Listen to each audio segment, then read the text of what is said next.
Yesterday, when asked about reparations, Senate Majority Leader Mitch McConnell offered a familiar reply. America should not be held liable for something that happened 150 years ago, since none of us currently alive are responsible. This rebuttal proffers a strange theory of governance, that American accounts are somehow bound by the lifetime of its generations. But well into this century, the United States was still paying out pensions to the heirs of Civil War soldiers. We honored treaties that date back some 200 years, despite no one being alive who signed those treaties.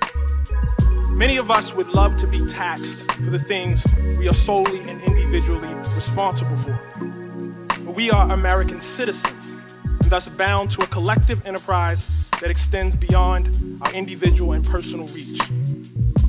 It would seem ridiculous to dispute invocations of the founders or the greatest generation on the basis of a lack of membership in either group. We recognize our lineage as a generational trust, as inheritance. And the real dilemma posed by reparations is just that, a dilemma of inheritance. It is impossible to imagine America without the inheritance of slavery. As historian Ed Baptist has written, enslavement, quote, shaped every crucial aspect of the economy and politics of America, so that by 1836, more than 600 million, or almost half of the economic activity in the United States derived directly or indirectly from the cotton produced by the million-odd slaves. By the time the enslaved were emancipated, they comprised the largest single asset in America. $3 billion in 1860 dollars, more than all the other assets in the country combined. The method of cultivating this asset was neither gentle cajoling nor persuasion, but torture, rape, and child trafficking. Enslavement reigned for 250 years on these shores. When it ended, this country could have extended its hallowed principles, life, liberty, and the pursuit of happiness to all regardless of color. But America had other principles in mind. And so for a century after the Civil War, black people were subjected to a relentless campaign of terror, a campaign that extended well into the lifetime of Majority Leader McConnell. It is tempting to divorce this modern campaign of terror, of plunder, from enslavement. But the logic of enslavement, of white supremacy, respects no such borders. And the god of bondage was lustful and begat many heirs. Coup d'etats and convict leasing, vagrancy laws and debt peonage, redlining and racist GI bills, poll taxes and state-sponsored terrorism. We grant that Mr. McConnell was not alive for Appomattox, but he was alive for the electrocution of George Stinney. He was alive for the blinding of Isaac Woodward. He was alive to witness kleptocracy in his native Alabama and a regime premised on electoral theft. Majority Leader McConnell cited civil rights legislation yesterday, as well he should, because he was alive to witness the harassment, jailing, and betrayal of those responsible for that legislation by a government sworn to protect them. He was alive for the redlining of Chicago and the looting of black homeowners of some $4 billion. Victims of that plunder are very much alive today. I am sure they'd love a word with the Majority Leader. What they know, what this committee must know, is that while emancipation dead-bolted the door against the bandits of America, Jim Crow wedged the windows wide open. And that is the thing about Senator McConnell's something. It was 150 years ago, and it was right now. The typical black family in this country has 1/10 the wealth of the typical white family. Black women die in childbirth at 4 times the rate of white women. And there is, of course, the shame of this land of the free, boasting the largest prison population on the planet, of which the descendants of the enslaved make up the largest share. The matter of reparations is one of making amends, indirect redress, but it is also a question of citizenship. In H.R. 40, this body has a chance to both make good on its 2009 apology for enslavement and reject fair-weather patriotism, to say that a nation is both its credits and its debits.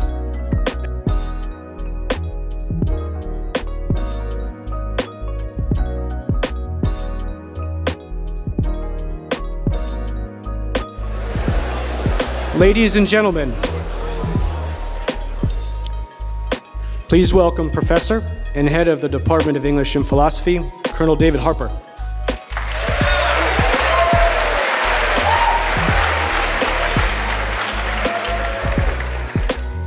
On behalf of the Superintendent, the Dean, the Department of English and Philosophy, and the West Point Humanities Center, welcome to this year's Zengerle Family Lecture in the Arts and Humanities. I'd like to express a special welcome to some honored guests, Ms. Sue Fulton, class of 1980 and Vice Chair of the United States Military Academy Board of Visitors. Her guest, Mary Tobin, class of 2003. Thank you for joining us. I'm also delighted to welcome members of the Zengerle family, Joe, class of 1964, and his wife, Linda. Through their generosity, each year, the Zengerle Family Lecture welcomes a leading figure in the arts or humanities in order to foster important conversations and to forward the goal of the humanities to counter insularity and challenge us to think more broadly, deeply, differently. This is vital. As future leaders, you cannot afford to ignore inconvenient facts or choose your own. And the nation cannot afford leaders who choose to remain oblivious to history. In 1963, James Baldwin published My Dungeon Shook, an open letter to my nephew on the 100th anniversary of the Emancipation. When Baldwin's letter was published, segregation was still legal in many states and would remain so until the Civil Rights Act of 1964 finally made it illegal. But Baldwin's letter is remarkable because it encourages his nephew to see the work of integration more capaciously than as a matter of law. Instead, he claims integration will remain incomplete until all Americans, and especially white Americans, are freed from the ignorance and moral degradation caused by racism. Baldwin's conclusion to that letter is powerful enough that I want to read it to you. He tells his nephew that, quote, "If the word integration means anything, this is what it means, that we, with love, shall force our brothers to see themselves as they are, to cease fleeing from reality and begin to change it." Baldwin closes with the sobering statement that, quote, "You know and I know that the country is celebrating 100 years of freedom 100 years too soon. We cannot be free until they are free." If Baldwin's calculation is correct, we are still at least 46 years too early to celebrate freedom and equality in this nation. Frankly, one need only watch the news, one need only glimpse the dark extent of the carceral state, and one need only listen attentively to what passes for civic discourse these days to know that Baldwin was correct, that the time is still early, the work is not done. I invoke James Baldwin because our guest today is carrying on his work in a real way. No less an authority than Toni Morrison has said that Ta-Nehisi Coates fills the intellectual void left by Baldwin. Ta-Nehisi is a national correspondent at The Atlantic magazine. He's the author of the memoir, The Beautiful Struggle, and most recently, Between the World and Me, which debuted at #1 on the New York Times bestseller list. His Atlantic cover story, The Case for Reparations, was awarded the George Polk Award for Commentary. In 2015, he was named a MacArthur Fellow. I do not hesitate to call him one of the most important public intellectuals of our day. Between the World and Me, a National Book Award winner, is written as an open letter from Ta-Nehisi to his son. Intensely personal and sincere, it is unflinching in its appraisal of what it means to be Black in America today, claiming that much of America has been content to flee reality and take refuge in what he calls the dream. One of the most powerful moments in the book is that in which Ta-Nehisi tells his son how he read his way towards understanding in the Howard University Library. In the archives and special collections, Ta-Nehisi grappled with the realities of history he found in those books, and he grew as he grappled. We are grateful for that, for he has produced one of the most powerful books of our generation. And today he will talk to us, as he has elsewhere, about the imperative for America to grapple with its legacy of slavery, discrimination, and racism. Please join me in welcoming Ta-Nehisi Coates.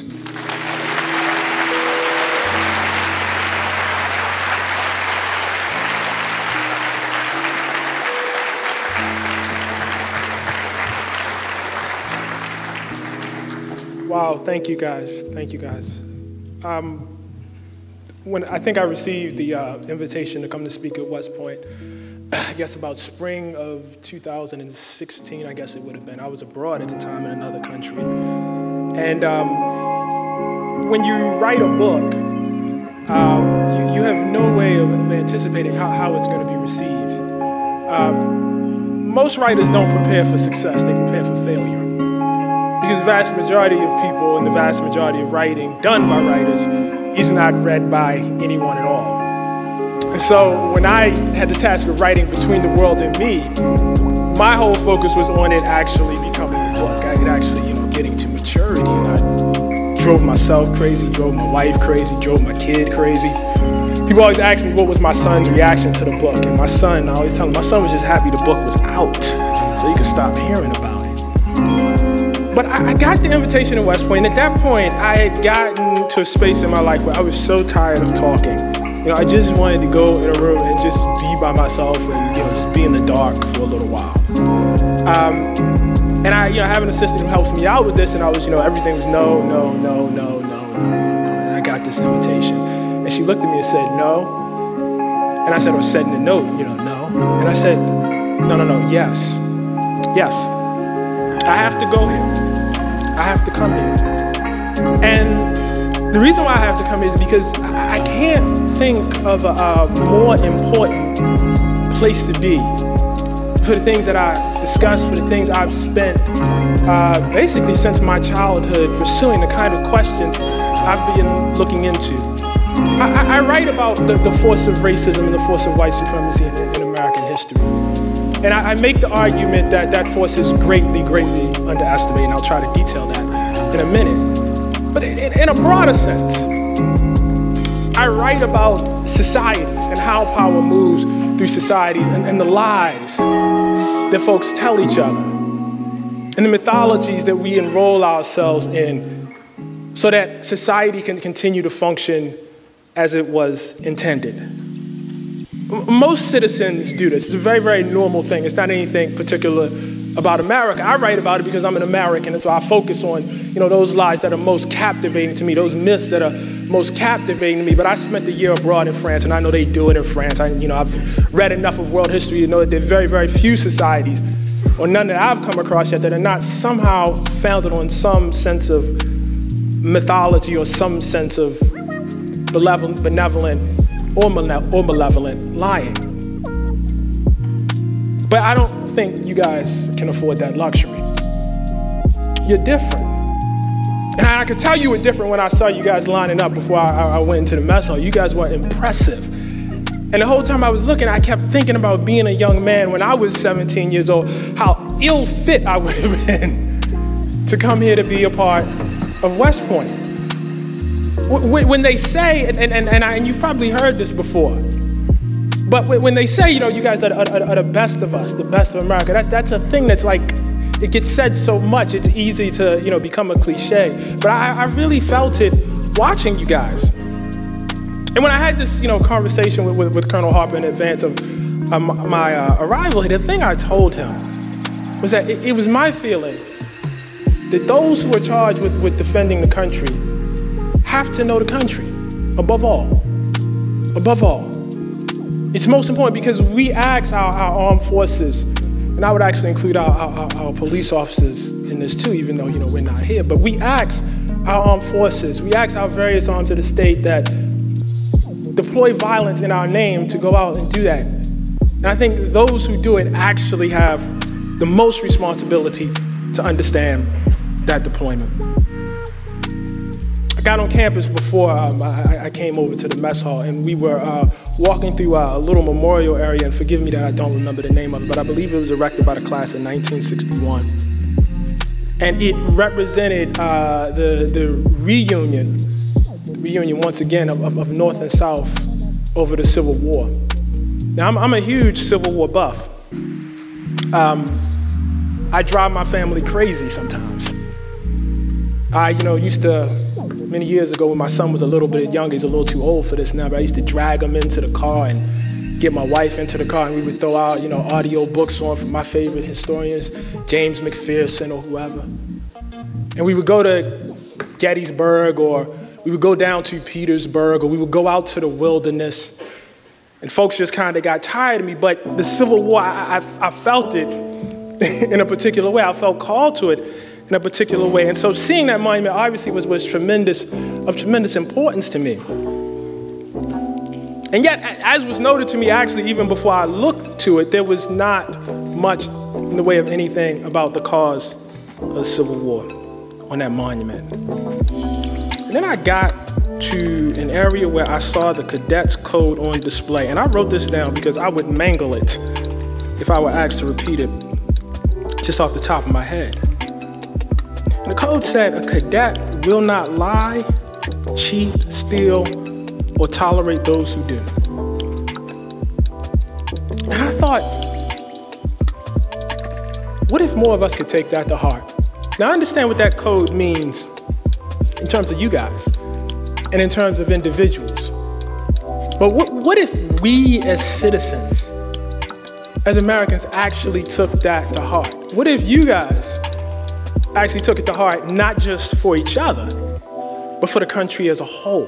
In other words, not just interrogated the kind of lies that you might see or the kind of deceptions you might see on an exam to a professor or to each other, but that the country tells itself and that you tell each other. I was born under the weight of a lie. I was born in West Baltimore, raised in the 80s, early 90s, a time of massive violence in the inner cities of America. I know there's a lot of news about Chicago and violence across the country and cities. Believe me, it is nothing like what it was during what they called the crack era of the 1980s. People were petrified. My parents were petrified. I was petrified. By the time I was 12 years old, I had adopted a kind of code, a way of being, of walking through the streets on the way to school.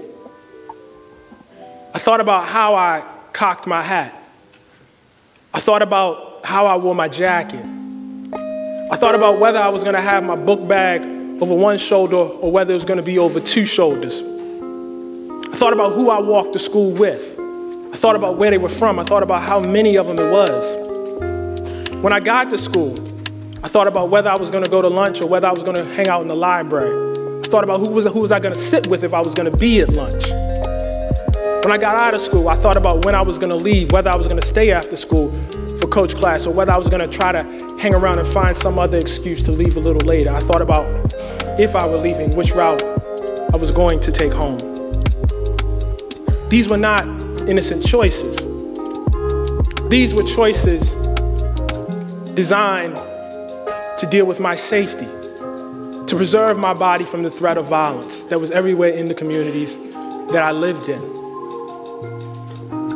I always say it's normal for folks to go to school and, in school you're supposed to be thinking about school, but when I went to school, I was only halfway thinking about school. At least a third of my brain was obsessed with protecting myself. And I was young. I was 11, 12-year-old boy. And I would come home, as I talk about in Between the World and Me, and I would cut on the TV. And I would see all these sitcoms out in the world that they called America. And I would see Family Ties or Wonder Years. You guys are too young for this. You don't remember any of this.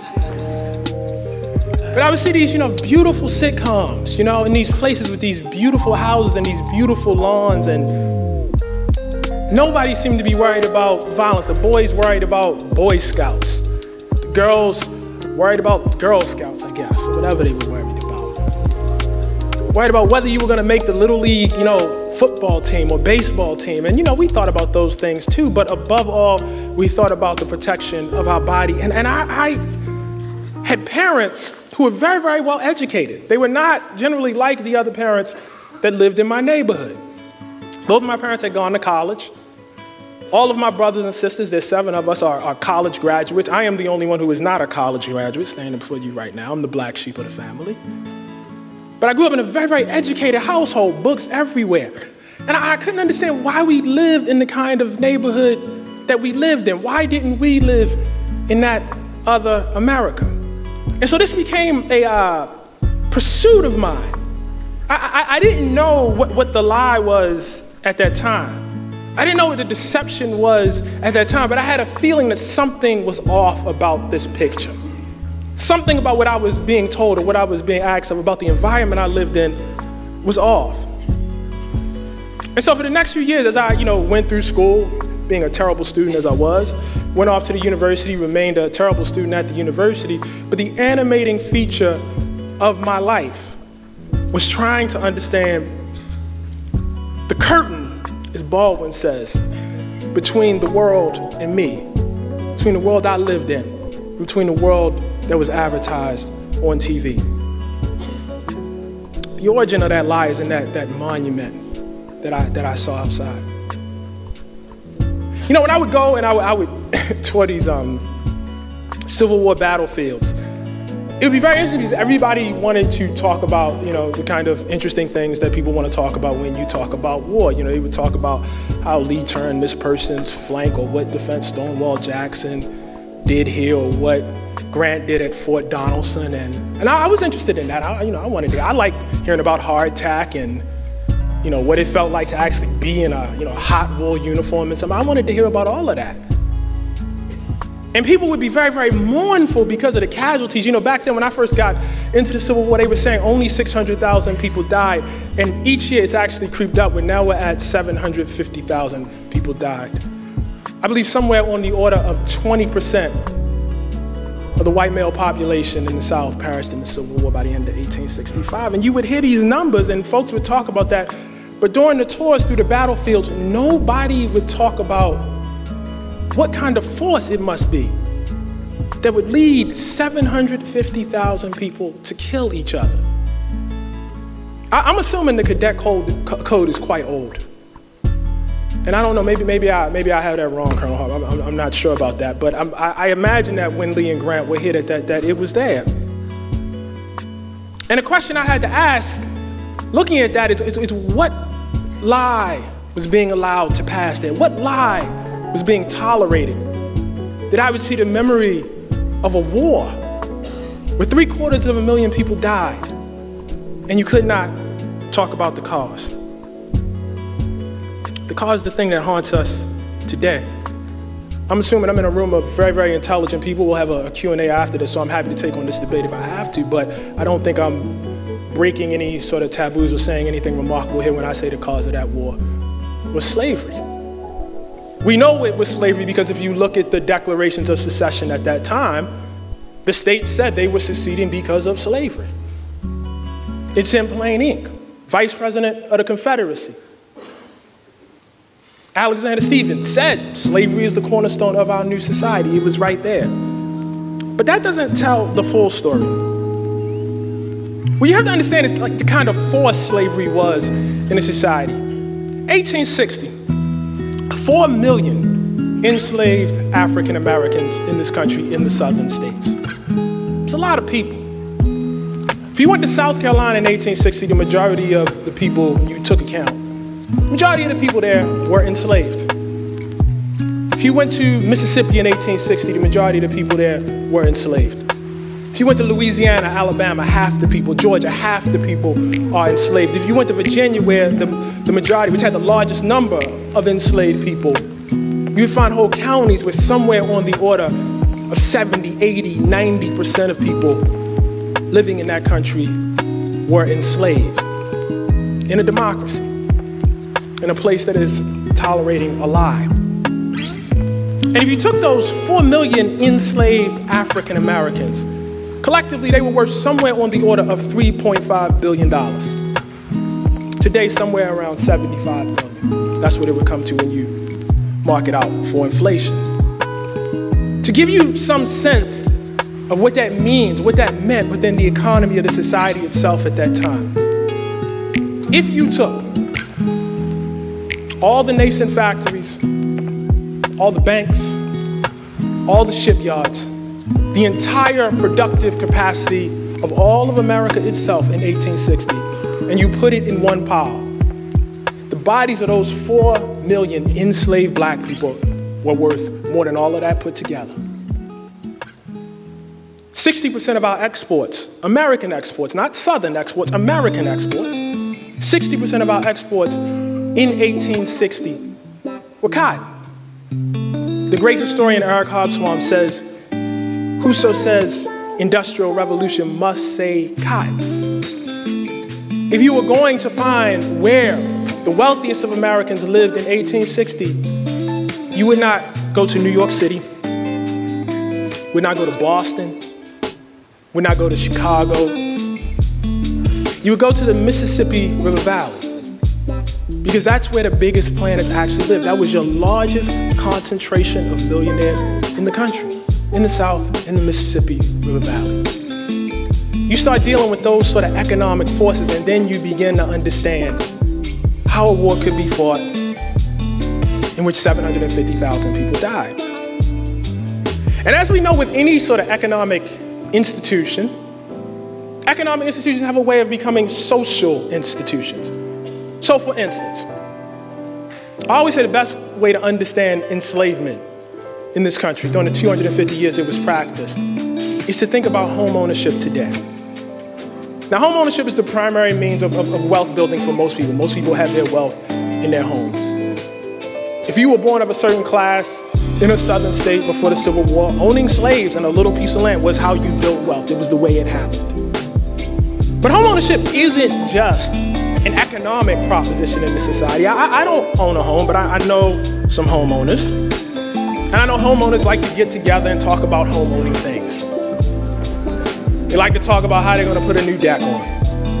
Or they like to talk about how the kid just moved out and they're going to turn that room into a study. You know, all little, how the roof needs to be repaired. And this becomes a kind of bonding experience between homeowners. And homeowners have block associations and they, comment on who's doing what, on what. So it's a kind of social cohesion. The dream of home ownership, for instance, is very, very much entwined with the dream of being an American. You see that. Picket fence, home, separated, nice yard, 2 kids, etc. Home ownership is caught up in that. It's a big, big part of it. In 1860, owning slaves was much the same way. Much how homeowners have magazines that they look at and shows they look at, This Old House, or whatever. Like I said, I'm not a homeowner, I don't know, I just see it. Slaveholders had journals that they passed amongst each other, such as the Bowes Review. And in those journals, they talked about how to wring the maximum amount of labor out of a human body. That was part of it. It was a socializing force. When I give this talk from time to time, when I'm in the southern states, sometimes even when I'm in the northern states, I love engaging, so I always have a Q&A period. And someone says to me, well, Ta-Nehisi, that was excellent, but I'm from insert southern state here, or my family's from insert southern state here, and my great-great-great-great-grandfather lived there, and my great-great-great-great-grandfather fought in the Civil War for the Confederacy, but he didn't own any slaves, so how is he part of this? And I always tell them, your great-great-great-great-grandfather may not have owned slaves, but I assure you he wanted to. And he did not want to because he was a bad person.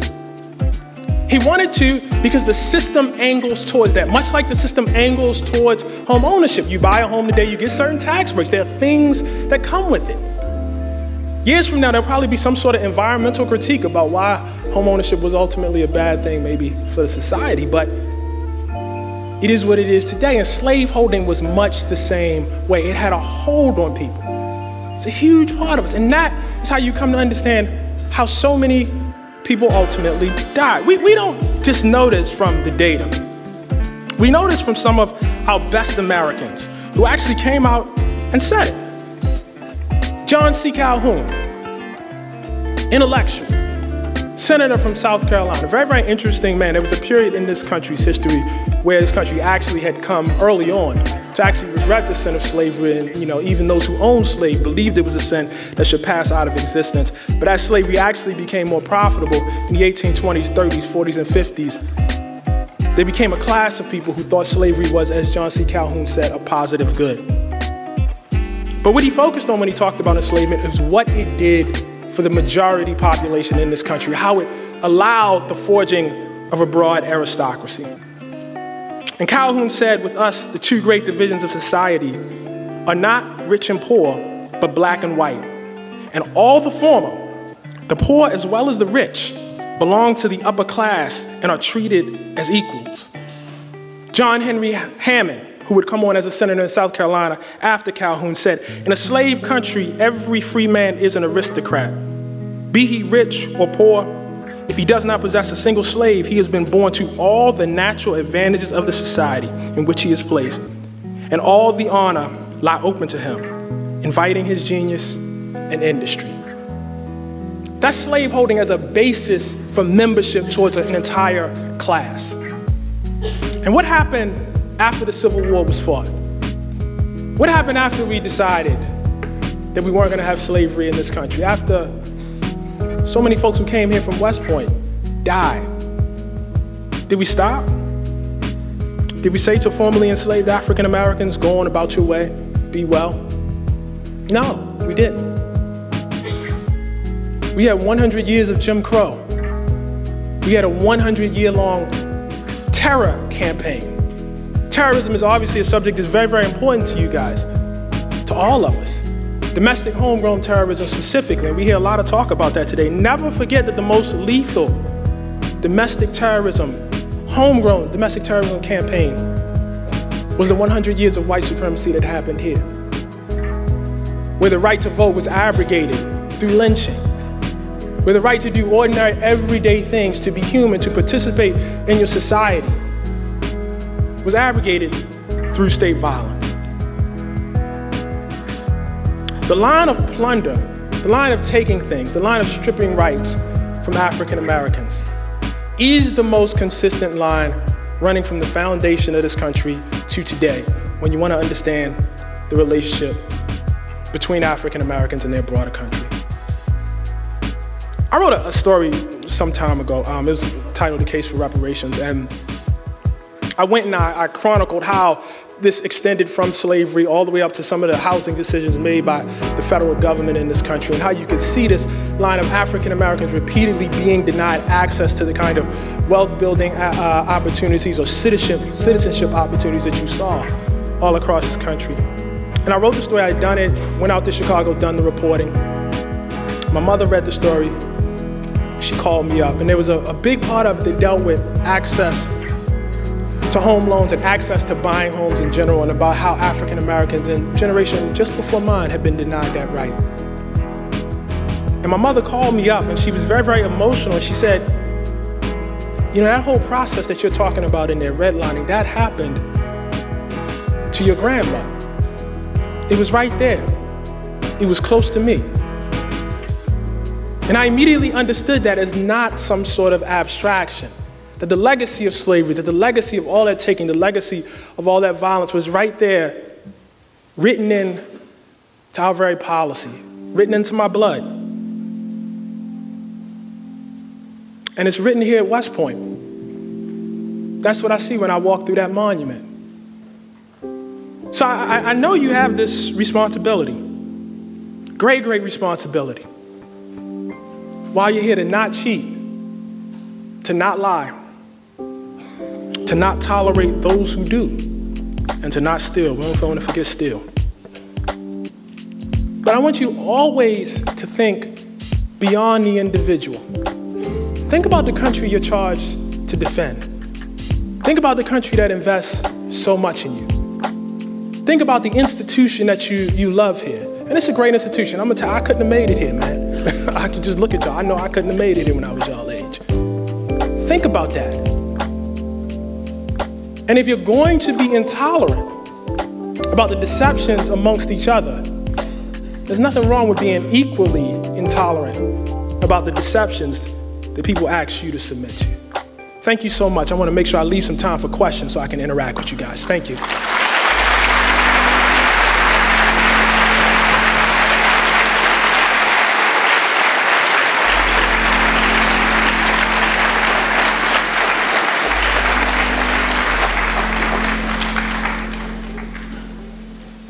Ladies and gentlemen, at this time we will now begin the Q&A portion of our lecture. Please clearly mention your name before posing your question to Mr. Coates.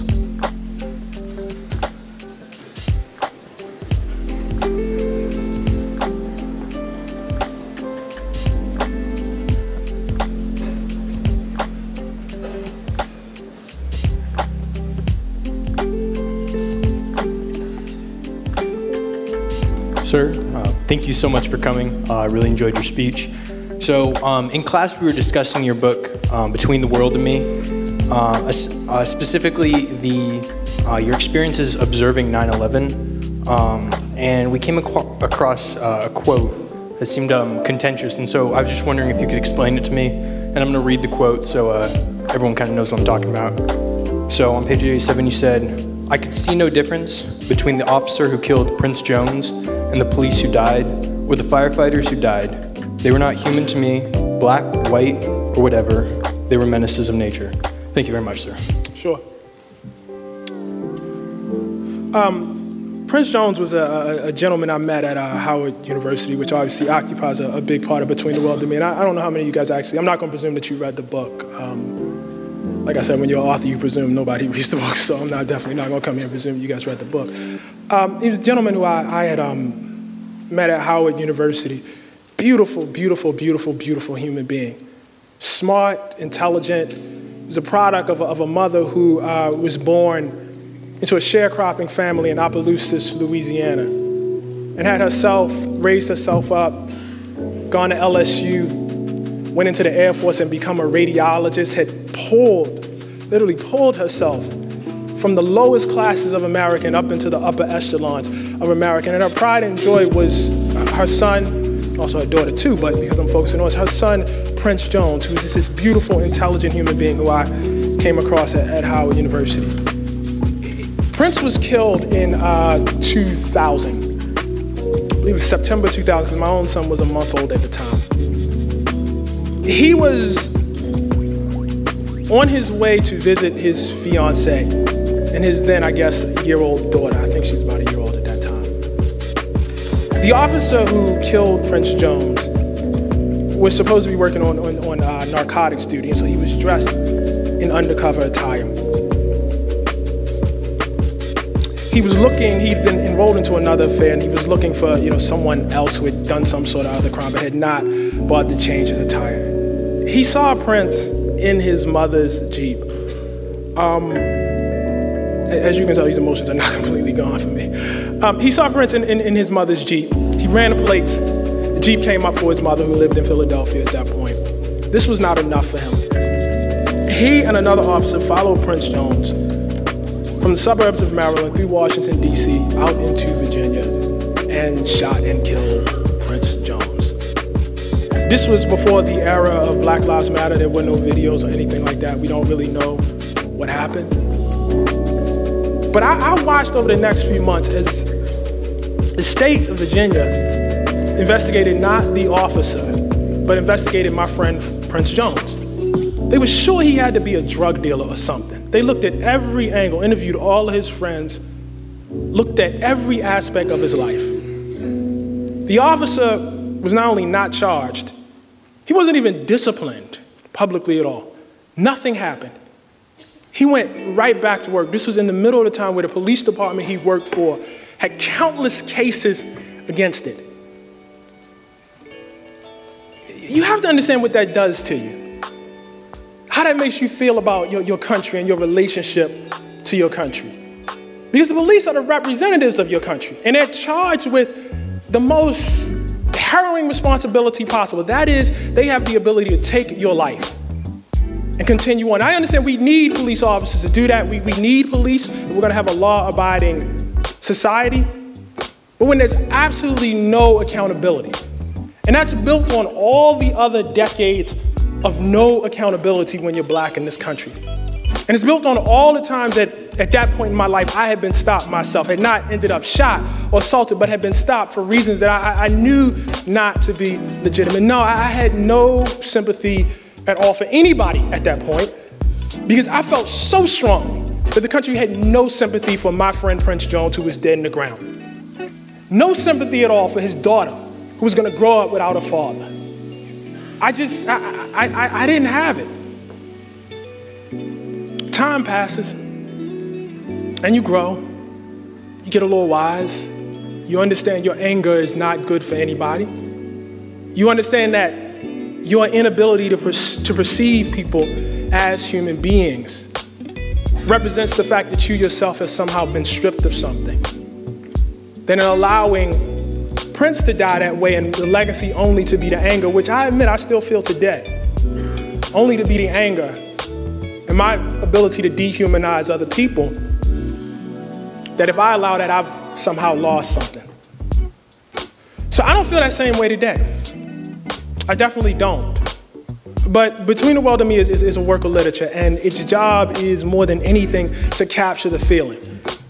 And I felt that way at that time. I was cold, man. I was absolutely cold. And I think any other human being exchanging places in that situation might have felt the same way.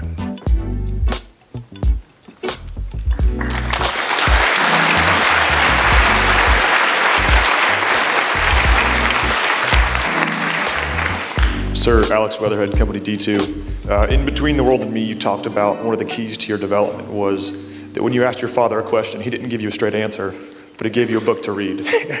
So I don't have a straight question for you, but I want to know what we read next. I know you don't assume that we've read this, but if we have, what do we read next? Do you guys have to, and I'm just gonna go on my little nerd phase right here, do you guys have to read Ulysses Grant's memoirs? Do they make you guys read that? You should read Grant's memoir. It's an incredible, as far as I'm concerned, it's the greatest presidential memoir ever written. It is an incredible literary achievement. It holds a great place in my heart because I was not the greatest student in the world, and nobody thought I was going to be any kind of writer outside of maybe my household. And Grant came up that way in his life in general. He was not supposed to be the great man that he ended up being, and he certainly wasn't supposed to write a book like that. Nobody thought of Grant as any sort of literary anything. And the way he wrote that book, I think there's a portion, like maybe about 3/4 of the way through, where it literally says, at this point, President Grant found out that he had terminal cancer. And he just keeps writing. Well, the background of that was his family had gone broke, actually. And he knew he was gonna die. But if he could finish this book, if he could get it out and it could do well, maybe his family would have the opportunity to recoup some of their wealth and live pretty well after he passed. He wrote that book, and I literally think like days later, he actually died. It is a tremendous fusion of the kind of work it takes to be a writer and just physical courage. And it's a beautiful book. All y'all should read it. It's an incredible, incredible book. Huge influence over my style of writing, by the way.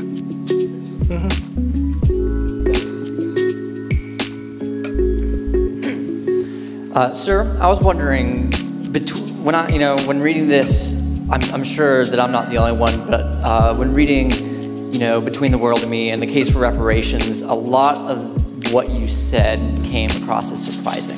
And one I'm sorry, as what? I didn't hear that. As surprising. Okay, yeah.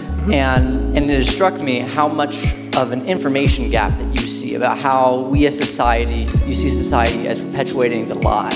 How you see, how Baldwin wrote a lot on this half a century ago and not much has happened since. And about how a bill as simple as HR 40 just can never go anywhere. I was wondering, from your perspective, especially after having published A Case for Reparations, how much of a difference have you seen starting to be made, if any? It's being talked about. You know, I mean, you're asking the question here. I think that's a great thing, you know, to be at West Point and discussing it. I was at Harvard a month ago, and I don't mention that to name check Harvard. I mentioned that to say that many of the elite universities, quote unquote elite and Ivy League universities in this country, because of the point at which they were founded, virtually all of them have roots in slavery. The law school at Harvard, for instance, was basically underwritten by a man by the name of Isaac Royal, who's a huge slaveholder in Barbados. In Georgetown, some of the guys that actually owned slaves, some of the clergy that actually owned slaves in Maryland helped found Georgetown. This is a normal story. You know, up until a couple years ago, at a place like Yale, you know, you would see a rendering of John C. Calhoun, literally with slaves in the rendering, and black students are walking past that all the time. I say that to say that, you know, colleges and universities founded in this sort of thing are coming to having to reconcile themselves to it. And they're admitting it, yes, this was a huge part of identity. Yes, this made us possible, but you ask about reparations and things get a little skittish. And these are some of the most quote-unquote enlightened environments you could ever be in. And so I think we got a long, long way to go. But honestly, for me, the deeper question is not even about reparations. I mean, this is something that I haven't had the opportunity to pursue this up like I want to. The real question is, well, what are the limits of a human society?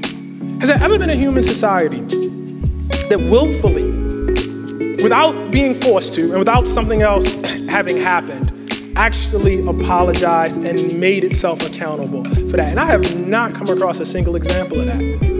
People often talk about Nazi Germany, but you know, I make the case, I think Germany killed 90% of the Jews living there at the time, so you don't really have a political force that's there, and they lost a war. So it's a different, you know, a sort of situation, not a civil war, by the way, lost an actual war. But what you require, what you hope to see, you know, in a country like America, is not to have some sort of violent exterior force us, you know, to a situation where we say, you know, we can't afford this anymore. We can't afford to allow ourselves anymore. You hope that that can come about naturally and consciously. That would be a revolutionary thing, because I think what we might be bumping up against is the limits of human societies in general.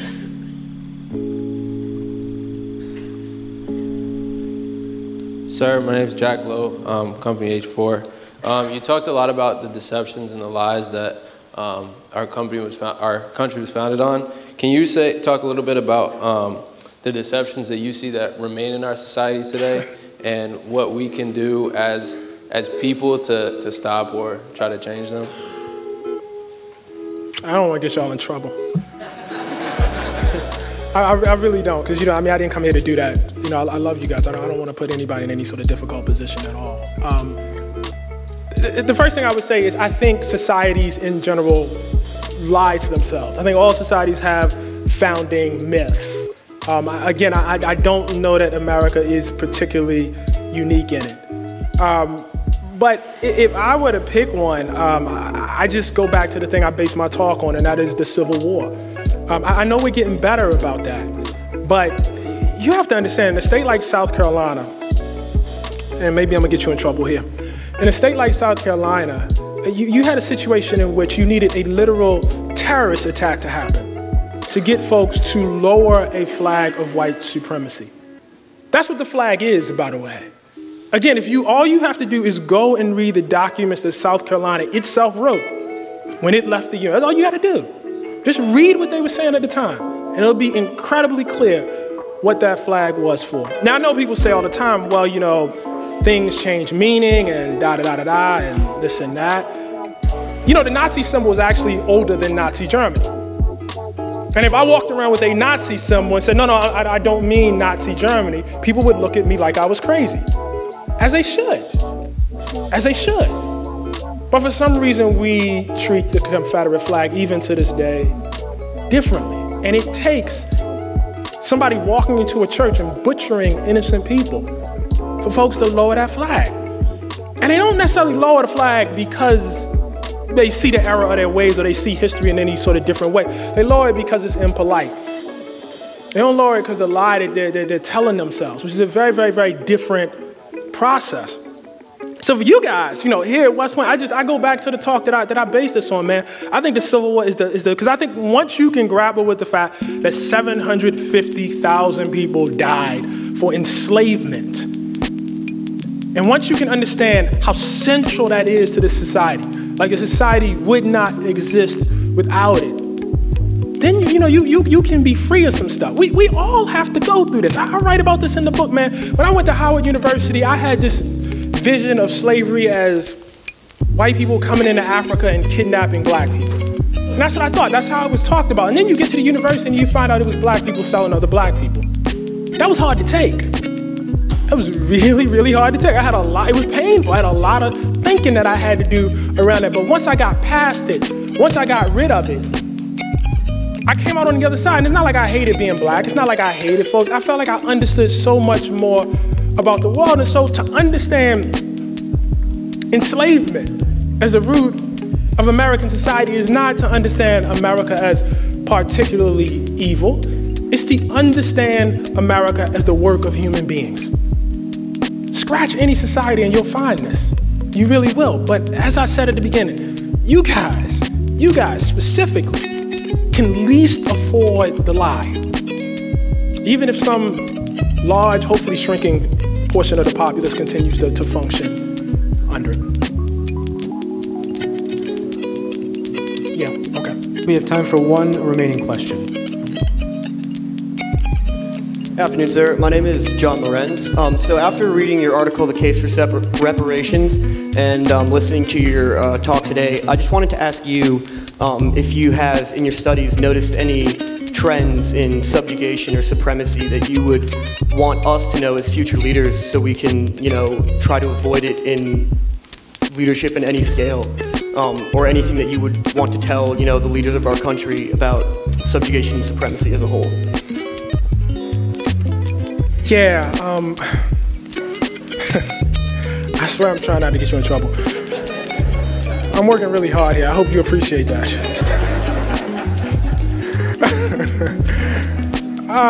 One of the unfortunate things that's happening that I see, one of the trends that I think is definitely happening is, I believe on the census for the first time in history, there's going to be an Arab category for race. And one of the arguments I make in Between the World and Me is that race is the child of racism, not the father. So the idea, I think, that undergirds much of the dialogue around racism in this country is that there's a pure black race, a pure white race, a pure Latino race, a pure Asian race, and if we could only get these pure races to get along, everything would be okay. Anyone who's ever been to an African-American family reunion knows that there is no purity in race. It's quite obvious. Just look at the people around you. I'm black here, standing before you here at West Point, happy to be black, proud to be black, etc. But I'm wise enough to know that if I were in Louisiana, say 200 years ago, they might call me something different. I'm wise enough to know that if I were in Brazil right now, I think Brazil has 70 some odd different categories for race, they might call me something different. This is important because what you then be able to get to is that we actually have created this thing. This is a man-made thing. Why is it that all of a sudden, out of nowhere, we're suddenly going to have an Arab category for race? Did somebody discover some new Arab genes? Did something happen in the biological studies? Is this science? Or is there something happening in the broader society that leads people to feel that they need to be able to mark themselves as certain things so that they can mark the experience that's actually happening to them? Whenever you see races being made, look for the shadow of racism. It's always there. It's always there. It's not like being an ethnic group. It's not like having a particular culture. When you see people talking about race, always look for the shadow of racism. And I argue that black people, in fact, I know black people are not unique in this. It's not like when Irish Americans came to this country, they were instantly regarded as white. That's not what happened. It's not like when Italian Americans came to this country, they were instantly regarded as white. It's not like Hitler thought the Jews were white. And so whenever you see people marking off those categories, you should be instantly scared. You should immediately start looking behind that right away. And it won't just be for black folks that that's true. Thank you, guys. Thank you.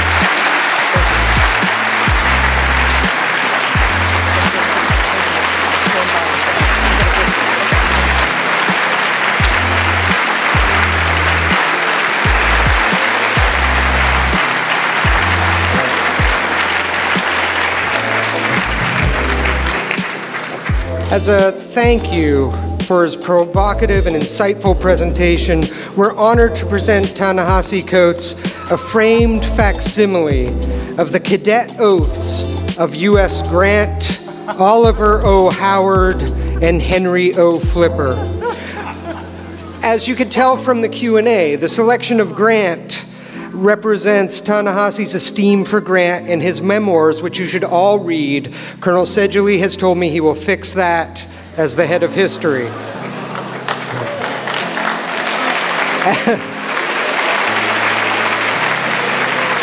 And you know, as the Corps celebrates annually at the Flipper Dinner, in 1877, Henry O. Flipper was the first African-American graduate of West Point.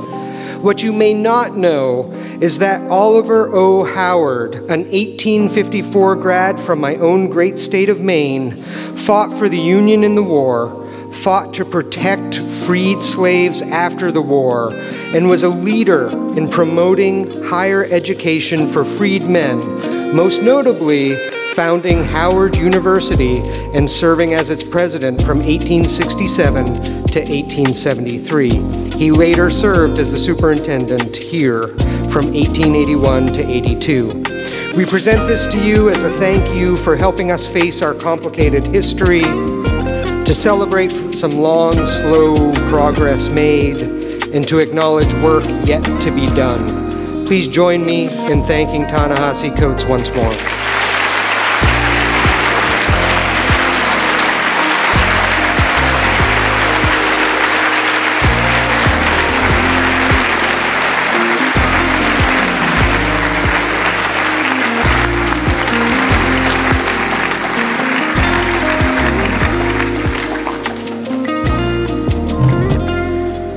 For those who would like to have a book signed or to engage with Mr. Coates in a more informal setting, I invite you to meet briefly with him now on the stage.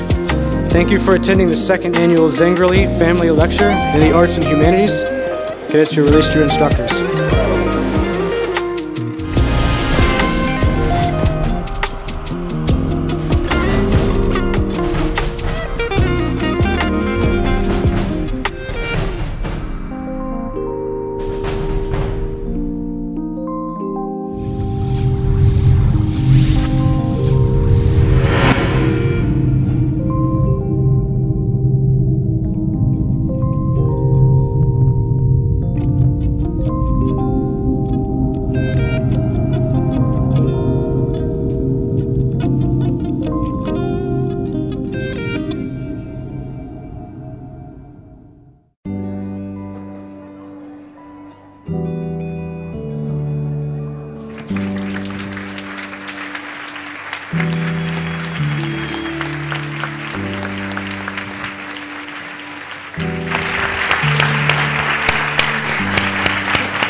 I'm Maggie Williams, Director of the Institute of Politics here at the Harvard Kennedy School, and welcome to the JFK Junior Forum. There is not a month that goes by that our IOP Forum Director, Carrie Devine, has not been cornered by students, implored by staff, or besieged by faculty to bring Ta-Nehisi Coates to the John F. Kennedy Junior Forum.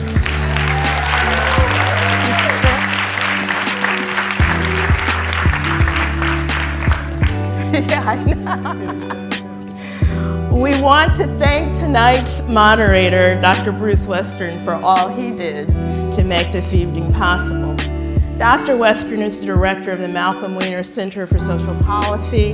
The center's research portfolio spans critical social policy topics, including joblessness, criminal justice, education, immigration, labor, and health policy. He is the faculty chair of the program in Criminal Justice and Management, as well as the Daniel and Florence Guggenheim Professor of Criminal Justice Policy here at the Harvard Kennedy School. Dr. Western is also considered the leading expert on the effects of mass incarceration on the poor, and is the author of Punishment and Inequality in America, considered a classic in the field. We welcome Dr. Western to the forum as moderator of tonight's conversation. The Institute of Politics is proud to recognize our co-sponsors for this evening: the Ash Center for Democratic Governance and Innovation, the Harvard Black Men's Forum, the HKS Black Student Union, and the Hutchins Center for African American Research, the HKS Office for Student Diversity and Inclusion, and the Shorenstein Center on Media, Politics, and Public Policy. Ta-Nehisi Coates is already a historical figure. His intellectual courage, yes, his intellectual courage inspires us, and it makes us all brave. Who else but Coates dare make a compelling argument for reparations just last year? Who else but Coates dare think the unthinkable and spill it out in language so powerful that we come to think of his words as dynamite? Albert Camus said that always go too far, because that is where the truth is. We are grateful that Mr. Coates has been willing to go too far. He has been willing to go too far as a national correspondent for The Atlantic, and as a journalist writing for The Village Voice, The New York Times Magazine, The Washington Monthly, and The Washington City Paper. Mr. Coates is a MacArthur Genius, Kirkus and Hillman Prize winner, National Book Award nominee, and has won the George Polk and National Magazine Awards. He is the author of 2 books, Beautiful Struggle, about his father, and Between the World and Me, a letter to his son. Please welcome Bruce Western and Ta-Nehisi Coates.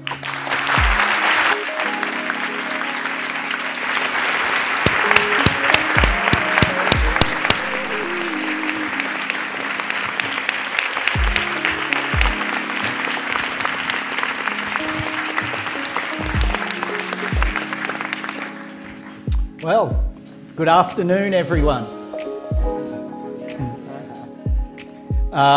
This is quite a turnout. I think we have a full house tonight, which is a remarkable thing. And I know in the lottery for the distribution of tickets, I think 1 in 5 were able to be with us this evening, but we're live streaming.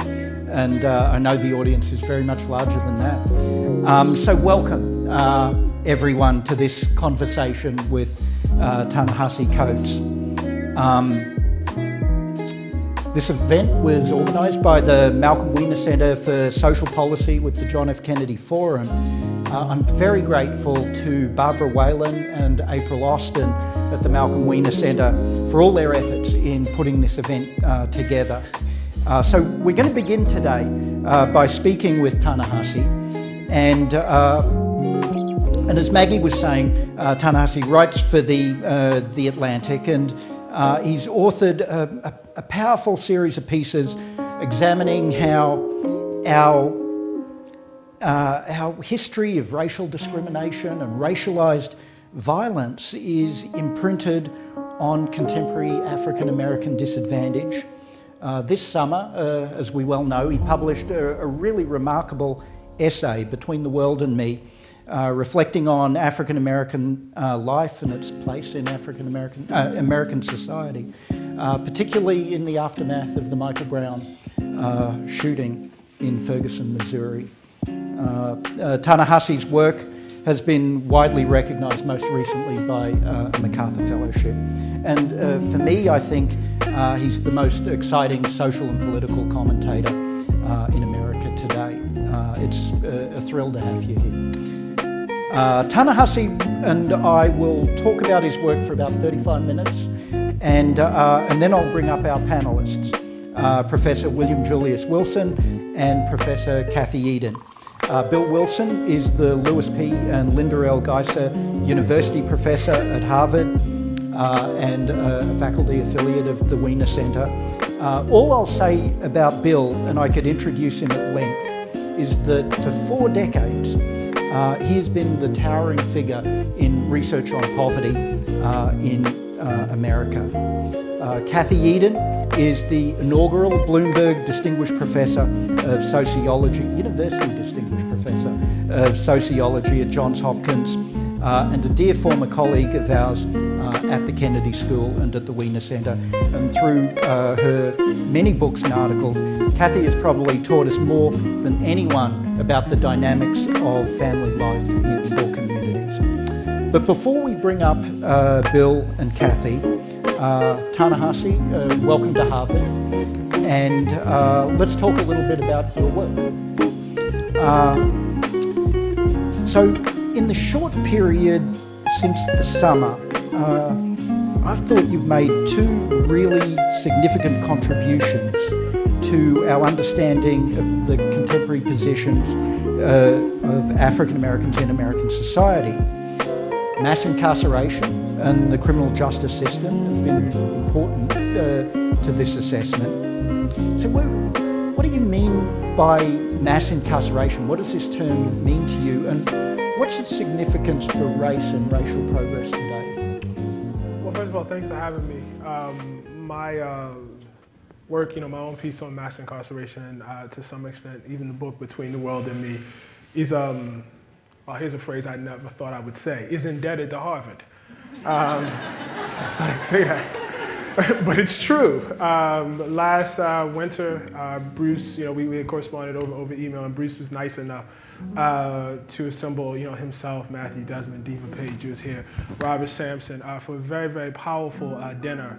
And I came up with my editor, Scott Stossel. And it's a serious, serious dinner when you come in thinking one thing about mass incarceration and the African-American family as I did at the time, and then you leave there thinking something totally different. Well, not totally, but things get a lot more complicated than you thought they were going in. So I just want to thank you guys for having me. I guess I also should say, while I'm at it, I owe your president a great debt, Drew Gilpin-Faust, tremendous, tremendous, tremendous historian. I'm sure all of you guys already know that, but it's just important for me to say that her work is just, This Republic of Suffering, her stuff on slave mistresses during the Civil War, during the South, is really, really important, to my understanding of race in this country. So after that long preamble, I'm going to try to remember the question. I think I remember now. Okay. So I think, it is, it's funny to have to answer that question from you. What mass incarceration is, but I'll go ahead and give it a shot. I think, just on a numbers basis, and I know you guys already know this, we are, at a level of incarceration in our country that is both historically different and geographically different in terms of the rest of the world. So we incarcerate roughly 700 per 100,000 people. In 1970, our incarceration rate was about 160 per 100,000 people, just to give you, some sense of the expanse of that. Our next nearest competitor is Russia, which is at about 450 per 100,000. It's not even close. China has roughly 4 times the population of the United States. The United States has 500,000 more people in jail. The United States comprises 5% of the world's population, 25% of its incarcerated population. And then when you start looking at the numbers around race, if you start looking, and a lot of this is pulled from Bruce, so it's funny to be sitting here with him, but I'm quoting his stuff back to him. When you start looking at, yeah, I know, right? As long as it's footnoted. And then, it has a particular, interest, the criminal justice system in this country, and, mass incarceration specifically, It has a particular interest in African Americans. The incarceration rate for African American males is somewhere around 4,000 per 100,000.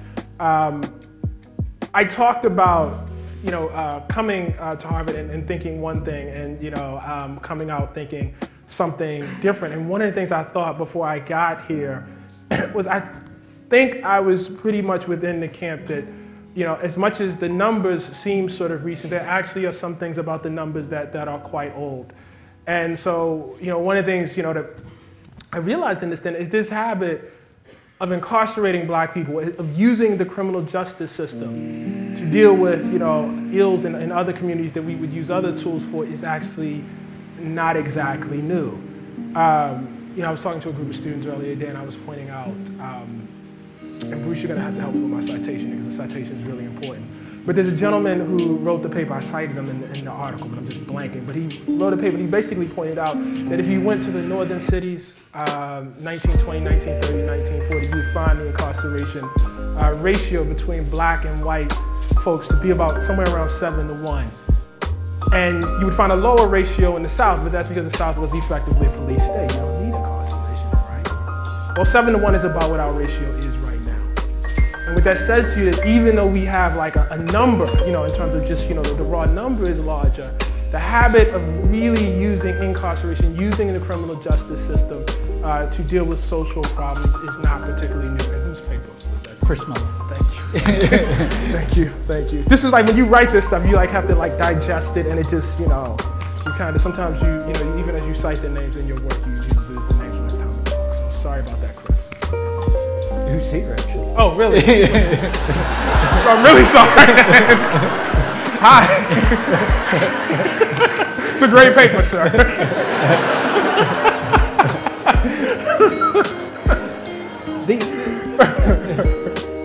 And so you got this enormous racial disparity, and you got these really high rates of incarceration. Now, what's the significance of that for how we should understand American race? Yeah, what I got, after that, I had like a numbers thing, and after reading that paper, I had a numbers thing. There's a great deal of history in that paper about, Irish immigrants and, how they've related to black folks coming up north. But if the numbers can historicize it, my job, putting the reporting portion of it aside, was to, historicize it within the American narrative. And one of the arguments I make in the piece is that you can't just find this sort of criminalization in the numbers. It's actually within the documents and within the history itself. And this is, more on the imaginative end, but the politically imaginative end, but I really, really believe it's true. I believe, for instance, that it's significant that we have a fugitive slave clause in our Constitution, that black criminality is literally written into our earliest documents, that throughout the 250 years that we had slavery in this country, basically for pursuing any, other normal, right that folks would pursue, for black people, who were enslaved to pursue it was effectively a criminal act. I believe in heritage. I believe that, as much as George Washington matters, as much as the American Revolution matters, the heritage of telling ourselves certain things about black people also matters too. So, if you have a long history of saying to yourself that black people are in fact criminals, if you follow that history up, after black folks are emancipated, with 100 years of what can only really be described as a terrorist campaign, and you justify that campaign, you justify lynching, you justify extrajudicial justice through the notion of criminality. If you have somebody like Ben Pitchfork Tillman on the Senate floor, making an argument for lynching through the usage of criminality, if you have sociology, folks trying to explain the black situation and using criminality, if you have, a leadership class, Frederick Douglass, Harriet Tubman, Martin Luther King, that the society effectively regards as criminals. As criminals, very, very important to understand that. I always say, people like to support Martin Luther King now. I understand that, I'm all for that. I'm glad our president cited him, I'm not arguing against that. But it's very, very important to understand how Martin Luther King was seen in his time. And in this time, he was treated by the highest powers in this country like a criminal. And I think that heritage has some sort of effect. And so when you come into the 1970s and you have, increasing crime, as we had increasing crime in other countries, as we had increasing crime in Canada, as we had increasing crime in Europe, and you ask yourself, why did America choose a particular solution that other countries then didn't? I think that heritage is really, really important. Yeah, for me, that is one of the entirely powerful arguments of the Atlantic piece. Now we're living in a period in which the link between incarceration and crime has become entirely naturalized. and you're able to show, no, this is a historical product of centuries of racial domination. And Bruce, just really quickly, I would push that. I would actually push this a little bit further, and I would say that he's also common when African Americans make demands for political rights to point to criminality as a response. I was going through Taylor Branch's first book. I mean, this isn't like the Montgomery boycott. Like the first thing they say is, oh, clearly these black folks aren't actually protesting. It's Negro thugs or toughs who are making them do it. The criminal argument is always there. We were having this discussion upstairs about, you know, the need to talk about neighborhood violence. I believe that. You know, we can get into that. You know, I very much believe that, you know, we as thinkers and intellectuals do need to talk about that. But I think it's also important to point out that in this time, you know, when folks are very, very concerned about police violence, that the answer is yes, yes, but what about crime over there? What about crime in the neighborhood? And I think it's very, very important to point out that that is not a new response. That is actually a very, very old, you know, response. What's the effect of it, do you think, subjectively, right? To live in a world in which you're suspect, in which your criminality is sort of officially recognised in public policy. What's the consequence of that, do you reckon? Well, I'm just thinking about myself, and I'm thinking about something that I caught myself doing the other day, and I realized that I do all the time. I was exiting somewhere, and there was a white woman ahead of me, and we were basically headed in the same direction. And I waited to let her get far, far ahead of me, so she didn't think like I was like following her or anything. And I thought, damn, I do that all the time. Like that's something I actually do. She didn't look at me any kind of way, or you know, there was nothing that she did that would make me think. But I made the assumption myself that she would think that. Who knows what she was actually thinking? You know, I say it to say that I think it's a kind of weight. I think it's a serious, serious weight. And I think, you know, one of the things I tried to get at in the book is like when you're black, you're always like switching the language that you're talking. So I'm on the block and I have to address people one kind of way in order to protect myself, you know, and then I'm not on the block and I have to address, you know, modulate myself in a different way, you know, so that people understand that I'm intelligent, that I'm a citizen, that I'm a decent person. You know, police officers approach and I have to modulate myself in a different way that other citizens in this society do not. I can remember when I was working as a young reporter at DC and a guy once told me about how he was another reporter about how the cops had pulled him over and he had cursed out the cop. And I said, you did what? So you did what? But people do this. I mean, in other worlds, you know what I mean? There are other worlds where people address police departments in different kind of ways, you know?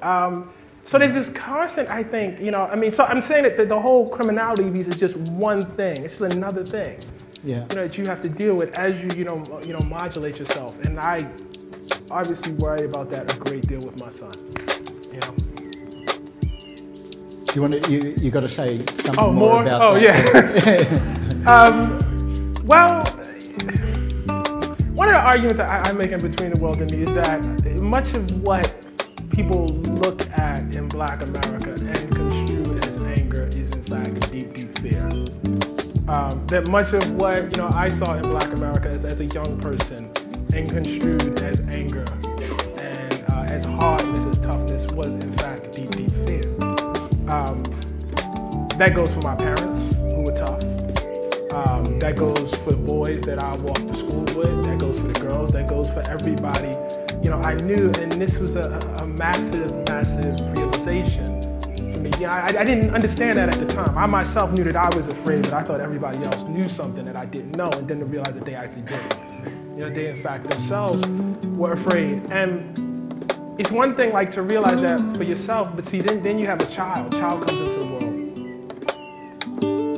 And that's all you have, right? Like that, really, I mean, you know, who knows that, you know, one day you'll be here, you know, in such illustrious company. I had a child when I was 24 years old, right?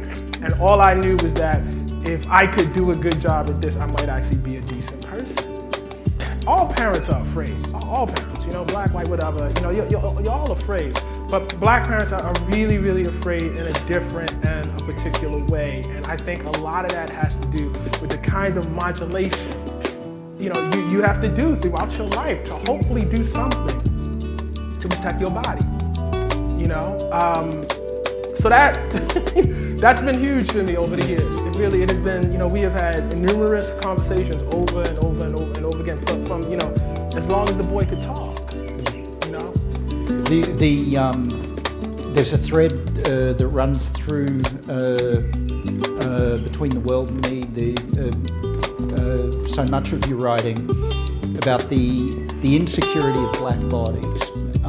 Another thread that runs through your work is just the salience of poverty in so much of African American life. And I've sort of been thinking a lot about these two themes in your work, violence and poverty. Right. And what connection do you see between those things in African American life? Well, I'll be interested in what our co-panelists have to say, because I think my observation is an on-the-ground one. I individually did not grow up particularly poor, and I definitely did not grow up in a I guess on paper it would have looked down like a broke-down family, but it didn't. My dad has 7 kids by 4 different women, and that looks a kind of way to sociologists. But my perception was not that. I mean, I was in contact with all of my brothers and sisters. My dad was very much a father. Everybody, you know, knew who was whose mother and who was who. It looked very organized to me, in fact. It did not look, you know, I just thought, you know. And in fact, what I compared it to was everybody else I knew in the neighborhood, the vast majority of them who did not have a father. So I actually thought, you know, we were stable. That was my, you know, understanding of it. But I was born in a neighborhood, right? And I was, you know, born in a neighborhood where people did not have certain things. I was born, you know, in a neighborhood, you know, that had been shaped by the housing policies of Baltimore City. Baltimore City is a city that at one time actually they tried to actually have racial zoning until the Supreme Court struck it down. My mother grew up in the very, very same projects where Freddie Gray died. My grandmother, and I didn't learn this until I published the case for reparations, had herself taken out a contract loan to buy her, you know, her home. Did not actually own the home outright until many, many years later, well into my lifetime. So this was a community that was shaped by those forces. My middle schools particularly was really, really violent. That's what I remember it most. That's what I remember having to go through, like the rituals. And I don't think like you can separate like the amount of violence from, you know, to use Rob's terminology, from the deprivation. I just don't, which, you know, compounded across generations and was concentrated into one area, because I was very aware that if I went over to Mount Washington, if I went over to Roland Park, if I cut on the TV and saw how the rest of the country lived, see, they didn't live that way. You know, I didn't have the history at the time.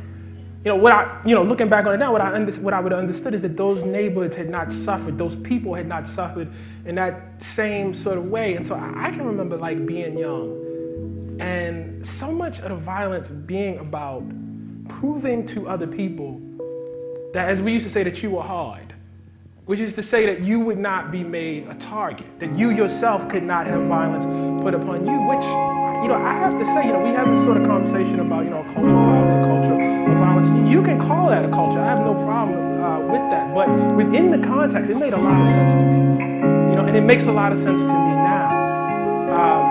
So I think like you can't really separate that kind of pose, which I certainly participated in. And this like goes back to, again, I mean, talking to your kid, right? Like your kid has to be one way or feel like he has to be one way on the street, but yet, you know, and I was, you know, very, very determined about this, that your kid has to, you know, go see other things. And that kind of way that he's going to be in one environment that's not working another. So is incarceration and rough handling by the police and intrusive forms of policing, is that violence in the same way, or? I think ultimately, yeah. I think it comes, I think that the method of distribution is different, you know what I mean? But I think ultimately, I mean, when I think about, like, again, the violence in the community I grew up in, it's very, very hard for me to separate that from policy. And when I think about why Freddie Gray was killed, it's very, very hard for me to separate that from policy. just to take the police example, having already talked about housing, education, schools, all of it. Freddie Gray, I mean, this is the case as it was reported. Freddie Gray makes eye contact with a police officer. Suspicious to the police officer, and this is an arrestable offense, right? But it's not an arrestable offense on the east side to look at somebody a certain way and run, and it's not an arrestable offense because we determined that that's an area of high drug traffic, and we decided that certain things will be arrestable that will not be arrestable in other areas. Is that smart? I mean, what are we actually pursuing there? I'm not clear, and so I think as Americans, we make certain decisions about policy that don't seem obviously violent. That don't, in the immediate term, it's not us saying, listen, we're gonna go in and do X, Y, and Z to these folks. We're gonna go kick in doors. But in fact, ultimately have to have violence as the outcome. I think about that young lady in the school. Just a few weeks ago, was flipped over and dragged, across the floor, right? Well, is the officer there because they said they, are going to deal with children in that school, through violence? Probably not. I mean, probably there, to prevent violence, if anything. In fact, I think some of the students, a buddy of mine was telling me some of the students actually organized a protest in his support. And they said because when fights break out, the guy, breaks the stuff out. But maybe there's a series of questions that came way before you even got to the officer that should be asked. Maybe by the time you get the officer in the classroom, maybe by the time you even get the officer in the school, like you're way too late, you're far gone. And we accept it. And so we begin our debates with should the officer have done X, Y, and Z, as opposed to why he was in school in the first place. We begin our debates the same thing in the neighborhood. Why are these kids acting a certain way? But maybe 5 things happened before we even got there. And I think if it's anything I'm trying to do in my work is get us to think in that sort of way. Yeah, so let me sort of go there, and so I think often what you're pushing on is a different concept of justice. Ultimately, you've given us a social analysis in which contemporary inequalities and disadvantage historically produced, in which public policy, political forces are front and centre, and the patterns of inequality that we see are very much the product of political choices. And this compels us, I think, this is what I read in your work, to think about justice in a different way. It puts things like reparations on the table. As we think about the massive problem of mass incarceration, what does justice look like in the face of mass incarceration? Wow. Well, let's go back to like your question about justice. One of my great frustrations early in my career, before I became a writer, was that it just felt like when we were talking about problems, the conversation was attenuated. We had a point that we began, and then there was a point that we ended. So if it was urban policy, we basically Watts was the beginning of history. And everything that happened before then felt like cut off. And I hope to, and it's not just me, obviously a number of historians and sociologists doing this work, but just open it up, a little bit more, so that we can see history as a longer process. Reparations for me fits into that, because if you just study, black folks and you ask yourself, well, what happened since the 60s, and you see that as a massive breaking point, then the claim becomes harder. And you get into all these other discussions that I think we've been, caught up in. But if you open the window, if you can see like the country as an entity in and of itself, it does not die with each individual generation. And we know that to be true in any other area of our policy. If that were not true, we wouldn't be able to collect taxes, we wouldn't be able to enforce treaties, we wouldn't be able to do anything. We wouldn't be a state if the country were not an entity. And you ask yourself, well, what has that entity's policy been towards black people since they arrived on these shores? And it doesn't look good. It doesn't look good. It doesn't look good. I mean, even if you say, well, last 50 years we tried to kind of do the right thing. Well, I mean, you got a lot of history before that. to do. And one of the cases I make, in my own journalism, that, the preeminent way to understand it, as far as I'm concerned, is plunder. That has been the relationship between African Americans and their country. That is what enslavement ultimately is. It is taking things from people. That lynching was not simply done just to be mean to people, but to enforce certain, norms that enriched, other people. That when you deprive people of the right to vote, when you deprive people of the right to have a say in their governance, and you still tax them, and you still tell them that they have to, hold up their end of the social contract that you are taking from them. That too is plunder. That if you tax people and you build segregated schools that they can't attend, and you build segregated pools that they can't swim in, and segregated public university systems that they can't attend, that you are in fact taking from them. That's what the policy is. That if you have a housing policy in this country, as we did have, that basically rests on the idea of cutting a group out. If you have social programs in this country, as we did have in the mid-20th century, that can only be passed by cutting a group out, that is plunder. And then if you stop doing that, or you say rhetorically that you're going to stop doing that, let's take the conservative part, say you stop doing that.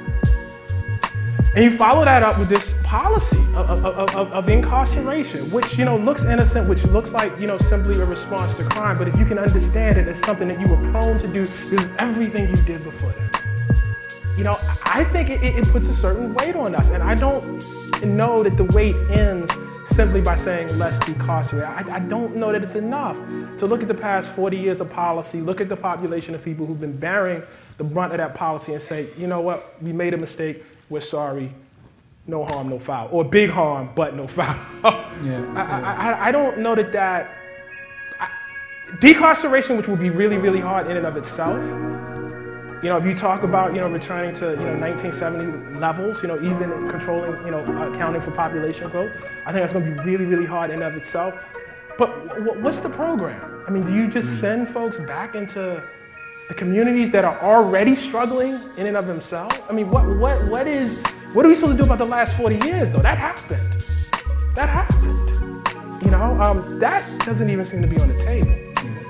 And I don't even know that serious decarceration is on the table. But then there's a conversation even after that is not. And so reparations for me, it's to push the idea. It is not enough to just stop wounding someone. That you actually have to heal someone. You actually have to do something about the harm that you produce. It's not enough to simply say, I've stopped harming. We wouldn't accept that in any other, sort of exchange between, groups of people or individuals. I don't know why we accept it as an exchange between our society and African Americans. Yeah, I think it's a really challenging idea for a school of public policy, right? Because for us, you don't think the president's going to come out for reparations? you don't believe it's going to happen? Could happen. I mean, I'm stunned. But I think for this room, right, frequently our response to bad public policy is improving public policy. Right. But of course that doesn't speak to the challenges of historic injustices, and it doesn't make right the past. And I think within our domestic policy, I'm not sure we have great models for that, right? I think looking internationally in the field of human rights, truth and reconciliation processes, official apology, Nuremberg after World War II. I mean, these were... But those are usually after massive social upheaval, like something has happened to compel the society to do something. Yeah. Is even more depressing. Yeah, the product of vast political will at a time of crisis. Right. It's rarely because I can't think of a case when it's been moral improvement, like we just decided to do that. I don't know that to exist in history, but we say we're exceptional, so maybe. That's what we say, right? We say we're exceptional. I had a question down here about your pessimism, and I'm not pessimistic. You guys are naive. I'm not pessimistic. Not you, Bruce. But I want to invite our other panelists up onto the stage now. So, Kathy and Bill, if you could join us.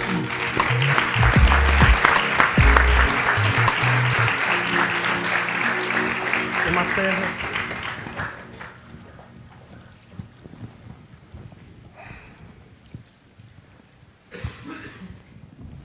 So we've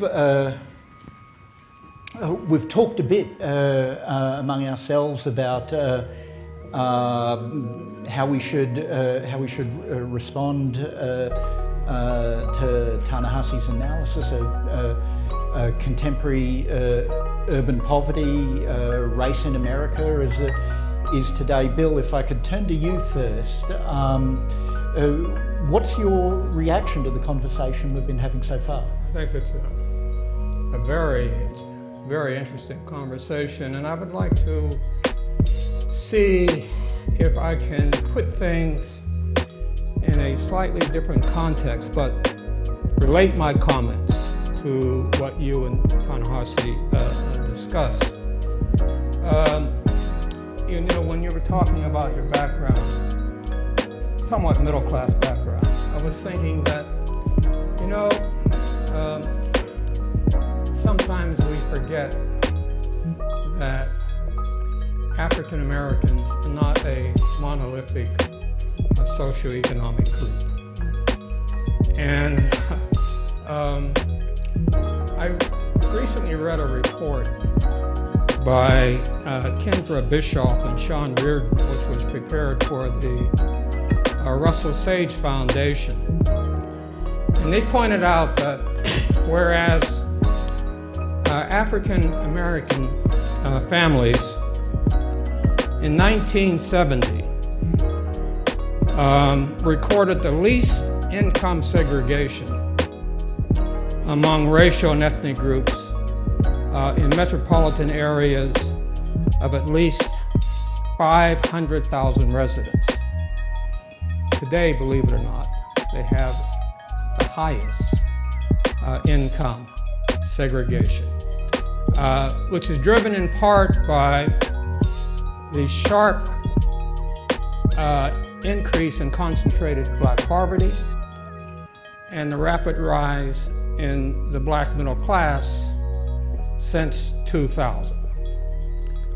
Now, please understand that I'm talking about residential segregation among black families of different income levels, not segregation between black families and white families. And another way, you know, sort of talking about these trend lines is that they describe the extent to which exposure of families of neighbors of the same race has changed over time. And I really want to highlight this point. Poor African Americans today have much fewer middle-class neighbors than they did in 1970. And when income segregation is coupled with racial segregation, poor blacks cluster in neighborhoods that feature disadvantages over several dimensions. Joblessness, educational attainment, family breakups, and crime. So since we've been talking here about crime, just take the crime as one of these dimensions. We were talking about poverty and crime. In 1978, poor blacks aged 12 and over were only marginally more likely than affluent blacks to be victims of violent crime. Roughly 45 and 38 per 1,000 individuals, respectively. By 2008, that has changed significantly to poor blacks 75 per 1,000 victims of violent crime, affluent blacks down to 23 per 1,000. And violent crime can reach extraordinary levels in some of the poorest black neighborhoods. Take, for example, Milwaukee, where 46% of African Americans live in high poverty neighborhoods. That is, neighborhoods with poverty rates of at least 40%.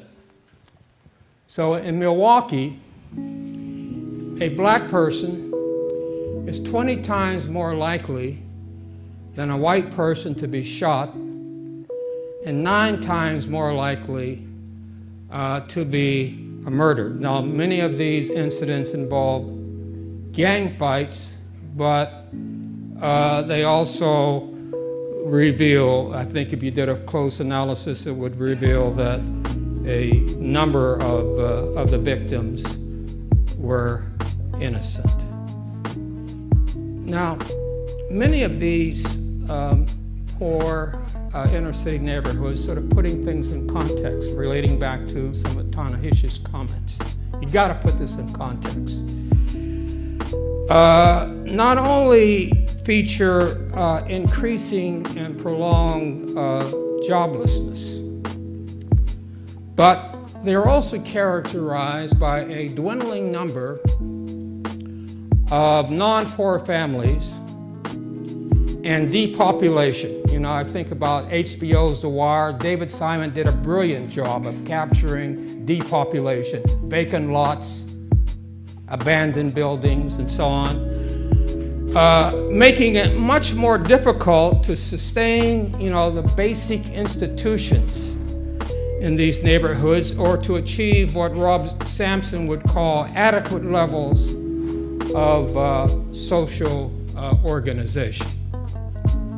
Now, this results in a weak institutional resource base. You know, Rob, when I wrote When Work Disappears, this is you probably don't remember, but you said, you raised this issue about a weak institutional resource base. You know, you see, it's easier for parents to control the behavior of their children when a strong institutional resource base exists. When the links between community organizations, civic clubs, political organizations, schools, churches, and so on are stable and strong.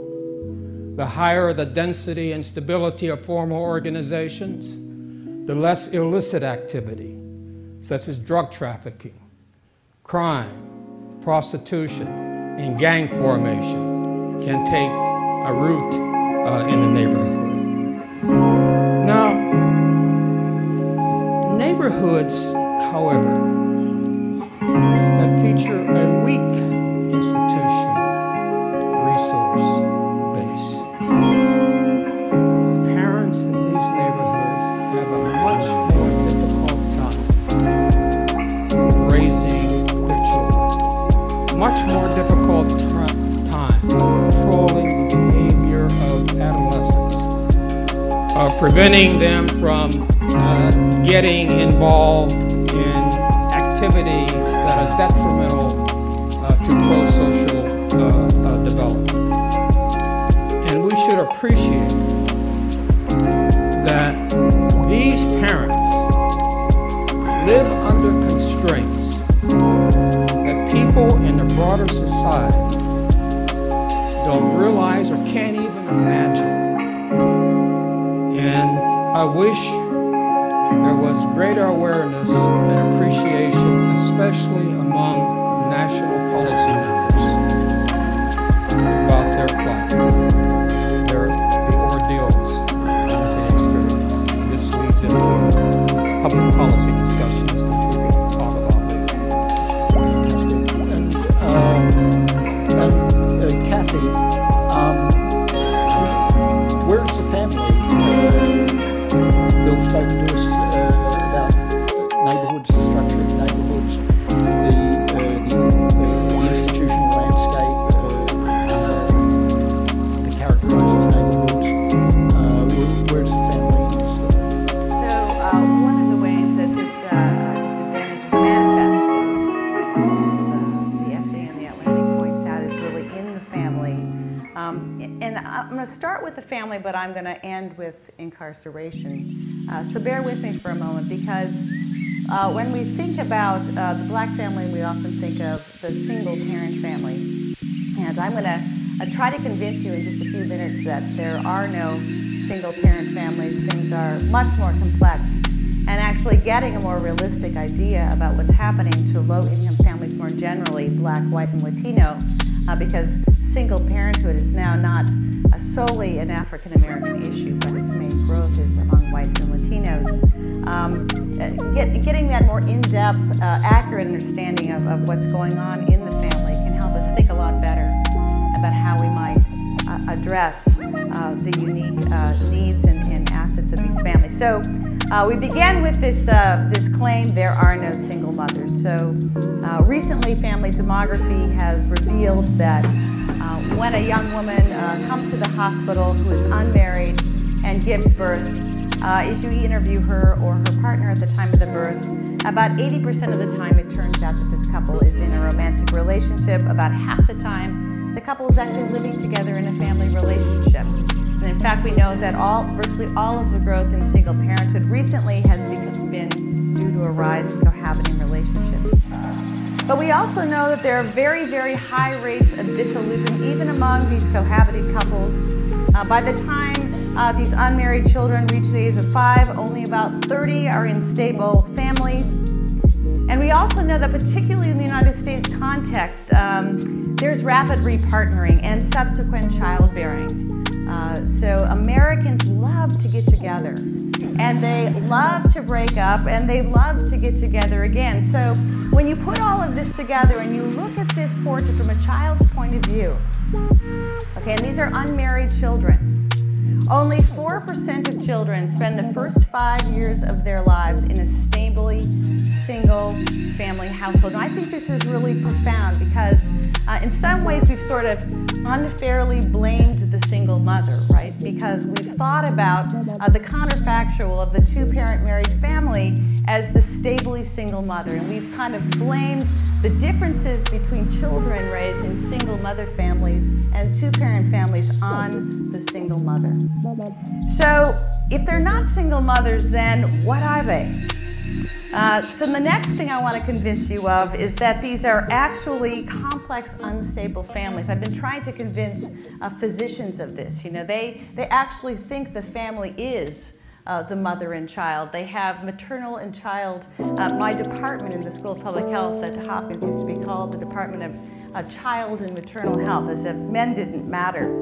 But men are everywhere in these families, not just Ta-Nehisi's family. So when a single parent family presents itself, think to yourself, aha, this is probably actually a complex, unstable family. And in fact, the rates of instability and complexity are so great. And the family forms that result, and again, this is not just among African Americans, but they're disproportionately represented, is now I wish I had a table to show you as a, kind of a stick figure, a set of images to show you what these families look like. That it becomes hard to imagine how parents and children really navigate all of these complex relationships. And I will say that we know from demographers that these rates in the United States are historically unique. The United States has not been like this before. And we are also unique as among our rich nations, our other counterparts. So we may look a little bit like Latvia, but we don't look like the rest of the developed world. Now, you may say to yourself, so what? And I think that's a very good question to ask. We should always be, questioning our assumptions that things are good and bad. So in order to answer that question, we need to ask how families are faring. And here, the literature that's emerging is quite troubling. So it turns out that kids are really resilient. In the face of parental divorce, they often adapt. What's really consequential is the rate of change. And what we're seeing increasingly is that the rate of change is so rapid that kids are having trouble adjusting, and that the rate of transition and the speed of transition ends up being highly consequential for children, particularly boys. Dads, too, are not faring very well. They're ending up having their children across multiple partners, more often than not. David Williams, one of the dads we interviewed in Philadelphia, he had a beautiful relationship with the mother of his youngest child. He describes the birth of this baby who came out of his mother's womb spinning like a bullet, in his words, as one of the most beautiful moments of his life. He works selling newspapers at the base of the Ben Franklin Bridge, one of the toughest and most degraded jobs you can have. And yet he brings his money home, gives it to his partner Deborah, and delights in parenting both his child and his partner's two children, whose biological father is incarcerated. So he looks like a fabulous dad, right? But it turns out he has 4 other children, 2 by a woman who, when he was incarcerated, simply left town, leaving no forwarding address, and this is not uncommon. And 2 others that he was also separated from quite young when he was also incarcerated, who he's really not got much of a relationship with at all. So many men are very much like David Williams. They end up fathering in a serial selective fashion. And in fact, if you look at the NLSY, the National Longitudinal Survey of Youth, what you see is that though 85% of men who ever had a non-marital birth are actively parenting at least one of their children on a weekly or daily basis, 50% have also left another child completely behind, of men who've had children by more than one woman. So you have a lot of strain in the family, and what this does to men, of course, it puts them in a family go-round where they don't get to parent all of their children well, and it puts children on a father go-round where many of them will have no adult that stays with them for the life course and is there long enough to pay the college tuition bill or even to attend the high school graduation. Finally, though, I want to say that all policy is family policy. I did learn a thing or two during my 7 years here. I taught a class called Poverty and Social Policy that I loved. And in that class, we talked about the fact that direct interventions into the family have not worked very well, right? But indirect interventions show dramatic results. Everything from preschool, high-quality preschool interventions, to high school interventions, to wage subsidies for working welfare recipients have shown dramatic increases in the probability that men will be living with their children and their children's mother in stable 2-parent homes, even 40 years. You know, in the case of Prairie Preschool, the results are 40 years out. And what this signals to us is that if we improve our basic institutions, preschool, high school, offering people a modest living wage, we can do a lot to restore the family. And in fact, in some work that I'm going to talk about in a minute, we also have the power to do the opposite. But it's certainly not that family fragility is inevitable. But to end on a depressing note, since we are talking about mass incarceration, I do want to talk about the fact that incarceration is a policy approach that we have quite a lot of evidence now that it's done the opposite. We have evidence that it's really tearing the fabric of these relationships apart. Note that each of David Williams' parenting attempts were interrupted by a spell of incarceration that led to a disengagement between him and his children. And we see this in quantitative data as well. In fact, in a paper that Bruce published, I don't know if you remember this paper, in 2004 with Sarah McClanahan and Len Lopo, they find that among high school dropouts, the least educated men in their sample, that if they, it's kind of a fancy paper, it has some imputations, but if you assume a zero incarceration model, society, you could cut the marriage gap between African Americans and whites in half. So although incarceration there's evidence that it's really deleterious to the family, there's also hope that if we continue to work and move on this margin, we can improve things dramatically. So, terrific comments, and I want to turn to Ta-Nehisi quickly before opening the floor, and I see a bunch of continuities between Bill's and Kathy's comments with the conversation we started with. I don't want to load the dice though. Where do you, how do you relate our initial conversation to the neighbourhoods that Bill was talking about, to the families that Kathy was describing? You know what, I'm going to pass on that question. And I just want to process, because I actually just took in a lot. Yeah. And I don't know that I have an intelligent response yet. I have like very initial belief on it, but I haven't seen Bill's research, so I was very excited to hear it. I can't read back the paper. So I'm just pulling in a lot right now. I don't want to just come on my face and say something stupid. Also, we get more Q&A. Yeah. So that's an invitation to the floor then, and we're going to open up the discussion to you. I want to ask each of you, when you ask a question, to do three things. Could you please identify yourself? Could you ask one brief question, please? No speeches. And the really characteristic thing of a question is that it ends in a question mark. And I would urge you in the strongest terms to pose a question to the panel. Absolutely. My name is Trevor Bransera, college class of 2015, and my question is I think pretty quick.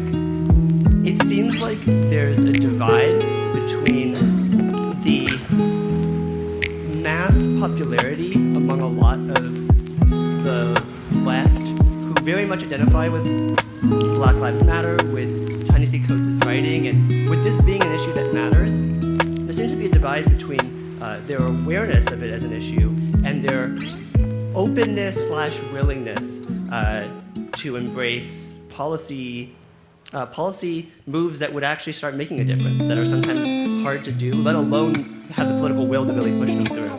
And I'm curious what your reactions are to that kind of divide, and how you guys think about pushing that divide. Well, I don't know that there's that. I mean, it's not like if you got to convince the whole country. I think therein is the divide.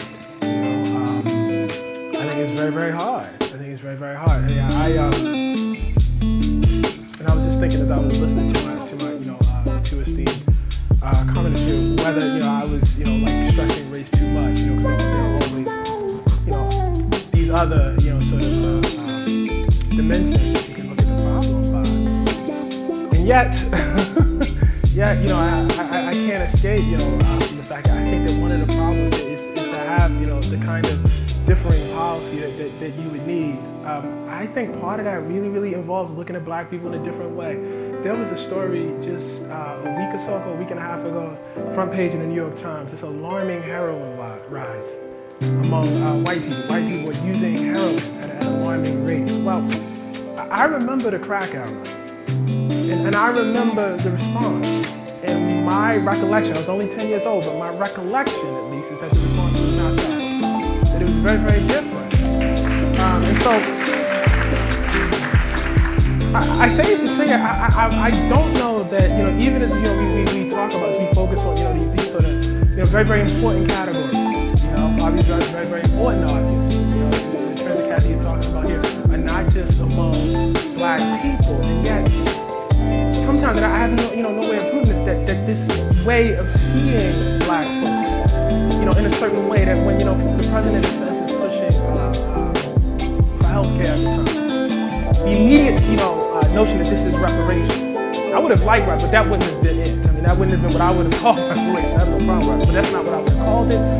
But the immediate thought that this is some sort of giveaway to black people. The instinct to see a young girl flipped over in a chair, dragged across the floor, I said this like 5 times today, but to immediately ask, what did she do? You know, as opposed to, you know, hey, I wouldn't want that done to my daughter. Like, I wonder if we can separate that out, you know? So I think it's beyond the level. I think that, like, you have to get a critical mass of people in this country to see black people differently, you know, to put it straight. I don't know how you do that.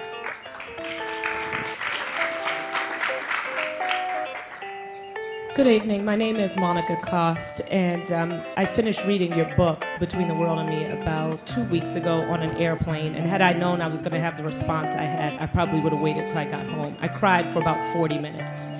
And I'm still happy that I read it, but I'm raising 2 little black boys. And so, you know, I take it this is your first time interacting and talking to your son about these issues, and I'm just wondering, based upon the information that you've given him and how much you talk to him about it, do you recommend that, or do you feel like you've said too much, or do you feel like you haven't said enough? I'm just curious on a personal level. No, I don't. I have no recommendation for how people should interact with their kids based on that book, because that's not my son's first time seeing that. It's a literary form that I chose. We've been having those conversations for years. Yes, no, I was more saying how you felt about what you've been saying to your child. Oh, how do I feel? Yes. Yeah, I feel like I, you know, would rather burden him with the information than have him go out in the world and get, you know, punched in the face by it. I'd rather prepare him. My name is Shoutout. Right, yeah. Oh, and there too. Mr. Coates, my name is Yvonne Baptiste. I'm a second year here at the Kennedy School. One of the things that struck me the most about reading Between the World and Me was your statement that, as I think sort of a coping mechanism, African Americans have almost romanticized slavery in a way, because we see ourselves as the redemption, the hope of those who suffered through slavery, something that you suggest in your book that your son should not do.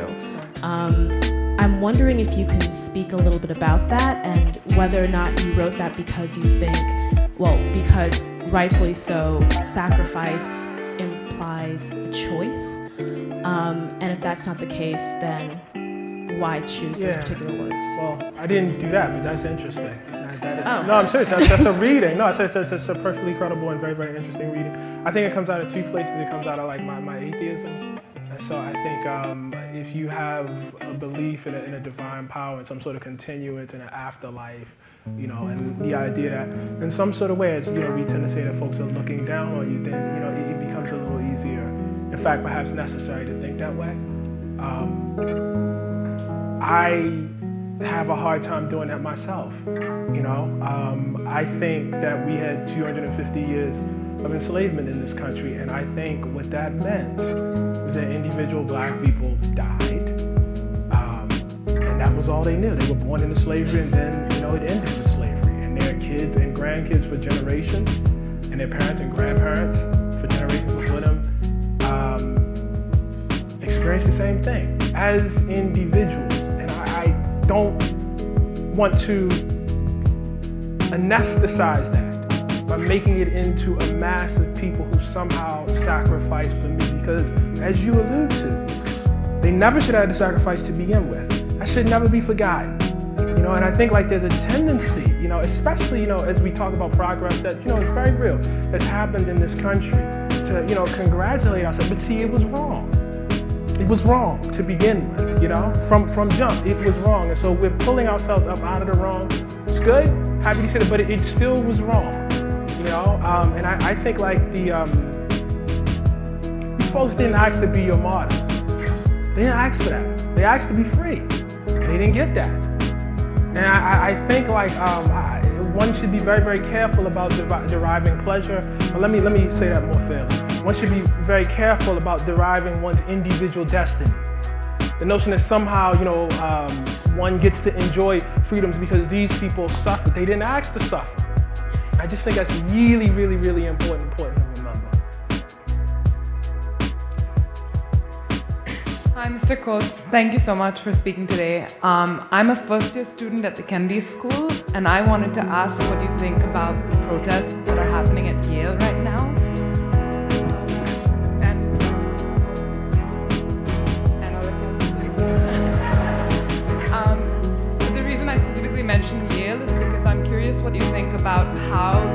challenge institutions that perpetuate race, but whether the protests that are going on right now are closing an honest conversation or opening it up. Well, I highly doubt they're closing it. Because that would presume that there was something there, and I wonder if it was there to begin with. Having said that, I swear to God, I'm not trying to duck your question. I've been on book tour for 7 weeks now. I'm not even clear what they're protesting over. Do you know that? Like, I just haven't got, I know what the inciting incident was. I know about the Halloween letter, but I suspect that, again, as I was saying to Bruce, that it's about 5 other things behind that. And I don't know those 5 other things. Do you understand? I'm just not up on the situation like that well enough to know. So I would be hesitant to critique them on that.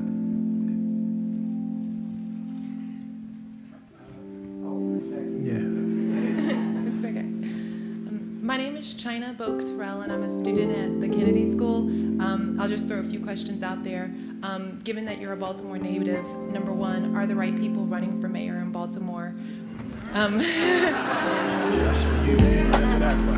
Number 2, for the Freddie Grays who are out there that are already at the age that we are, is there a generation that we have to give up on? Like, is there anything that can be done to bring them back from, well, what they're about to experience if things don't change, literacy, job, records, that kind of a thing?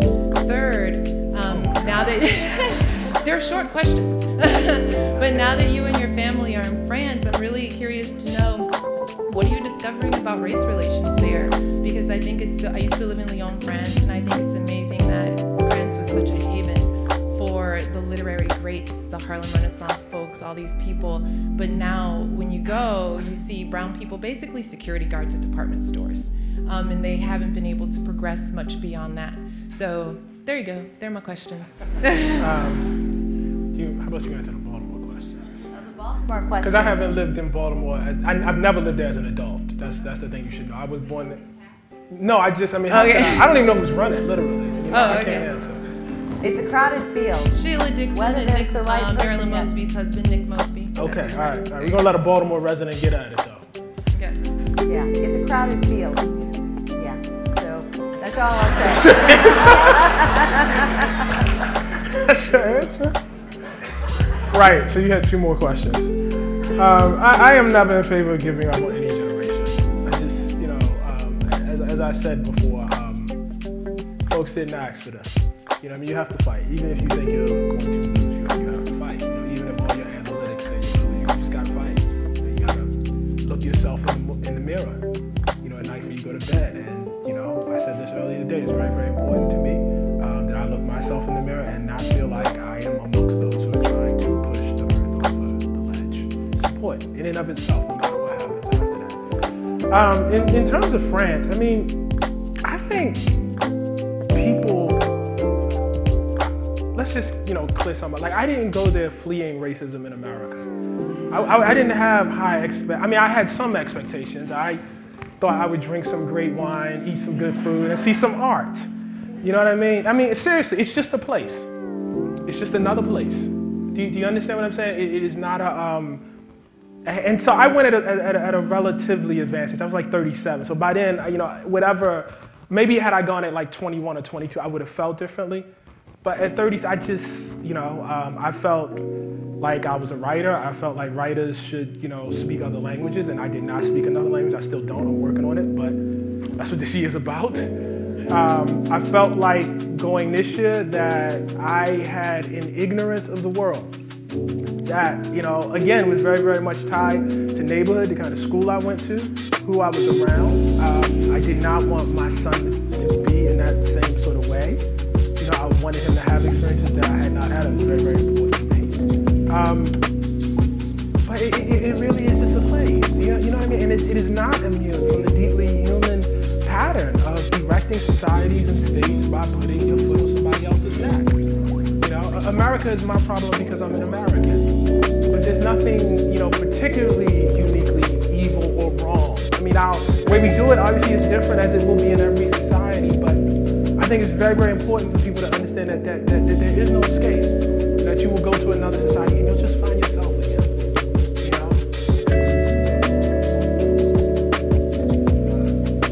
Hi, I'm Mario Small, and my student in Sociology Department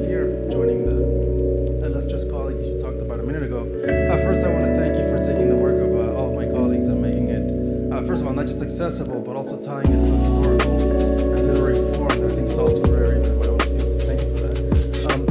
I've read your pieces in The Atlantic. I haven't read your book yet, but I had a question for you about a point you made earlier about modulating your communication. You talked about the fact that you're talking here, you sort of speak, and you modulate your behavior for the context. You were in the streets of Baltimore, you're doing something different, etc.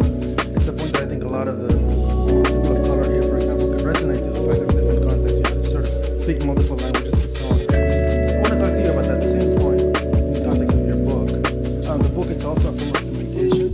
You talked about the fact that you wrote it for your son as a literary form, but in spite of that, there was an audience. You were sort of modulating your communication there for a particular audience. My question for you is sort of, what is that audience? What were you trying to represent to that audience? Why did you think that was important? I don't really modulate in my writing, you know, and I just realized that. That's why I love it. It's so funny. No, it's not modulated at all. That's me right there, man. I mean, that is more me than me sitting here talking right now. Okay. That is, I mean, no, it is so, I was telling somebody about this earlier, that it is so liberating. So somebody said, well, what do you do for self-care? Writing is really, I said, no, that is the self-care. That's the self-care, the writing, the ability to sit down and, you know, pursue the truth as you see it, you know, and, you know, write it out. So no, I am shocked by the reception that book has gotten. It is certainly not the reception I expected. It is certainly not, and that has problems in and of itself. It always presented problems in and of itself. But no, that's pretty much me right there.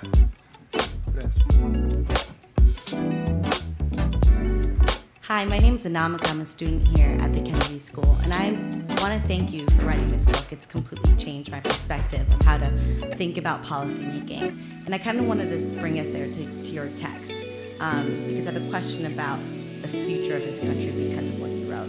So you wrote, there's nothing uniquely evil in these destroyers or even in this moment. They're merely men enforcing the whims of our country, correctly interpreting its heritage and legacy.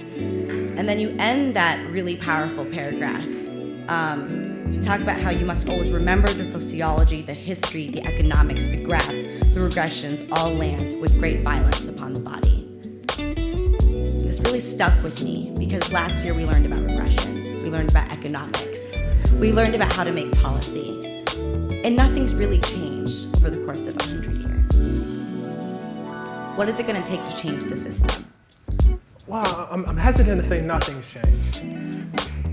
100 years ago, we were lynching quite a few people in the South. You know, I think that's important. Like, I think one can have a critique of the system, you know what I mean, and still, you know, admit that, you know, some things. In other words, I don't think it takes anything away to say that you know, that there has been change, you know.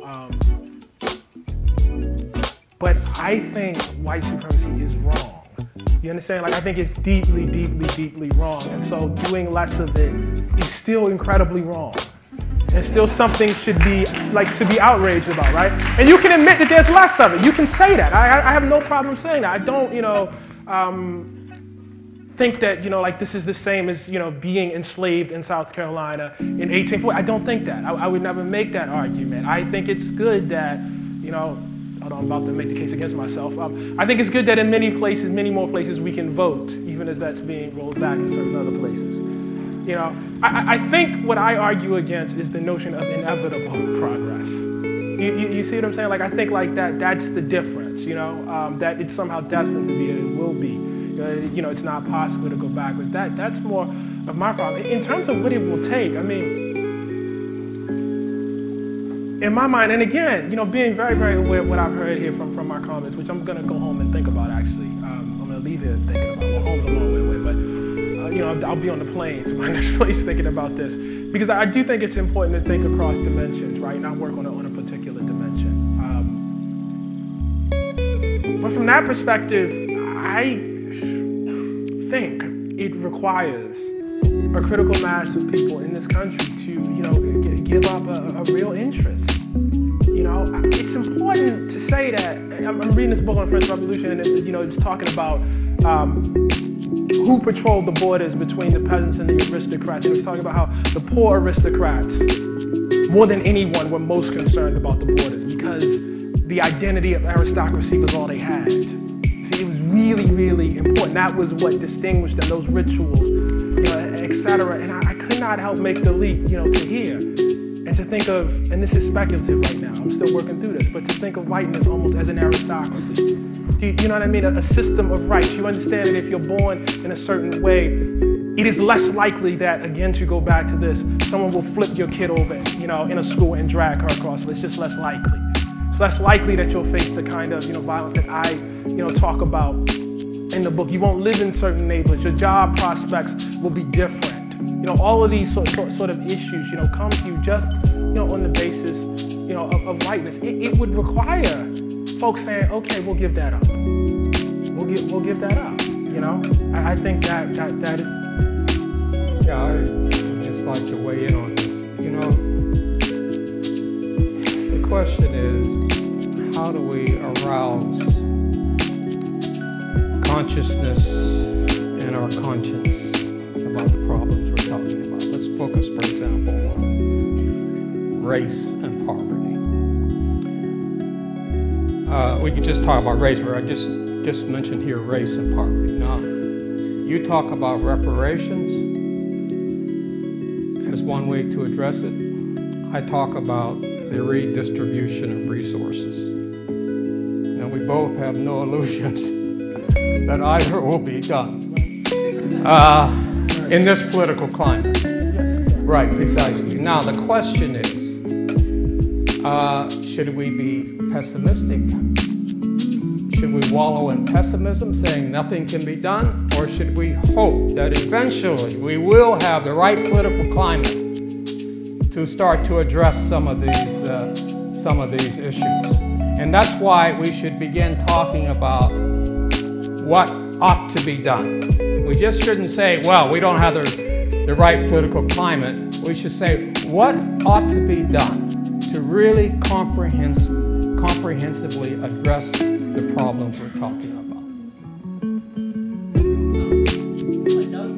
For the three of you, none of you take the political climate as given. And in all your work, I read all of your work as efforts to change that climate. I wonder if each of you could just take 30 seconds to say something about that in your own work. How do we change the climate that allows different policies to be imagined, implemented? Talk a little bit about family policy. I wrote a book, you blogged a little bit about it, with Tim Nelson, called Doing the Best I Can, about an 8-year study of non-custodial fathers in the Philadelphia Camden area, black, white, and Latino, but the degree to which these men have just been erased. These are unmarried men. They're erased by child support policy. Mothers are given a presumed custody over children. Fathers are put in a debtor's prison of child support with no corresponding rights to their children to make decisions over their children. When you talk to audiences about father's right to parenting time, the first thing you'll hear is that these men are violent and we have to be careful about them. Playing a part of their children's lives, just to reinforce your point about how these stereotypes about black men are now sort of spreading to poor men, into men who have children outside of a marital tie. And what I've been advocating for is that poor men who have children outside of a marital tie should be treated the same way that middle-class men are. Middle-class men actually get divorces, and so their parenting time is adjudicated. And it's absolutely amazing to me how we've encoded all of these prejudices into our child support policy, and how much resistance there is to treating these men with basic human respect. So many of the things you wrote about, and maybe especially the assumption of criminality, have really become encoded into family policy in a way that does far more harm than a mere lack of a marital tie, right? It really drives a wedge between a father and his child.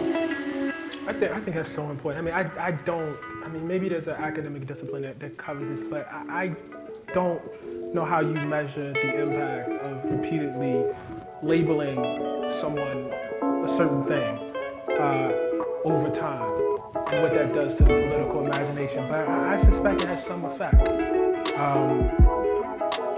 And so, like, for my generation, I was coming up on this period, when folks label you as, super predator, people use terms like that. I'm not going to say it's responsible, for our carceral policy, but it at least has some effects. It's at least within a tradition of talking about people a certain way and then going ahead and doing certain things to them. I think about my work, and I was saying this when we were talking about the subsidy, I think about my work as not like, so here is like the realm as they say, politics is the art of the possible, right? So here's what's possible, right? I feel like as a writer, I have an obligation not to be bound by that. To not write as though I were a Senate aide. A Senate aide is it's a very good thing to aspire to do. I have no problem with Senate aides, but I'm not one. I'm not one. And so if the answer is here, hey, I'll say the answer is here. But if it's way over here, and I have a responsibility to say that, to assemble as much scholarship, as much journalism, as much evidence as I can behind it and say that. And the hope of what happens is that over the long term, and this is generational, I think. I don't think this is like my lifetime, but over the long term, maybe things open up a little bit more. I was thinking, we were talking about that, and I think it's always worth remembering, 1859, Frederick Douglass, abolitionist, is saying, right thing to do is right now. Free all the 4 million enslaved black people in the South. And no one thought that would happen. Everyone thought that was crazy. 6 years later proved to be right. Diva was talking about how in 2004, Bush is running an anti-marriage equality platform. That's helping him get elected. And look where we are now. Now that doesn't mean that I expect, same thing to happen. But you don't know. You don't know, and so I think, as Bill was saying, the notion that you should only say, things that are within here, as opposed to where we ought to be, I just think it's really, really important.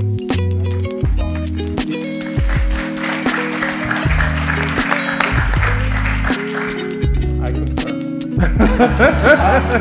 But I just want to say, Bruce, I'm glad you asked that question, because I would like to say that, Bruce and I and Rob and Matt and Mario and Diva are involved in a very comprehensive research project. We're launching it on race and poverty through Henry Louis Gates' center, the Hutchins Center here at Harvard. And we not only hope that we can come up with comprehensive findings, new findings that would enhance our understanding of race and poverty, but we're establishing connections, and I won't mention any names, but we're establishing connection with some powerful institutions and organizations in this country that will help us translate our findings and reach a broader audience, including policymakers. And I'm very excited about it.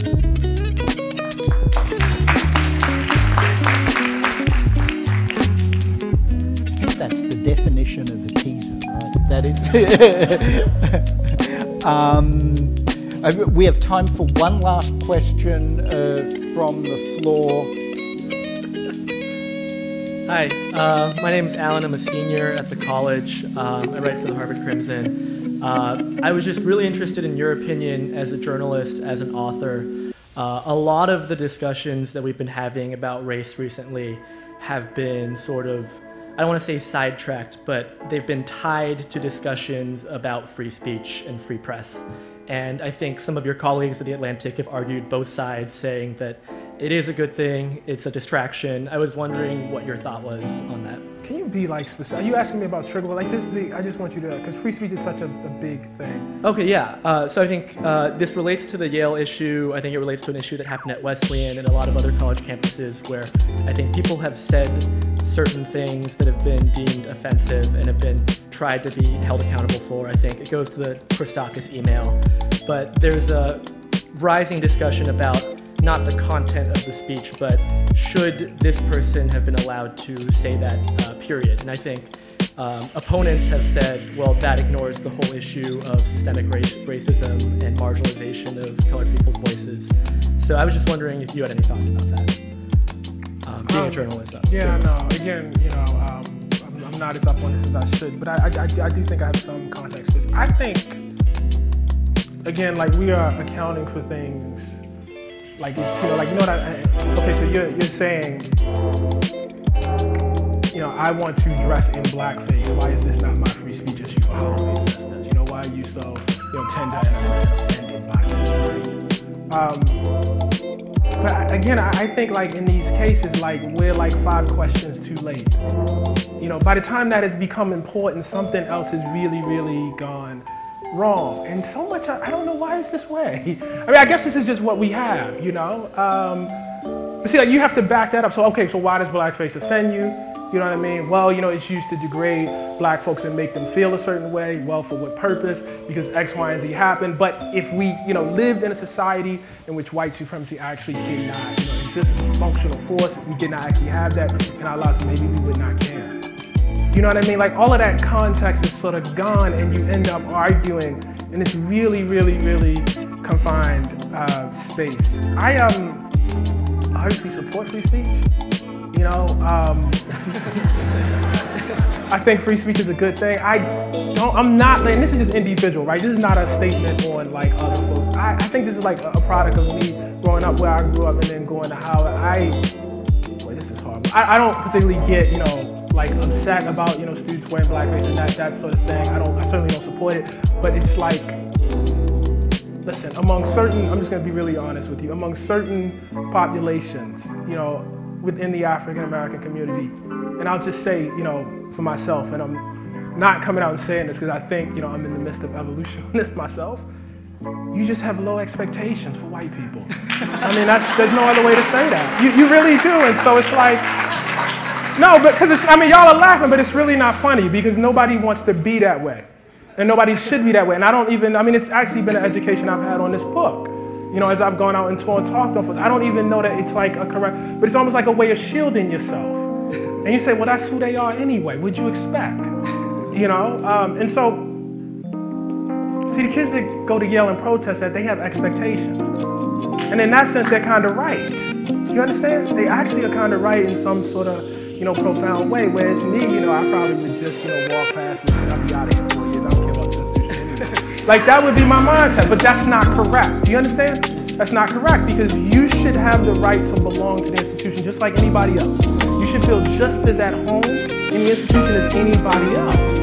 So that's a long rambling answer. Like I said, I haven't had the chance to digest it like I should to give, a more coherent, intelligent answer.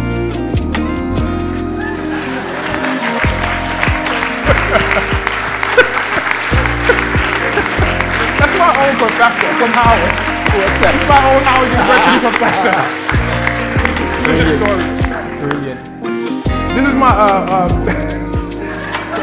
I didn't know you were going to be here. This is my professor, Linda Haywood. I had her at Howard University for history. She is,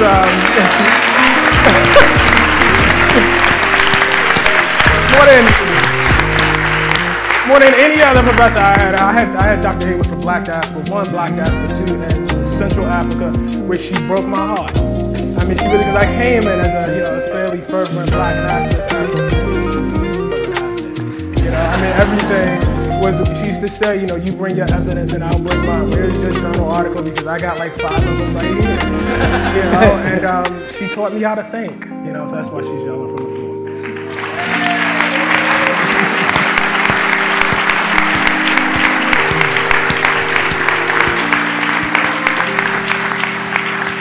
So, very sadly, we're over time, and we have to bring this conversation to a close. I thought this was a brilliant panel. I want to thank you, Ta-Nehisi, for sharing your time with us and engaging in this conversation. I want to thank Bill Wilson and Kathy Eden for their wisdom. Thank you all very much.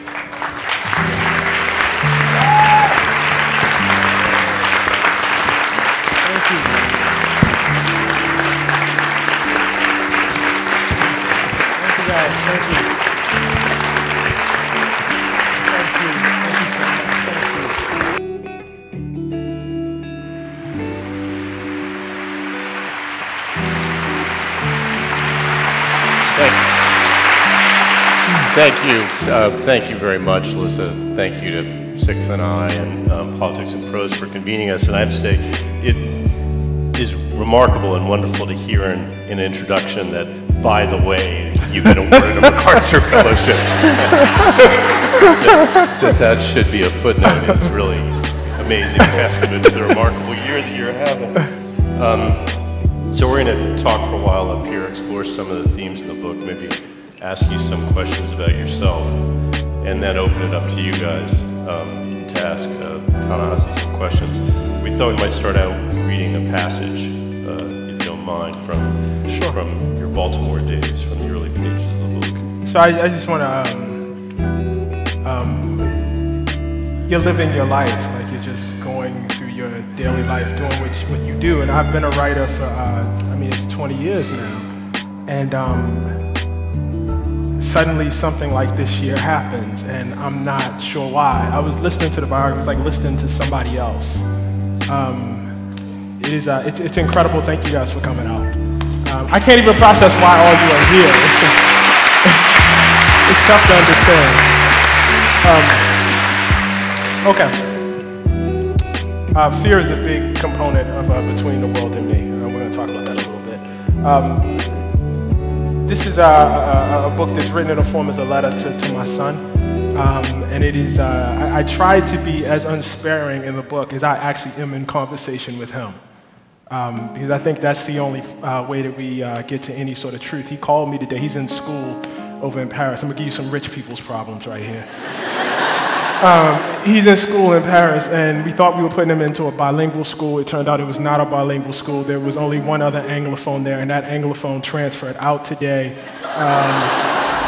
Problems. And he can barely understand. But see, for him, like, I'm joking that it's rich people's problems. But see, when you're the kid, and you're 15 years old, and you haven't seen anything else, and you have nothing else to compare it to, and everybody else around you speaks a different language than you, and he studied before, but it's different when you're thrown into the game. And I was trying to tell him today, he said, listen, I feel lonely, I feel miserable, this is what's going on, and I, as I say in the book, I made no effort to make him feel better. Because it is miserable, and it must be lonely, but in a year you'll be thankful for it. But right now, you're right, it is miserable, and that's like a basis of trust between me and him. And so this book is, I think it comes out of that spirit between me and Samari, that kind of trust, that sort of candor. And so I'm going to read about fear in a very candid way. And I am afraid. I feel the fear most acutely whenever you leave me. But I was afraid long before you, and in this I was unoriginal. When I was your age, the only people I knew were black, and all of them were powerfully, adamantly, dangerously afraid. I had seen this fear all my young life, though I had not always recognized it as such. It was always right in front of me. The fear was there in the extravagant boys of my neighborhood, in their large rings and medallions, in their big puffy coats and full-length fur-collared leathers, which was their armor against the world. They would stand on the corner of Gwen Oak and Liberty, or Cold Spring and Park Heights, or outside of Mondawmin Mall with their hands dipped in Russell sweats. I think back on those boys now, and all I see is fear. And all I see is them girding themselves against the ghosts of the bad old days when the Mississippi mob gathered round their grandfathers so that the branches of the black body might be torched, then cut away. The fear lived on in their practiced bop, in their slouching denim, in their big t-shirts, in the calculated angle of their baseball caps, a catalog of behaviors and garments enlisted to inspire the belief that these boys were in firm possession of everything they desired. I saw it in their customs of war. I was no older than 5, sitting out on the front steps of my home on Woodbrook Avenue, watching 2 shirtless boys circle each other close and buck shoulders. From then on, I knew that there was a ritual to every street fight, bylaws and codes that in their very need attested to all the vulnerability of the black teenage body. I heard the fear in the first music I ever knew, the music that pumped from boom boxes full of grand boasts and bluster. The boys who stood out on Garrison and Liberty up on Park Heights loved this music because it told them, against all evidence and odds, that they were masters of their own lives, their own streets and their own bodies.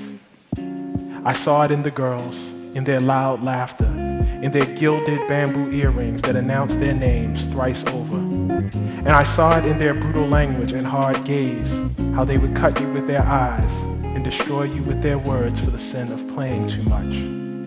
Keep my name out of your mouth, they would say. I would watch them after school, how they squared off like boxers, Vaselined up, earrings off, Reeboks on, and leapt at each other.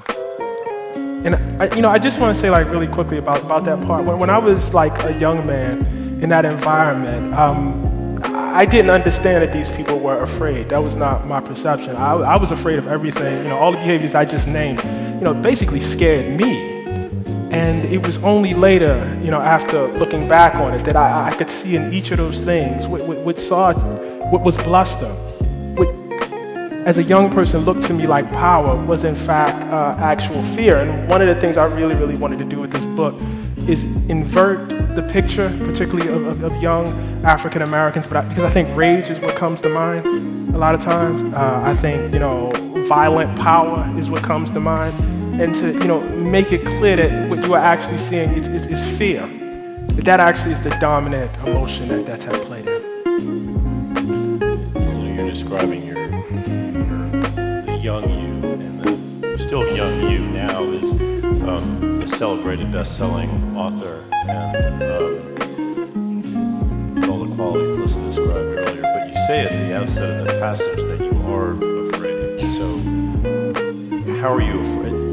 Are you still afraid, and what is the quality of the fear today, the nature of it? Well, it's different. I'm older. I have a little bit more control over, my circumstance and my body. I think this really comes out of the spirit of being in middle school, which I think is a particular time, in the mental growth of all people. But I think in the period where that was happening in my life, in Baltimore City in the 1980s and into the 1990s. Given what was happening in the cities at that time, it was just a particular point, a very, very violent point. And so it was particularly scary to be there. Having more control, less so now, but then, you have kids. And you send your kids out into the world, and you are, I am, very, very much afraid, for my son. And there's the normal fear, which, for instance, I felt today in the conversation I was having, which I think all parents feel. And then it is the fear, like when we're at home in Harlem, and your kid goes out, to school, and you know what kind of neighborhood Harlem is, and you know what happens in Harlem, and that's a different fear. That's an extra layer that I think comes with being African American in this country. Did you ever have a lot of fear as a writer? Did you have to conquer any particular fears? I'm not saying even to advance a controversial argument or something like that, but just to believe that you had something to say that the world wanted to hear. I have a story for you about that. Good. I had a piece to do for an editor who used to be with us, James Gibney, and I kept asking for extensions. And he said to me the last time I asked, he said no. He said, no, if you don't turn this in by tomorrow, I will go to James Bennett and I will tell him that I have no confidence in your ability to deliver this piece. And I said, oh my God, that can't happen. That can never be said about me. And I churned it out in a day, and the piece ran in the magazine like 4 months later. And what I got was that I was afraid that in fact what I was doing, that I did not need more time, that I did not need to think things over, that I had not figured it out, that I was just afraid, that I was literally afraid that it was going to be terrible, that I couldn't do it. That actually was a big growth piece for me, because then I could see the whole process. So I'm not really like, I do get afraid now, but I recognize it as part of the process, and I just write right through it. It's actually one of the things I try to impart on students when I'm teaching, that it is natural to sit there and be afraid, but you got to do it in spite of it. And how about the writing of this particular book? You said in one of the interviews you gave over the summer that you wouldn't have written this book in 2008. Right. That you've changed. Right. So how did that happen? Well, I think a couple things. I mean, one of the benefits of working for The Atlantic was, particularly at the time, when I arrived, we were, I think, really trying to figure out who we were. And so there was a lot of room, for creativity. I think there's still room, now, but it was like really, really entrepreneurial. There was still such a thing as a blogosphere in a big way, and we were trying to participate in that and figure out where we were in that. And so I, had this space, at The Atlantic, this blog, which I could utilize however I wanted, and I, basically utilized it. There's no other way to say this, to educate myself. By which I mean I spent a lot of time in conversation with, readers of the magazine, readers of the blog, about, various subjects, and one of those being really, really close to my heart, American history. And it was sobering. It was very, very sobering, and I think, I don't want anybody to take this the wrong way, but actually kind of radicalizing. Even more so than Howard University, even more so than all the things that I had experienced up to, it was really that period from about 2008 to about 2012. Because what I came to see is that, we have a way of looking at the world as people, who are Americans and are just, going through life. But historians and academics, they're so harsh. And there's such a harsh view of the world, and there's no need. People say to me, about this book and about a lot of my other journalism, where is the hope? And I say, man, if you hung out with who I hang out with, you just need to go on a campus and just sit in the American history department just for a minute. Don't go sit, with, you don't have to sit with like people that are throwing firebombs or anything like that. Just try to sit through a reasonably good and intelligent survey of American history, say to 1865 and then after. It is sobering. It really, really is sobering. And I think like one of the things for me is these were not books that were on the deathbed. This is like James McPherson's book on the Civil War, which is like a Pulitzer Prize winner, Oxford History of America. These are well-regarded books. Ira Katz Nelson's book, which won a bunch of prizes last year, Fear Itself. And maybe people aren't reading these books, I don't know. But that period for me, I think it just, it changed my journalism, because it forced me to write in a longer sort of way. It opened, my gaze just a little bit wider.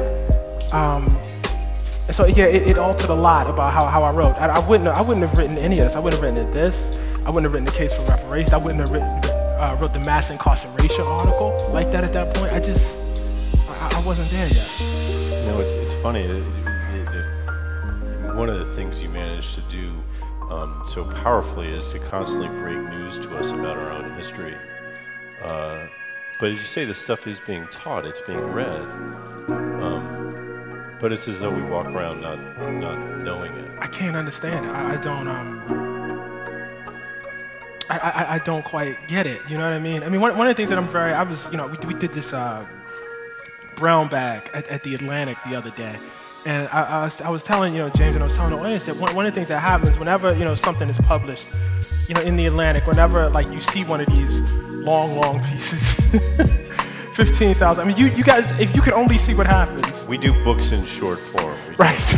Long stories. Yeah, short form books, that's what we do. Yeah, it's a very efficient way to get a lot of information. But if you guys could see, just to get, we'll just take like the mass incarceration piece, okay? So like the vetting for that begins with, we had a good crew of sociologists up at Harvard who met with me and my editor, Scott Stossel, gave us some preliminary thoughts. When we had the draft, they read it, said this is what's wrong, this is what's right. It went through, James, it went through Atlantic Fact Check, so you got like 3 or 4 or 5 people on your backside correcting every little thing. You guys cannot imagine like how small it can get. It literally can be like, I don't know, you said the incarceration rate in, 1972 was 231.5 per 100,000, but that was actually the 1973 incarceration rate, and actually in that year, you were about a decimal point or so off. It gets really, really. So I was telling you that by the time it's done, by the time all that's done, by the time I went through all those academics and historians, by the time I went through Scott and James, by the time I went through Fact Check, I know I'm right. It's just. I'm right. I'm right. And I'll fight anybody. You know, I'll fight anybody. I'll debate you right on this street corner. I'll be there. You bring your sources, I'll bring mine, and we can do this. I'm ready.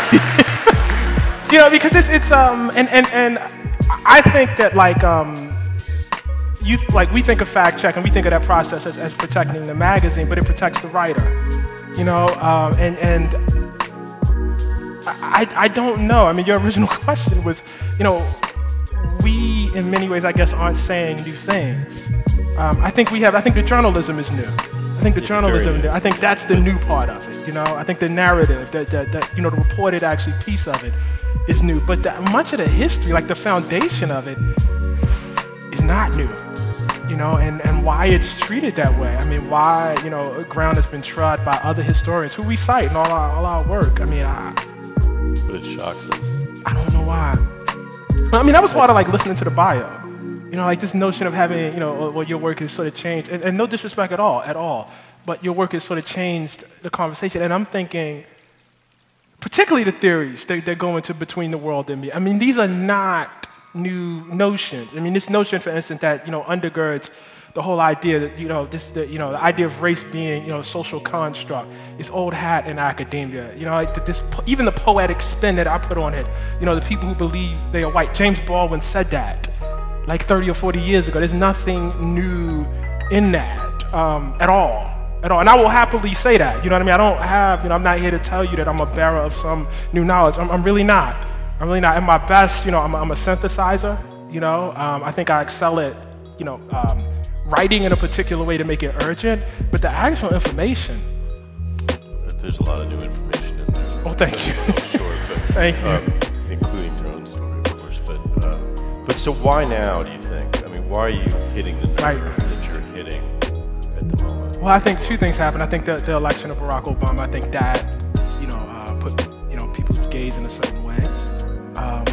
I think the possession of cameras in everybody's smartphone, you know, and the ability to record an amount of police violence that maybe people did not understand existed or happened out there. I think that's altered things a lot. But, you know, I have to say, like, when I was doing this, or you know, when I've done any of the work I've done for I didn't understand that was what was going to happen. You know, like I didn't have the awareness that, okay, this, you know, this movement is going to develop, this Black Lives Matter thing is going to spring up, and people will be looking for something. You know, I was kind of writing out of an internal need, and then it just, you know, I was lucky enough to have it match up. You know, I want to ask you about the reaction to the book. You mentioned the president. I mentioned this to you the other day, and I heard you at Howard the other day. You got a lot of great questions from the audience at Howard. I heard you on the Diane Rehm show a couple days ago. And one of the astonishing things to me was Barack Obama never came up in either of those conversations. And so this, you know, the salience of this conversation about race is as great as it's been since James Baldwin's time. But, you know, we're in the 7th, almost 8th year of the first, you know, administration of a black president. Why isn't he more part of that conversation? I thought I had an answer for that. I mean, I thought at Howard University it was because you know, like that conversation there was certain ground already laid, and so people were going to another level. But you said it didn't come up with the students either over the course of the day, right? No, it didn't. Yeah. But I mean, even among those students, I felt that they were, you know, at a different level. Yeah, here's my Howard University arrogance here. But no, really, I mean, there's real talk. I mean, they're not to be arrogant about. I mean, they have discussed Obama up one side and down the other by the time they get to me. You know, it's definitely true. So by the time they get to me, it's like, okay, you know, we already dealt with that. Let's, you know, talk about something else. Do you think we all feel that way at this point? But, you know, you made a good point about Diane Rehm. I mean, that obviously doesn't apply to that. I don't know. Maybe it's because it's towards the end.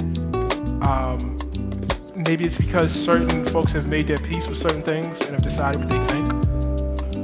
I don't really know. I don't really know. So what has surprised you in the reaction you got to the book? The entire reaction. I mean, I'm serious. The entire thing has been shocking. I mean, from the moment that blurb came in from Toni Morrison, everything after that has been shocking. It was a surprise to actually I mean, I guess before that blurb came in, it was a surprise to get the book done. Y'all are laughing. I swear to God, I'm not. I wish there's nobody here from my publisher, but they will tell you.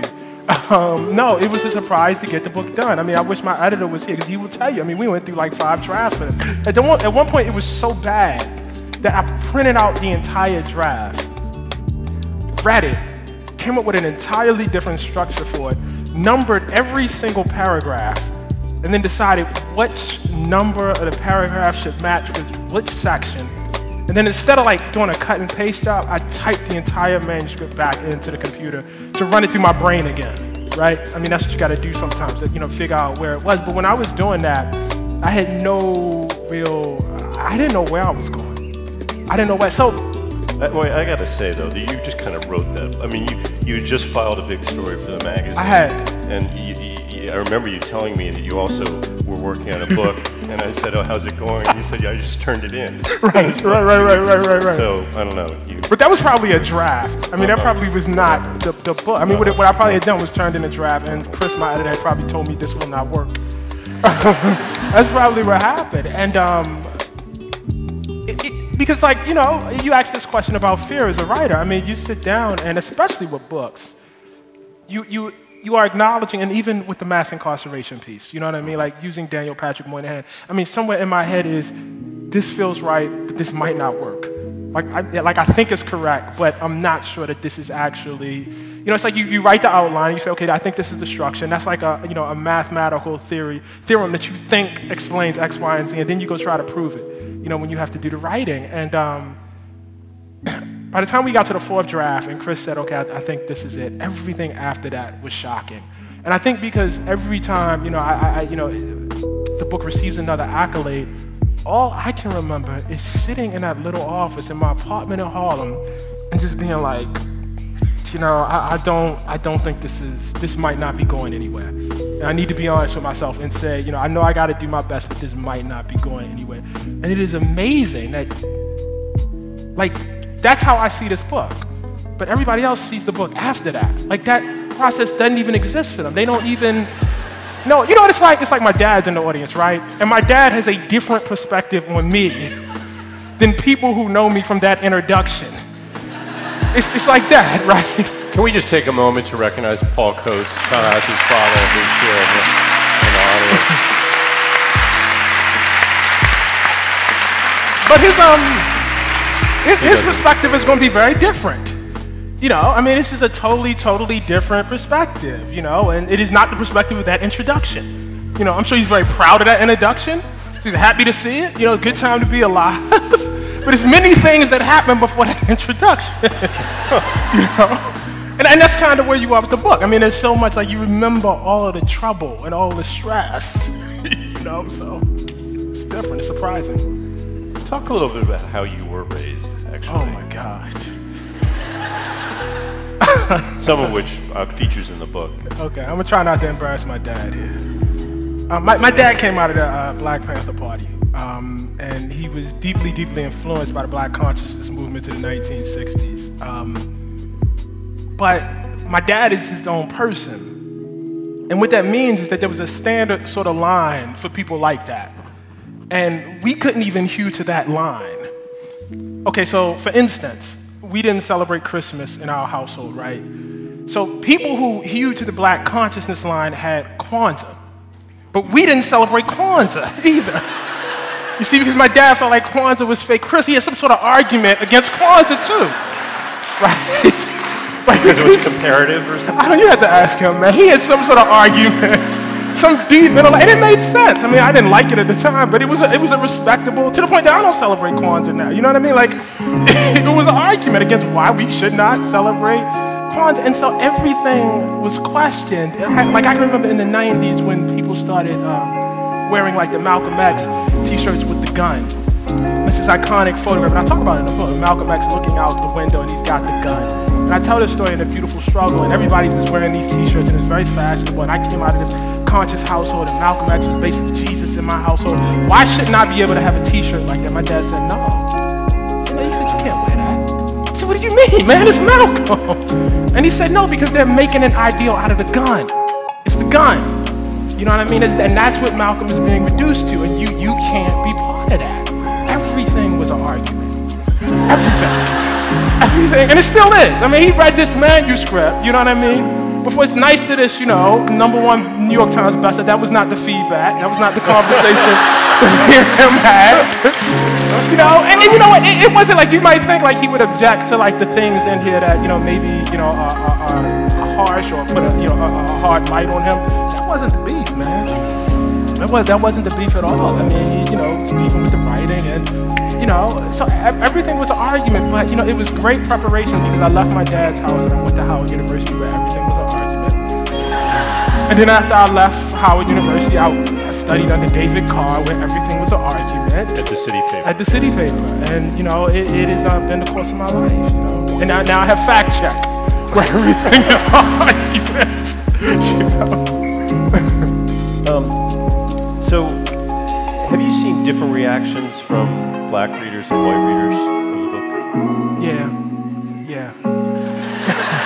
And how would you describe, in broad terms, what the difference is? If I had to break this up, I would say among white readers there are two camps. There's a camp that says this guy, hates white people, and this is basically a work of racism. The second camp is this guy is the one of white people. This is the guy. Read Between the World and Me, and you'll know what you need to know about black people. This is it. This is it. Read this book, and you'll got it. It's over. And then among they're very learned and intelligent and wise and deeply intellectually curious white people who read the book and either like the book or dislike the book. Among black people, there's the same thing. You have very, very learned, wise, intelligent, well-read, deeply curious black people who either like the book or dislike the book. And then you have, and I think this is actually the most interesting portion, then you have black people who like the book but don't understand what the big deal is. And I mean that sincerely. I'm not being critical, like who just feel like, well, listen, what he's saying is like what we know. Right. There's actually nothing being revealed here. Why is the world going crazy over this? Why is this, worthy of a MacArthur? Why is this worthy of the New York Times? Why is this nominated for the National Book Award? It's nothing new here. What's going on? And I think what that has to do with is the very limited space within which black writers exist. Because I think the feeling is there will be a number of books published by black authors. There will be many more books that'll the idea will come about that won't be published. A certain amount get through, and hopefully when they're of a certain quality, they get hailed by an audience that is outside of the African American community. And I think that causes some amount of angst. At least among some group of black folks. It's a problem. I mean, it's an actual problem. Did you think of what you said? In one of the interviews you gave, you said something else that surprised me a little bit. You said you were surprised when white people found what you write interesting, more or less. Yeah. It always surprises you when that. Well, you know what? Happens. Do you think of yourself as writing for a black audience or a white audience? How do you? That's Why tough does to it answer. surprise I guess normally. As one of your white readers, I can tell you. Right. Sorry for condescending to you.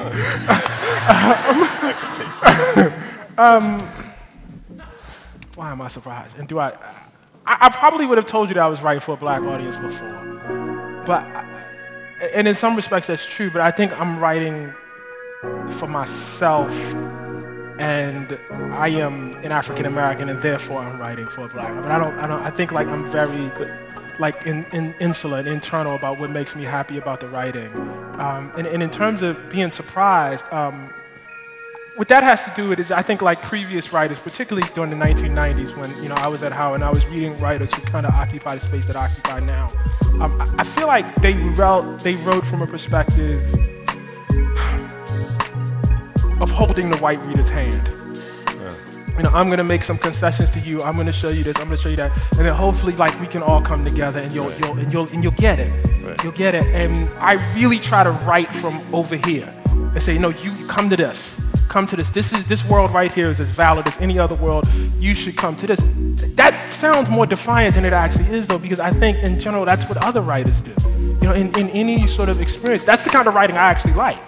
You know, I like, you know, having to find my way, you know, within a different way. I don't want my hand held. I don't want to be talked to like I'm 5 years old and I can't understand certain things and I need a different language to access the experience. I don't want that at all. You know, I want you to talk to me the way you would talk if I wasn't in the room. Because that's the truest representation of the experience. But it wasn't clear to me that people would want that. You understand what I'm saying? Like, it wasn't clear to me that, right. I mean, I guess there's an error in my thinking right there, which says, you know, if I would want that, and, you know, you respect people as intelligent, you know, readers and listeners, why wouldn't they want the same thing? I'm going to open it up to you guys in a minute. Maybe ask a couple more questions. There are 2 mics, so if people want to start lining up, now would be a good time. Or I can just keep going because I'm very nice with you. You called yourself an African-American writer a second ago. How do you think of yourself as a tribal person? I mentioned this to you before. There's this great moment, one of many great moments in the book, at Howard University, which is an extraordinary, just an incredible section of the book, your experience at Howard, where you encounter the great rebuttal to Saul Bellows' line about who is the Tolstoy of the Zulus, and the answer was, Ralph Wilder. It was Ralph Wilder. Ralph Wilder. Tolstoy is the Tolstoy of the Zulus, and you realize that you've accepted Bellows' premise and accepted the kind of phony notion of race that he would be in some way closer to Tolstoy than you would. Yet at the same time, you do identify yourself as a black writer. So how do you reconcile? Well, you know, there are 2 things going on. There is the fact that, you know, I growing up in the household that I am, you know, I grew up in, I am a product of this sort of black consciousness movement myself. You know, and that can't ever be gotten away from. And I think that there's some beautiful things about that. There's a way of looking at the country that comes out of that perspective that I think is excellent. At the same time, almost against myself, like I've, you know, assumed a much more cosmopolitan view of the world that I did not expect. It almost feels like it happened to me. My expectation as you talk to, say, 19-year-old me, 20-year-old me, was to live in a black world, to spend my life in a black world. That was it. I didn't really expect to go anywhere else. I didn't have any sense. And I don't even mean like going into the white world. I mean into the broader world, as in literally the globe. Like that was not part of my framing. I guess in many ways, you know, it comes back to the fact of going to Howard, okay? One of the interesting things, you know, Howard is this very, very black space. But the people who are coming in have a great variety of experiences, even as they're coming there. And they had been exposed to things out in the world that I just had not. And they had seen things out in the world that I had not. You know, I had girlfriends that had, you know, romantic partners that who just knew way, way more. You know, they'd just been exposed to way more, and they brought that. You know, there's a moment in the book that I talked about eating with a young lady whose dad was Indian, and you know, she'd spent some time in India, and we went to eat, and she was eating with her hands, and it looked so elegant to me. Even though it doesn't sound, it looked incredibly, and I had never seen anything like that. And there were moments like that happening to me. You know, like, you know, my wife, I mean, when she turned 30, you know, she said, I want to go to Paris. And I said, fine, go. And she said, do you want to go? And I said, well, why would I want to go? I mean, literally, that was my thinking. What's there for me? What's there for me? And I think, like, one of the cool things is I have been around people who don't allow me to sit in spaces that maybe are more comfortable. You know, I'm constantly being pushed out. You know, I mean, from the time I was a child, I mean, my parents were constantly pushing me out. And then when I went out into the world, like the company I had, constantly pushing me towards, you know, other experiences. So while that's like in me, like that kind of, I guess, for lack of a better word, a crude word, tribalism is with me. I'm in conflict, to be honest with you. You know, I'm in conflict. Because I can't reconcile it, you know? I mean, maybe the way to think about it is I think there are ways to identify ethnically with a group of people. And I think this is how I feel. I very much identify ethnically as an African American. But that doesn't mean that you're not curious about the broader world. You know, and it doesn't mean that you're not like, that you don't want to see the broader world. You know what I think about? And I'll wind this up. It's just a very interesting question. I met my wife at a period in time where, as I said, I had not seen much of the world. And my romantic partners were all African American. And I think about now, like, if, God forbid, but, you know, there's nothing there. I mean, we've had this conversation. If we split, like, what would my romantic pool look like then? Like, as a 20-year-old, I could only see it, you know, I met Kenyatta when I was 23. There was only one way of really seeing that world. I was 21, in fact. It was no other thing. And now, you know, like, so much has changed. How would I feel? Who would I be? Who would I be, like, in that situation? And I don't know. I don't know. What are you learning about yourself living in Paris, by the way? Oh, man. Well, how much of an American I am. And that's the first thing that's very, very clear. I mean, you know, like people say, you know, like African Americans have this, you know, special affinity. They feel this special thing. But I think what they feel is that the French, the first thing they notice about them is their Americanness, which is just not an experience you can have in America. It's just, I mean, it's not possible. You know what I mean? But that's the first, you know, you go into the, you know, your cafe, your restaurant, your store, and they hear you speak your awful French. And they say, it's American, that's a stupid American. And there's some relief to that. You see, like, there's actually, like, there's a different mask. You know, you have, like, you know, there's a different, you know, way in which you're viewed. And so that's very, very different. That doesn't mean a place is, you know, less racist. It doesn't mean that they don't have issues with their own, you know, population coming out of the Maghreb, coming out of West Africa. They definitely do. But as an individual African American being, the experience is different. I am learning to discipline myself and humble myself to my own ignorance. Because, you know, I'm studying French over there, and I guess I thought this was like, you know, when I first started, you take a few courses and then you speak French and that's the end of it. It's not the end of it. It's very, very hard. And every day you walk out, you encounter your own failure. I was telling Samari before I left, it is as though, like, being in Paris is like every day when you leave the house on roller skates. And you don't really know how to skate. But everybody else around you has been skating from the time they were born. And they're all, you know, doing tricks, and they're spinning, and they're jumping up in the air, and you know what I mean? You're just trying to stay upright. You know, I mean, that's how it feels every day. You know, it's a great place, great feeling to have in your life, very invigorating. Let's go to you guys. I'm sorry, please, sir. Ta-Nehisi, thank you for your work. In Paris, you will be walking in the footsteps of the iconic James Baldwin. Are you planning on perhaps doing a story on him while you're there? No, I don't think so. I don't think so. And here's why. Well, I recognize what you said. I recognize that is a truth.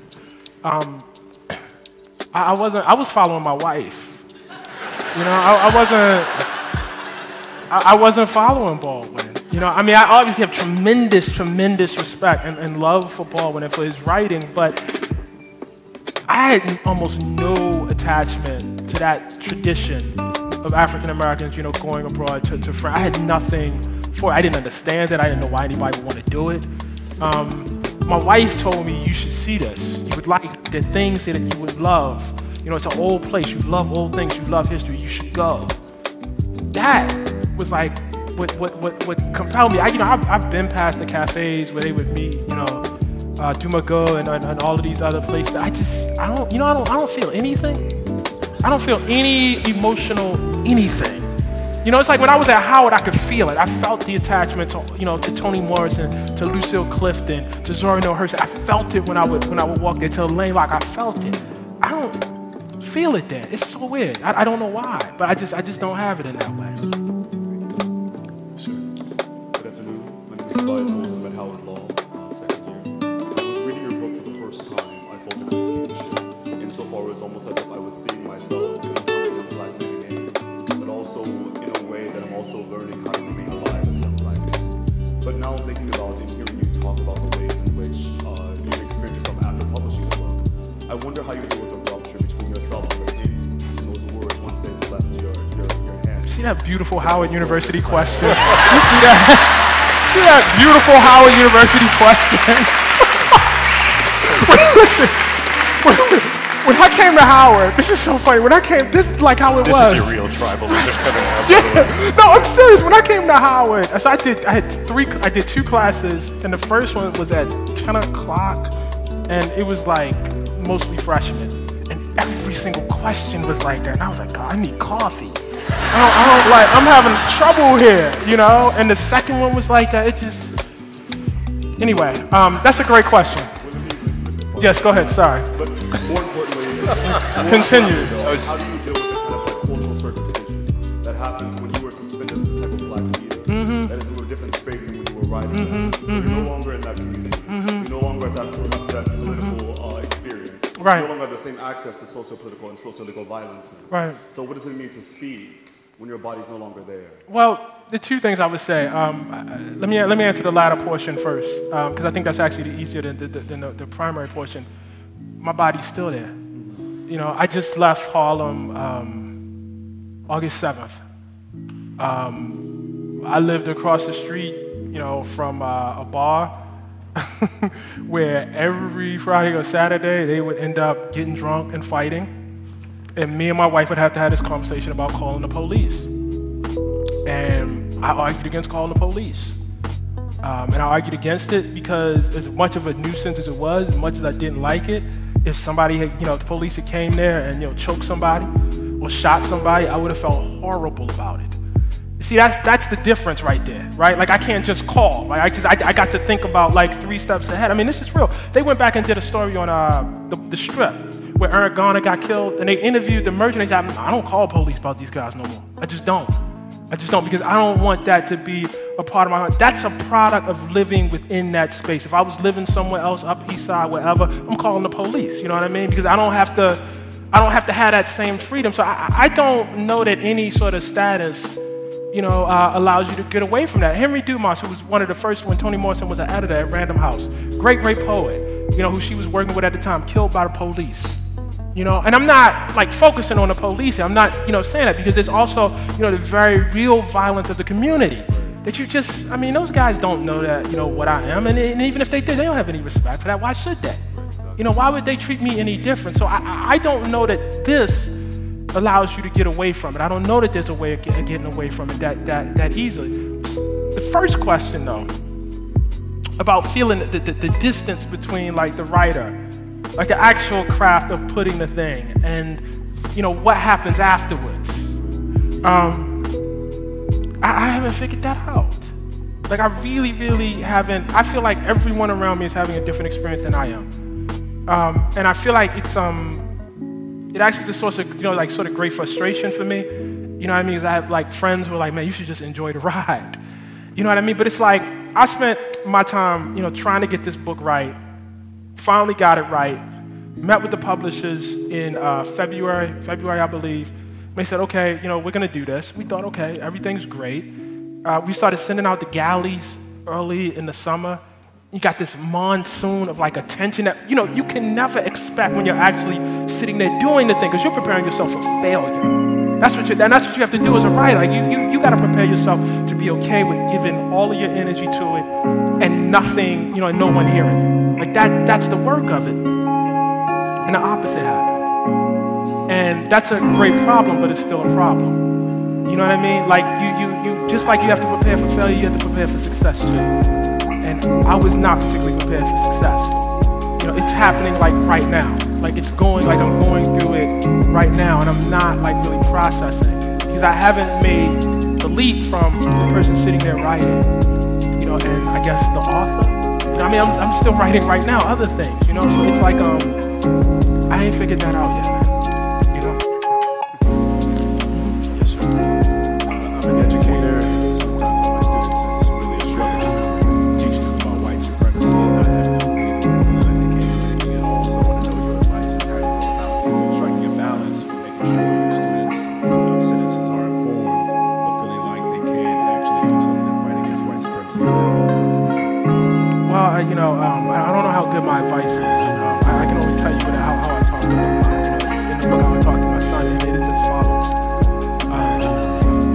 going to say this till I'm blue in the face. I'm just going to say it again. Slavery in this country was 250 years. What that means is that there were African Americans born in this country in 1760.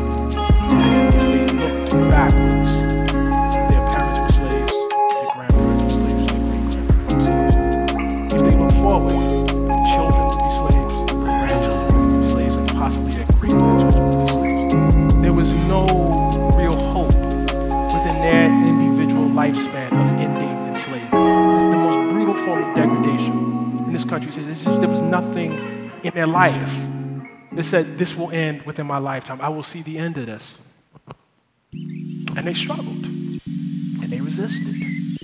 Ida B. Wells, one of my great journalistic heroes, gave her life to the fight against lynching, to end what is effectively our longest campaign of domestic terrorism in this country's history. She gave her life, didn't die, but dedicated her life, to that fight, and specifically wanted the Senate to pass an anti-lynching bill. The Senate did not do that. And they didn't even apologize until 2004, I think it was. Ida B. Wells had been dead for 70 years. Never saw the end of it. For African Americans, and I think for any other group, not just African, I think for any other group dedicating itself to any sort of honorable struggle, any group of people, period, dedicating themselves to any sort of honorable struggle, it is exceedingly rare to be alive to see the realization of that. That's not the norm. Martin Luther King is not the norm. Frederick Douglass is not. Martin Luther King was killed universally immediately. Frederick Douglass is not the norm. Harriet Tubman is not the norm. Sojourner Truth is not the norm. The norm is to argue for things and then to die. David Walker's the norm. Nat Turner's the norm. This is the norm. The norm is to make the argument and to not see the results of it happen in your lifetime. And there's something beautiful about it. There's a gentleman, and I'm sorry I'm forgetting his name, but he basically was the last congressman out of the South to be voted out after Reconstruction. So this would have been the 1890s or so. And he said, and I'm not one for this, right? But it gets me. And he said, listen, you may have gotten me today, but we'll be back. That was the essence of it. He said it much more eloquently than that. But he said, we'll be back. We'll be back. And 100 years later, he was right. He was just correct. But what he was looking was beyond his lifetime. So, if your struggle is, I will struggle only for that which may be realized in my lifetime. Well, you see, your vision is impoverished already. You know what I mean? My commitment is rooted in the commitment of many more people who came before me, who got to see the realization of nothing. So what right do I have to demand in my lifetime that I only struggle on behalf of the things that I will see, right now? That's all I have. Thank you.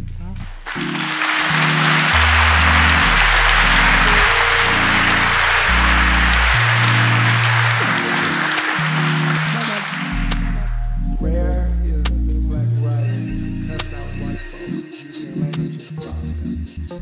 That's what I kind of get out of this book. And I mean it in a way where when I was coming up, you couldn't use certain language vocabulary in certain places. But white folks would talk at you, they're condescending. You couldn't retort, you couldn't respond. Vocabulary was shallow. And when I'm reading your book, like I'm so good, that's what I kind of get how to put you on that level. But the gist of my question has to do with President Obama. And he can't show his black rage while he's in office. And it's almost you feel his gritting his teeth, this firmness of jaw, just waiting for him to fall because of all the things put sitting in his box stand. Get a glimpse of certain terms that he says when he's speaking, So I just like to hear how you feel about Sure. Well, just to address the first thing, I think that there were people, again, my inspiration is Baldwin. I think he wrote in that sort of direct way that you were alluding to. That was actually my appeal, his appeal to me. He was not He's very, very direct. You know, he wasn't gonna give you a hug. He was gonna say, "This is what's going on." And I was inspired by that. I took that, you know, from there. I could, you know, go out and write like that. In terms of the president, I think those are the terms on which you would have an African American president at this point in history. It is not particularly surprising. You know, I think you're right. I mean, there's certain things that can be expressed and certain things that can't be expressed. And the person that, you know, would be African American and would be president at that time would have to have, you know, a kind of temperament, at least in public, to not say certain things, to not do certain things. And I have to be honest. Like, if you're talking about the office of the president, that's probably a good thing. Like, I mean, it really is. No, I mean, if you have decided that having an African-American president is a good idea, and if you don't think it's a good idea, that's another thing. But if you say within the boundaries of a democracy, and I do think it's a good thing, if you say within the boundaries of the democracy that we have here, how could this happen? I mean, this is how it could happen. This is exactly how you would have somebody who had the ability to, when somebody is in the audience and yells, "You lied," even though it's the State of the Union, and even though in the back of your mind you think, "Who in the hell has this ever happened to?" You know, you just calm. You know, you're just zen about it. That's the sort of person it would be when you have, you know, some, you know, fool who's out here demanding that you produce your birth certificate and commanding a large, you know, percentage in terms of opinion of a major political party, and you just come out and say, "Here's my birth certificate." I mean, that is the line. It's not for him to be angry. It's for me to be angry. That's not his job. You know, he's not a writer. You know, he actually has to do things. You got to pass legislation. You know, that's not for him to do. And I don't expect that. You know, I've never written. I don't expect him to go out and do that. I think politically it'd be a bad idea. Right. You know, he has to play his position. Hi, my question is not a philosophical one. You can answer in the form of yes or no. I'm an Ethiopian by birth and an American by choice. And my question will deal with the ethnicity. And I happen to be like the lady you met a long time ago. I use my hand when I eat. But again, my question is, in my Ethiopian way of pronouncing your name, I'll say Ta-Nehisi. And people don't know how to pronounce my name, but it's the ethnic way. My question is, has your name been a hindrance to your success? That's a great question. Why I'm saying this is there are a lot of inner city names we know, and that has been a hindrance for their success. I can attest that. Yeah. So would you please, Sure. Just don't answer yes or no, please. No, I won't answer that. It's a great question. It's a great question. Well, I would have no way of knowing. You know, personally, there certainly is great scholarship that shows that names that African Americans tend to give their children does hinder, that people do discriminate, you know, based on names. I have no way of knowing. You know, I have to be me, though. I have to be me. I was named Ta-Nehisi by my father, the name that my dad put a lot of, you know, energy and a lot of thought into. It was very, very important to him. It was very, very important to my mother. I have to live within that. You know, I just do, and I can't spend too much energy thinking about people who, you know, only look at my name and then decide that, you know, I have nothing to say about the world. Well, I mean, that's fine. That's fine. But then I have to move forward. I have to, you know, keep going. And so I don't know. I don't think about it too much, you know? But sorry. Okay. A follow-up question. But my question is not necessarily you, but again, people who has a name a little different than others, right? And they want to apply for a job, for example, right? And because of their name, they are not called. Well, so what advice do you have? Well, I don't think it's because of their name. I think it's because of racism. I don't think their name causes anything. I think that the name is a way of identifying people who historically in this country, society and the government in general has looked upon skeptically. But it's not the name that's causing anything. If it were not the name, it would be some other way to do it. So, no, I don't think there's anything, wrong with the name. Thank you for the education. No problem. Yes, sir. Hi. So I kind of alluded to it earlier that. Aren't you one of my commenters? My name, I'm Chad. Yeah, you are. Yeah. Really? Just wanted to hoard. Really? Go ahead. I thought you was in Texas, man. I just moved out here 3 weeks ago. Okay, all right. Welcome. Does everybody know what Ta-Nehisi's referring to? Just quickly. So I was talking about, like early on, like in the blog, about the education I received from the people who would comment on the blog, and we got this really corny tradition of nicknaming each other. So I nicknamed all my commenters the Horde. This is one of my people. So thank you for all your contributions to the Atlantic. Still went on the check. It's okay. So you kind of alluded to it earlier in that you can lay out the argument as perfectly and concisely as possible, as rationally as possible, as logically as possible, and still have it rejected. And so I kind of want to ask you, how do you deal with that? Because I feel like as a writer, you have faith in the written word, as in if you read these words, you just at least listen to the argument, and maybe I can convince someone to think differently about something. So when you really encounter those moments when you've done everything that you possibly did, and they still have more or less willful ignorance or some type of resistance, which can be understandable. What do you do in order to deal with those moments and also make sure you're carrying on without keeping that in the back of your mind? Well, you have more faith in the word than I do. Writing for me is the act of figuring things out. I mean, the mass incarceration piece. I had certain ideas when I started, and then I had different ideas when I was done. That's the win for me. And again, after I've gone through that brutal process of people saying, well, what about this, what about that? By the time we get to the published article, I understand certain things. And so, I hope people are convinced. But if they're not, I know. And no one can really take that away from you. When I went into this book, I had certain understanding about the world. And then I went and talked to the mother of my friend, Prince Jones, who I spent quite a bit of time talking about in this book. And I understood other things. That's the win for me. That's where the win is. I hope other people come. But, if they don't, it's not really up to you.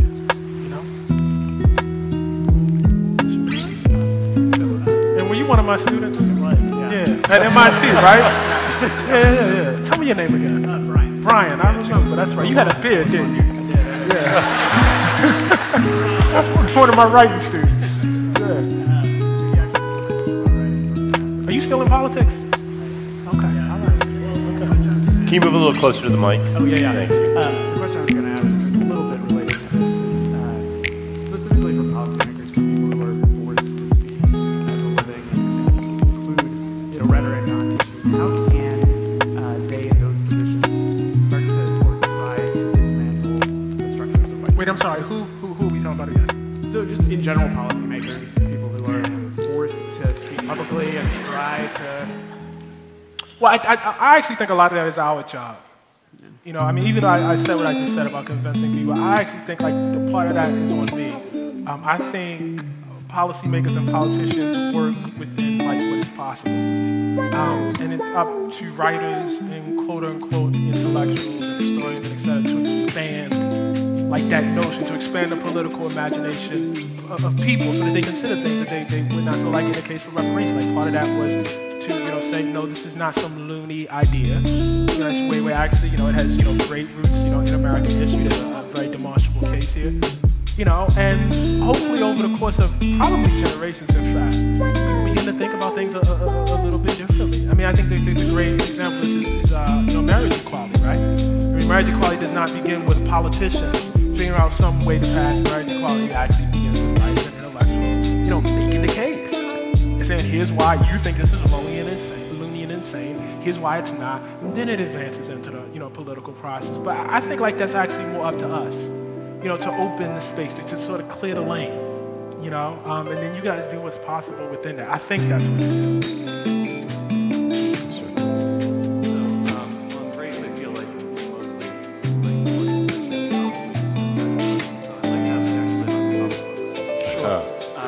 Everyone wants to ask about comics. So, you're obviously going to be writing Black Panther soon. I know this is a huge thing about growing up with the notion of the X-Men.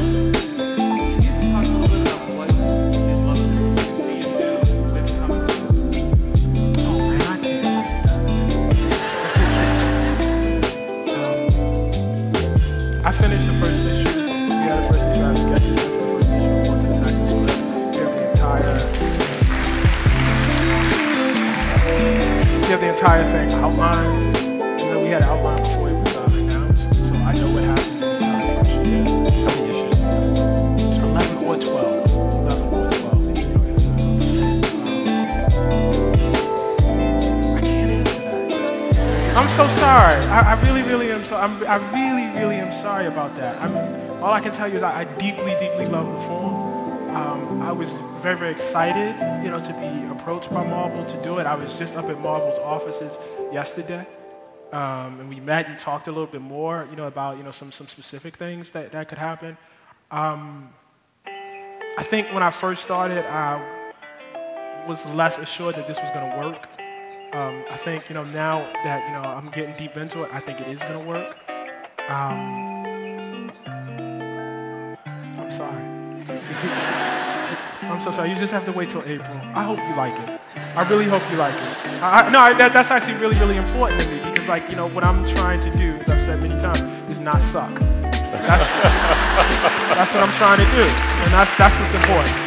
I hope you have a good time. This looks like it could be a follow-up. Judging by the T-shirt. Two things. Number one, how do you feel with the Black Lives Matter and Make Man March movement? How do you feel when you're sitting in the statue up there with the likes of Malcolm X, Al Sharpton, Jesse Jackson, those guys? Can you tell? Number two, follow up with what you asked. You wrote between the road. You also wrote for multiple different magazines. Right. When Marvel approached you with doing the Black Panther, what gave you the confidence to say, you know what, I'm going to do it? And honestly, from everywhere I've been, from California to here, everybody's excited. I was talking to my mom, she was really excited. So,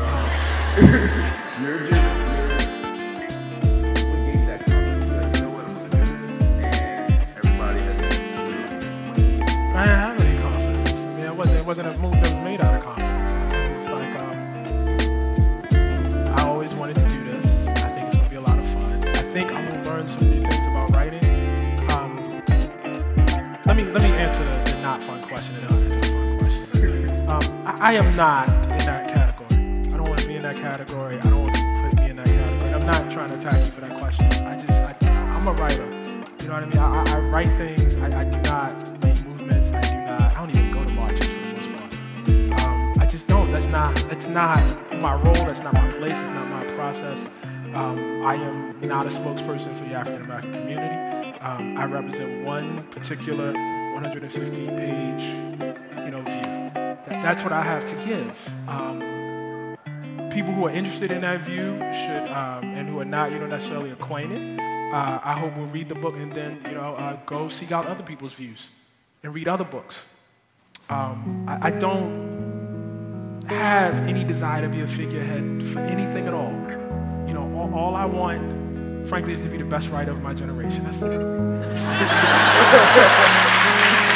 it. And everything else,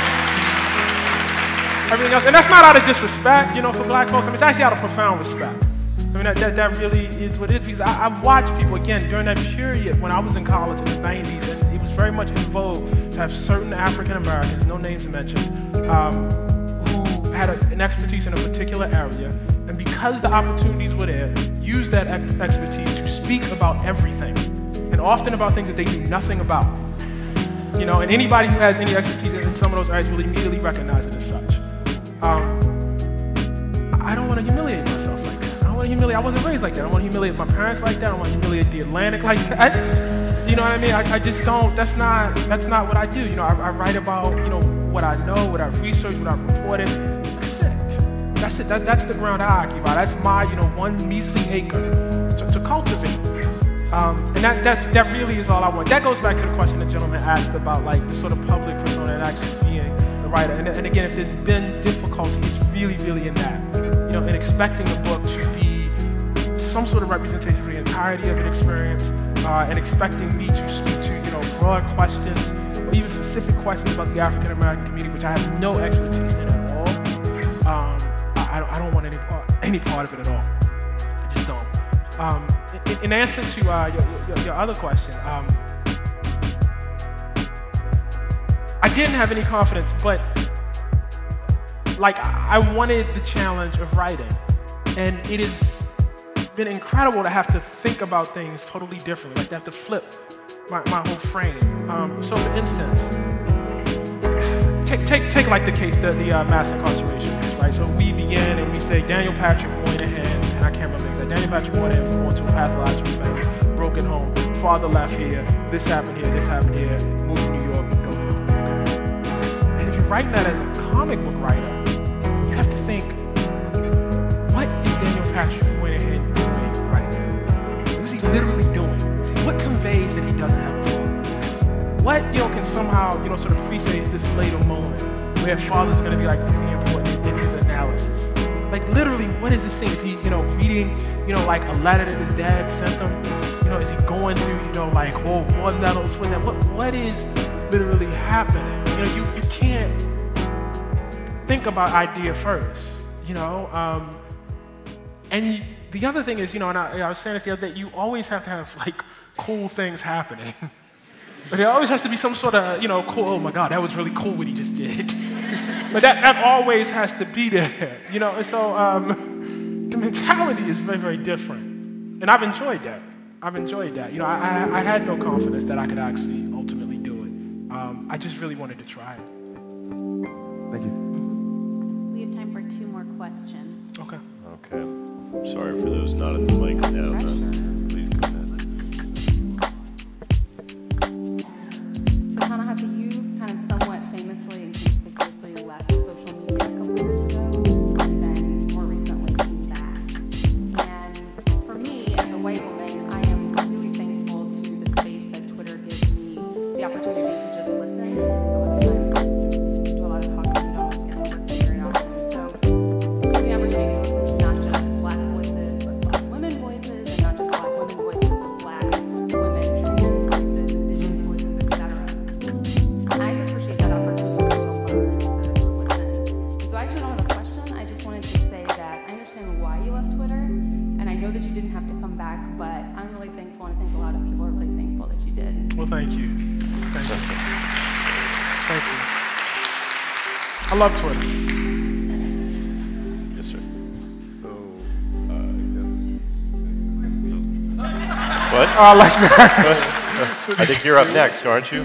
This is going to be the last 2. All right, we'll do 2 more. Since that wasn't a question, we'll do 2 more. Y'all should have stayed, man. Yeah. Y'all gave up Sorry, too soon. Y'all quit. Don't ever quit. That's the lesson. Don't quit. Don't quit. There's a lesson in that, boy. So I guess I first wanted to say that I have a lot of respect.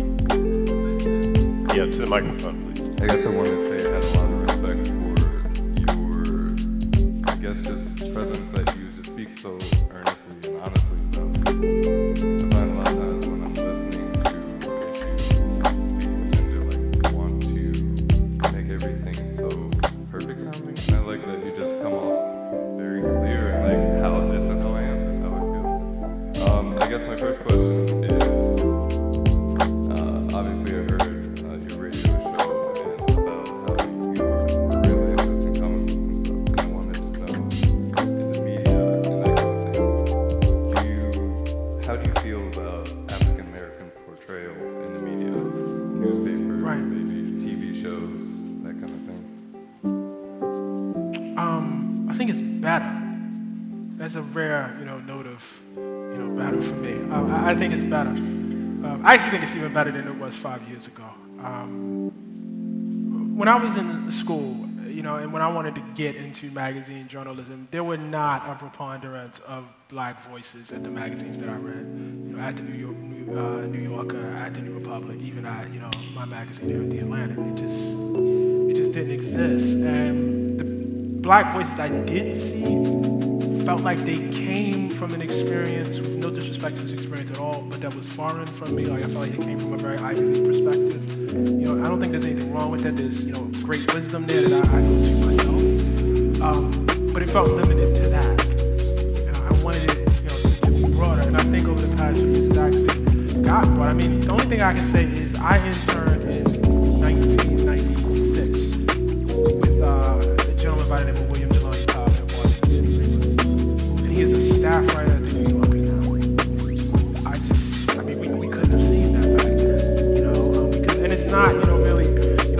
honest, you know, my great friend Nicole Anna Jones was at, you know, the Times Magazine. That didn't really exist. You know, it's Rachel Gonzo over there, Jenna Wortham. I mean, that sort of thing. You know, Shani Hill, who runs BuzzFeed News right now. I mean, that just didn't exist. You know, so I think it's gotten better. It doesn't mean that there's, you know, not a long way to go. But I think, you know, we've gotten better. And I guess I think we need to go to the last question here, sir. Thank you very much. I'm sorry.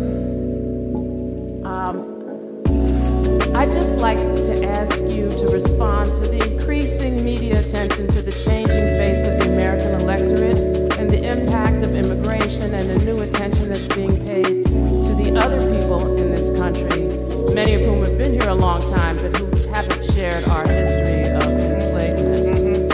And I'd also like to thank your parents for raising such a wonderful, wonderful, wonderful person.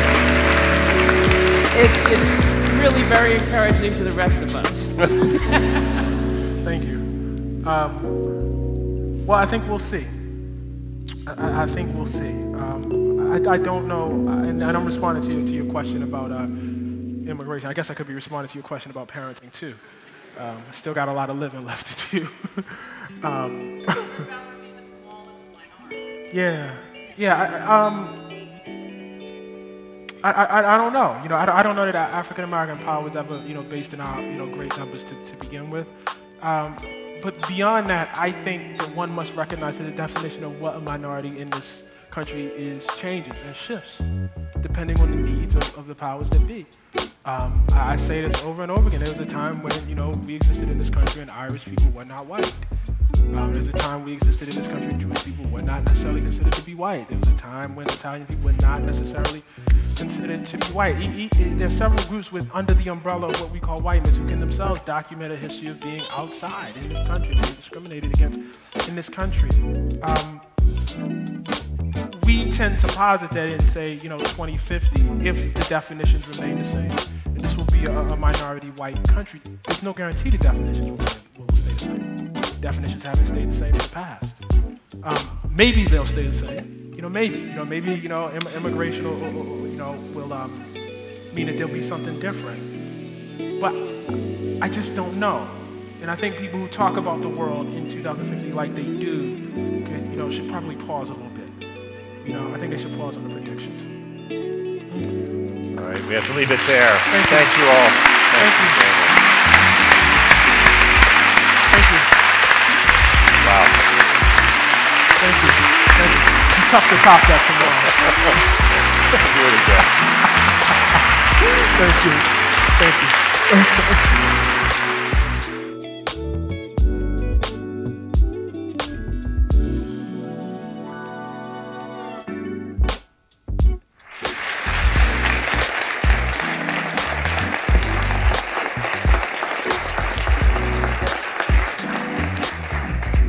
Can you guys hear me? Is the lav mic on? Can you? Test. Everybody can hear me? Okay, beautiful, because this is too short. This ain't gonna work. I was,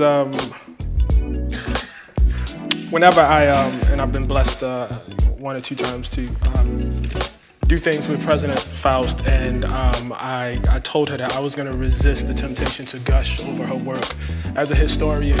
Before I knew President Faust was President Faust, I knew her as Dr. Drew Gilpin Faust through her work, and then I realized she was actually president of Harvard. I say that not as a mere note of flattery.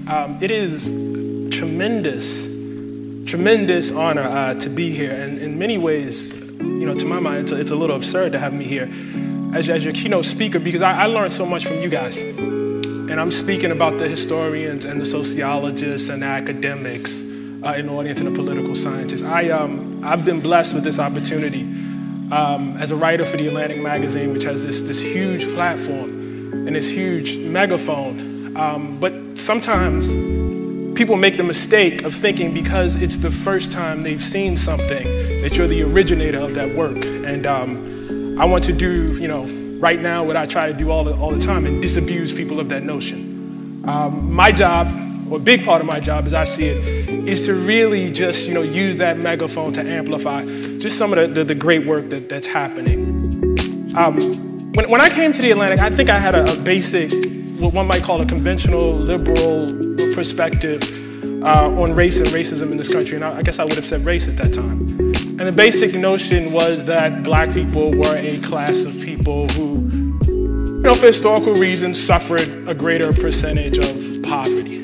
And one of the ways to deal with that was if you could direct traditional programs that we use for folks that are impoverished towards black folks, then everything would be okay.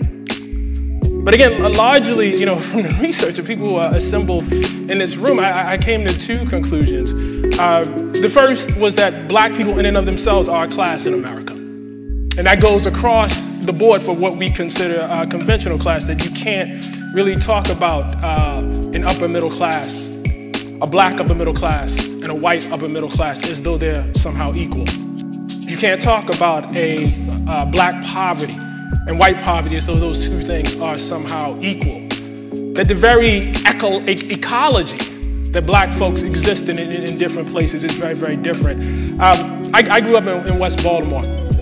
I had two parents in my house. I had parents who valued education. Both of my parents eventually became college graduates. Reading was very, very much stressed in my house.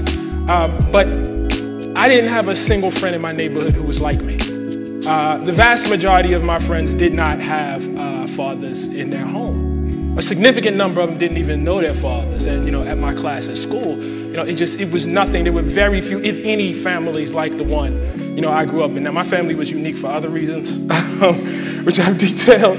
But just in that sort of basic sense, what I'm saying is the basic ecology was different. What that meant was the neighborhood I was in, it wasn't the same amount of social capital assembled that might have been true if you had taken that same profile of a family and that family had been white. Robert Sampson, who is, Rob, are you here? I got a note saying you were gonna be here. I don't know if Rob made it. Oh, there he is. Hey, Rob, how you doing, man? I'm gonna make this very, very, so, Rob is actually, he's been very, very significant. Bruce Weston, Diva Page, and Rob, these people have been very, very significant in me, understanding what I'm gonna try to lay out here. Rob, in his book, Great American City, Chicago and the Enduring Neighborhood Effect, has a chart. And on one axis, you see the incarceration rate from 1990 to 1995. And on the other axis, you see the incarceration rate from 2000 to 2005. And the effect is that the further up you go, the axis, you can see people who across those two periods have higher incarceration rates. And along the line, you have neighborhoods throughout Chicago, bunched up way at the top of this line. That is to say, the neighborhoods that have had the highest incarceration rates across this period that Rob is studying, you see totally black neighborhoods. There are no white neighborhoods at the top of that line. And then at the bottom of that line, where you see the lowest amount of incarceration rates across this period, it's all white neighborhoods. It's not even a bit of overlap. There's no point in which the two intersect. Indeed, as Rob points out, the highest ranked black community has an incarceration, an imprisonment rate over 40 times higher than the highest ranked white community. It's two different ecologies. It's not the same thing. There is no, black middle class neighborhood or black upper middle class neighborhood in Chicago where the effects somehow mirror not even a black, not even a white upper middle class, but a white poor neighborhood. There just is no overlap at all. That was the sociology. And then what I got from the history was the reasoning. That something had actually happened. And when I started, this period of study in my life, I had a basic, understanding that, slavery had happened in this country. It was bad. There'd been a civil war. Civil war might have had something to do with it. I mean, I'm sort of ashamed of myself. This was not this long ago. I mean, this was like 10 years ago. This is a very, very recent, development. And then what you come to realize is that, no, slavery was big business. Like, it actually was big, like it was huge. I mean, it's so huge that it's literally impossible to imagine the United States of America without it. Now, that sounds rhetorical, and people stand up and they make that sort of, bold claim all the time. But just, if you talk about, the 4 million enslaved African Americans in this country in 1860, and again, I feel a bit absurd making this statement to this learned audience, but I'm aware that other people out there are watching also. Those 4 million African Americans collectively were worth $3 billion that period of time.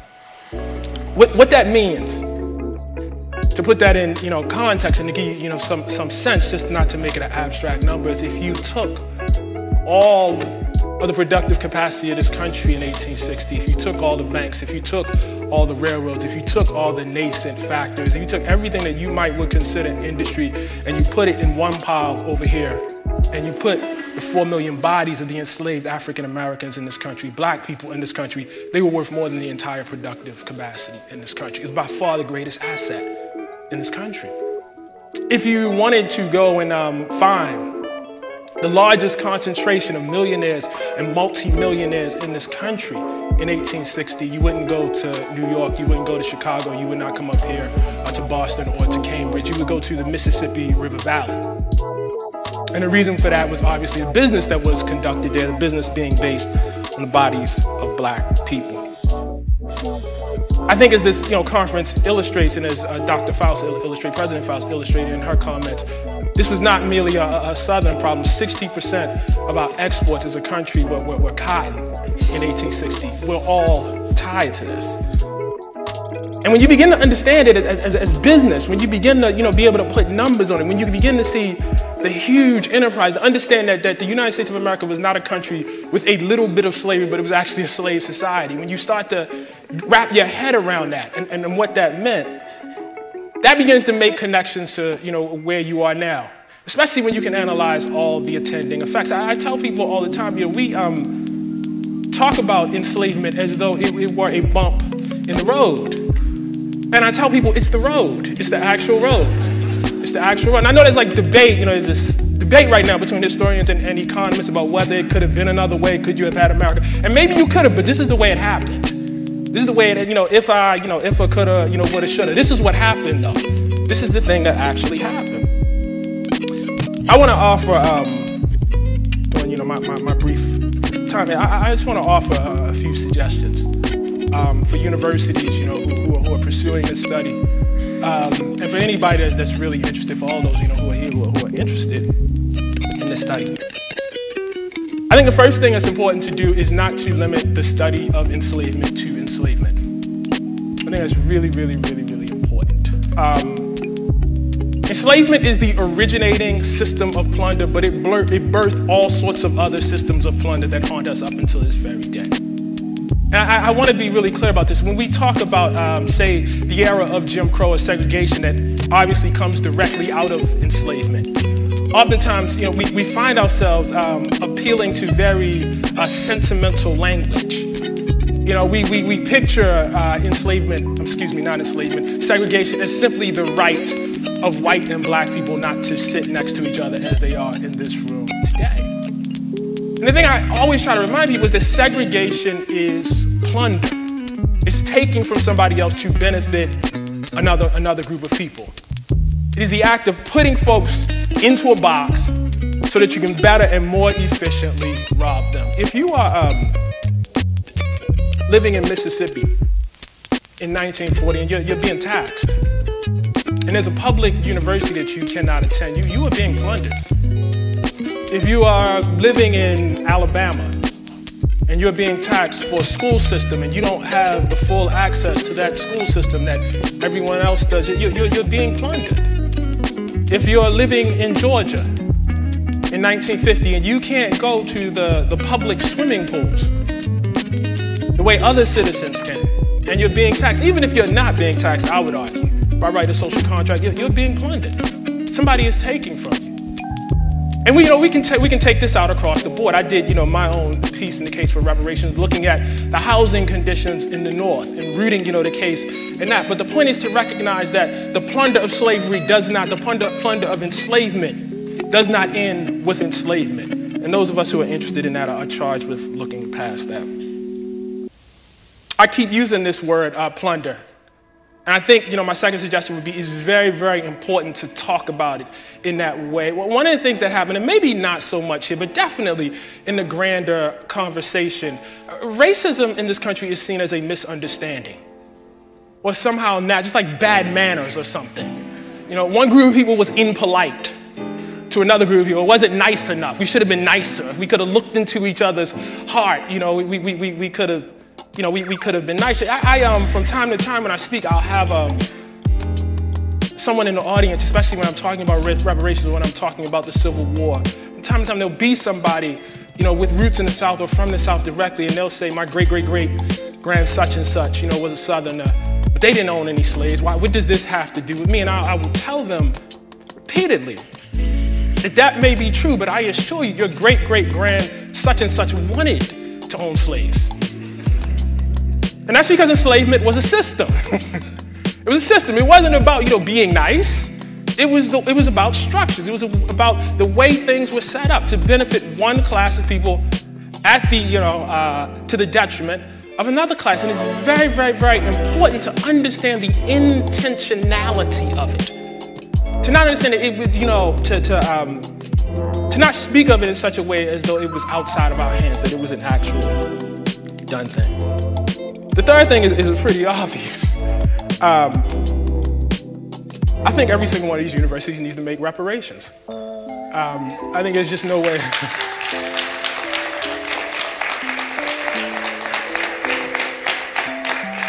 I don't know how you get around that.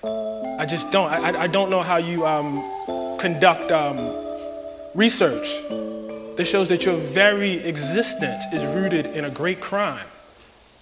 And you just say, well, shrug, and maybe at best say, I'm sorry, and you walk away.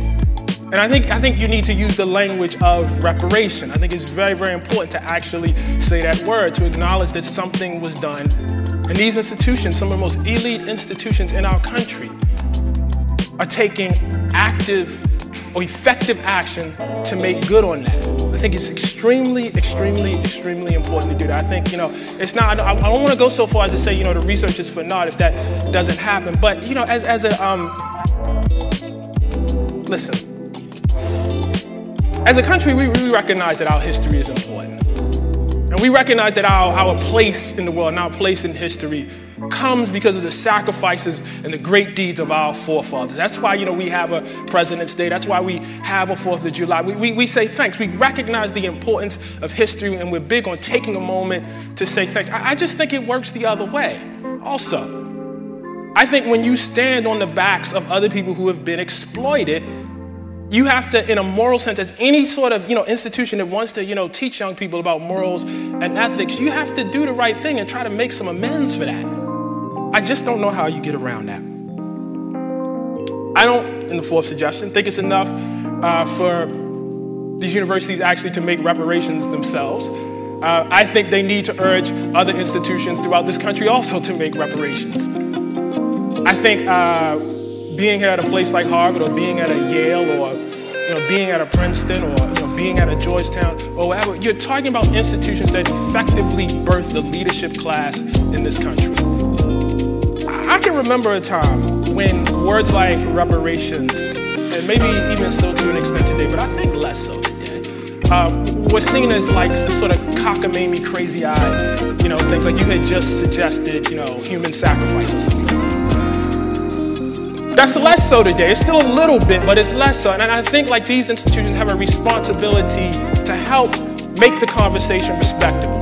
Because it deserves to be respectable. It deserves to be respected. Reparations is not even an alien concept. One time I was on the radio, this guy was, objecting, to this language of reparations. And I asked him, I said, do you oppose the reparations that were signed by President Ronald Reagan for the internment of Japanese Americans? Do you really oppose that? He says, no, I don't oppose that. I said, how then could you oppose reparations for the crimes of Jim Crow housing segregation? That was more recent. How can you actively oppose it? And what I got to was, the hard part about this is the idea of giving black people things. We're being seen as having given, because we're really not giving anybody anything. We're being seen as giving black people things. I just a brief diversion. I'm sorry, Drew, this is taking a little longer than I thought. I'm gonna get out of your way real quick. But, from time to time I get in these conversations and people say, well, why can't we, see our past and see our history in the way that, Germany, has come to grips with its history. And, if you go, throughout Germany, you can see that, it's a very, very real reminder of everything that happened there. And I tell them, yeah, but see, Germany killed the vast majority of Jews living there. They're not alive as an active political force. The problem is black people are still here. They're an active force who can actually do things. And so I think, if anything, that hampers, the fight for reparations as much as anything. Having said that, I really, really believe that, it really is up to the leadership gathered here today to help the broader country come to understand the struggle and to force, if not force, can we say coerce, can we say coax, other institutions throughout this country to do this sort of research and to try to think about what they owe. Last thing I would say is listen and don't be self-congratulatory and don't get too mad, because people are going to be mad at you. And I would submit they're going to be mad at you for good reason. Reparations is not a new concept. It's not even so much that, I myself, in my writing, didn't come up with the concept. The folks in the 80s and the 90s, who were lobbying for it didn't come up with the concept. In the 60s, it doesn't have its origins there. This goes back to Belinda Royal. We've been fighting this since the 18th century, And so there's a lot of pent-up anger. A lot of that is going to be directed at you guys. I'm sorry about that, but one of the worst things you can do is just, retreat into yourself, into your shell. Doesn't mean you have to take every suggestion from every crazy person that comes up to you. But you gotta listen. You gotta listen and you gotta hear that anger. It comes from a deep, deep place, somewhere deep in our hearts, even if we don't always acknowledge it. All of us know on some emotional level that we were robbed. And that we've been the victims of generational robbery, that we don't always have the intellectual tools that the historians here and the academics and the sociologists and the political scientists have helped, and I give all praise for this, to assemble so that we can understand specifically how that happened. But we know it in our heart. And so when you interact with people, you might feel a little bit of that. Okay, I'm gonna give up this microphone because I look very, very much forward to talking to Drew and having this conversation. Thank you so much, guys.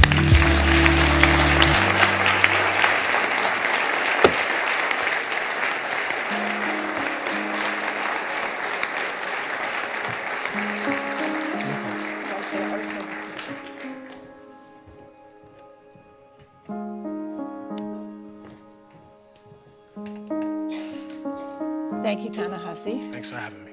It's great to have you here. I would gush, but at you, but I'll refrain. But thank you for the kind words about our scholarship collectively and about the work that gets done that you have put to such good use. Very challenging talk with a kind of call to action for this group. And I wanted to start with the history part of it. And I've always been interested in how, through the notion of plunder, you situate your analyses in history, but they really come right up to the present. The reparations article with its discussion of housing policy and so forth. So how do you see the differential emphasis? I mean, should we be talking more about today, or is it all of a piece? And how do we understand plunder that people are experiencing at this very moment through the growing inequality in our society, so much of what the recent political discourse has been focused on? And how much do we focus on origins of it, or are they inseparable? Yeah, and how do you think about that when you're doing your own writing and your own inquiries? So when I wrote the case for reparations, there were a number of people, Sandy Daddy down at Duke, for instance, who had done, a pretty thorough scholarship on the concept. And one of the most interesting pieces I can't remember where I read this, that I came across, the notion that actually, this conversation does not in any way have to be confined to enslavement. That, for instance, housing segregation could be talked about. And that piqued me, but it piqued me, obviously it's a piece of knowledge, but as a journalist.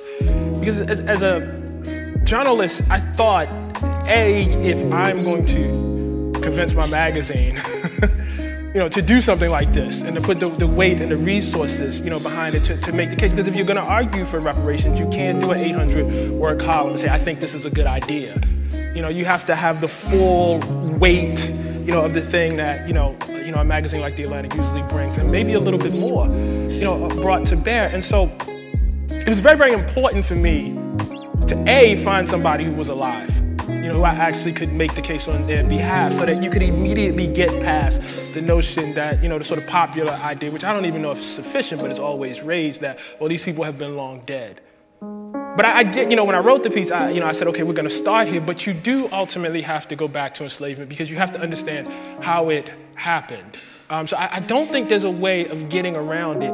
I do think, though, that if you remain too focused there, people just dismiss it out of hand. They aren't able to see how this thing redounded across history. And, for me, the most disturbing part of it, it's every time you don't do something, every time you don't talk about it, it just burrows further and further and further and further in, such to the point that you're at, like those incarceration numbers I cited, that very much is the legacy of enslavement.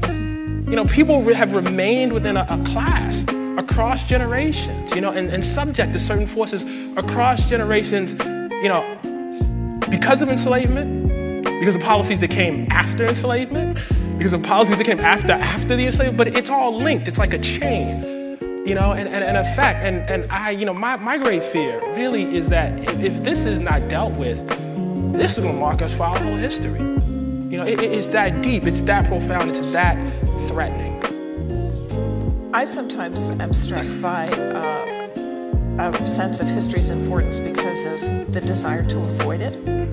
I think about the brouhaha that erupted when Michelle Obama said, "My children grew up in the White House, which was built by slaves," and that was like not allowed to mention. There was so much pushback about that comment, and so it's as if people who may not know any history don't, affirmatively don't want to know history because they're afraid of it. So how do we deal with that? The resistance to teaching slavery in the schools because it's awkward to talk about. The resistance when the National Park Service started bringing slavery into the interpretation of sites, Civil War sites and other sites.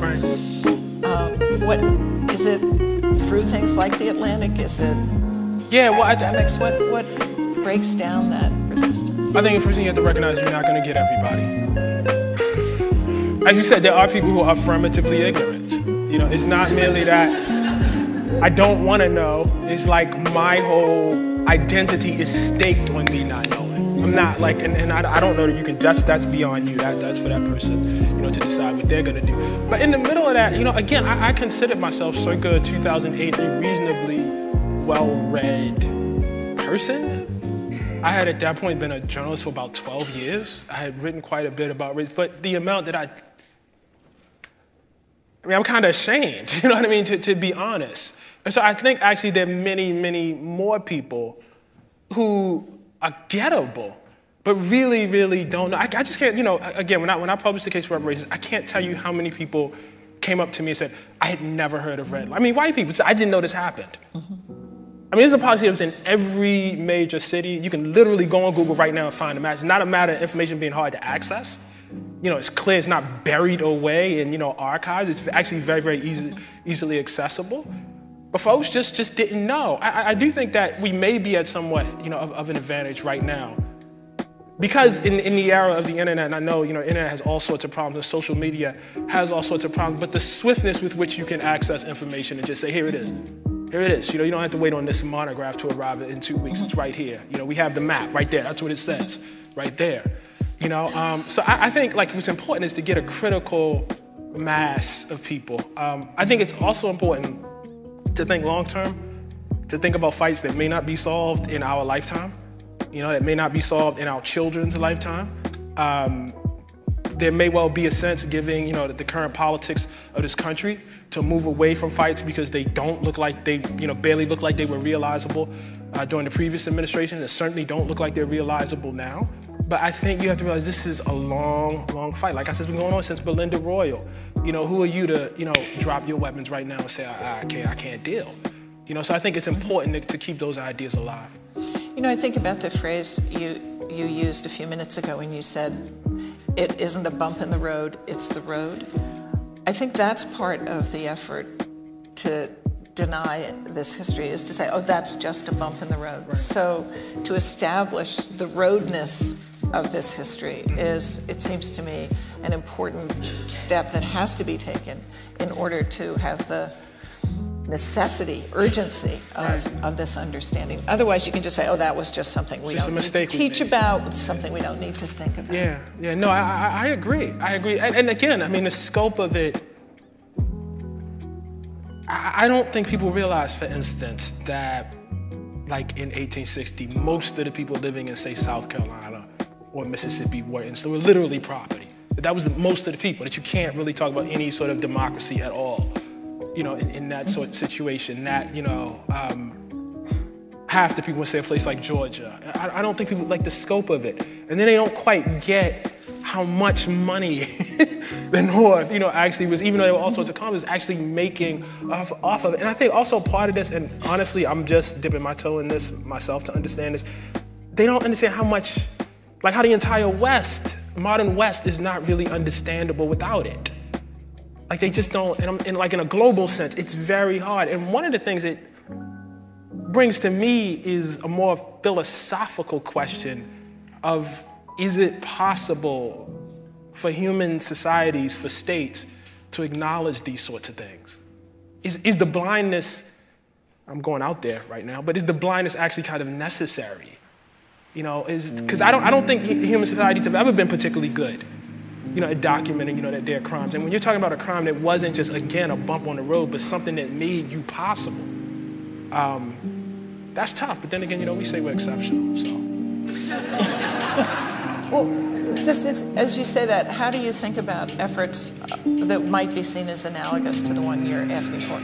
How do you think Germany has faced its past in a successful way? I mean, again, like if you destroy the people, you know, or the majority of the people, the vast majority of people, and then you say, I'm sorry, but the people aren't there as an active political presence. You know, I mean, and we should be really, really clear about what we're asking for. To acknowledge this, I mean, it puts tremendous weight on institutions. If you understand that the White House was built, you know, by enslaved people, if you understand that, you know, the mall, you know, was built by enslaved people, you take a different view, for instance, of statehood for Washington, D.C. Those sorts of things. Like it throws a light. It makes that very, very, very uncomfortable. And you start to understand, how is it a mere coincidence that this majority black capital city has no representation? Is that a coincidence?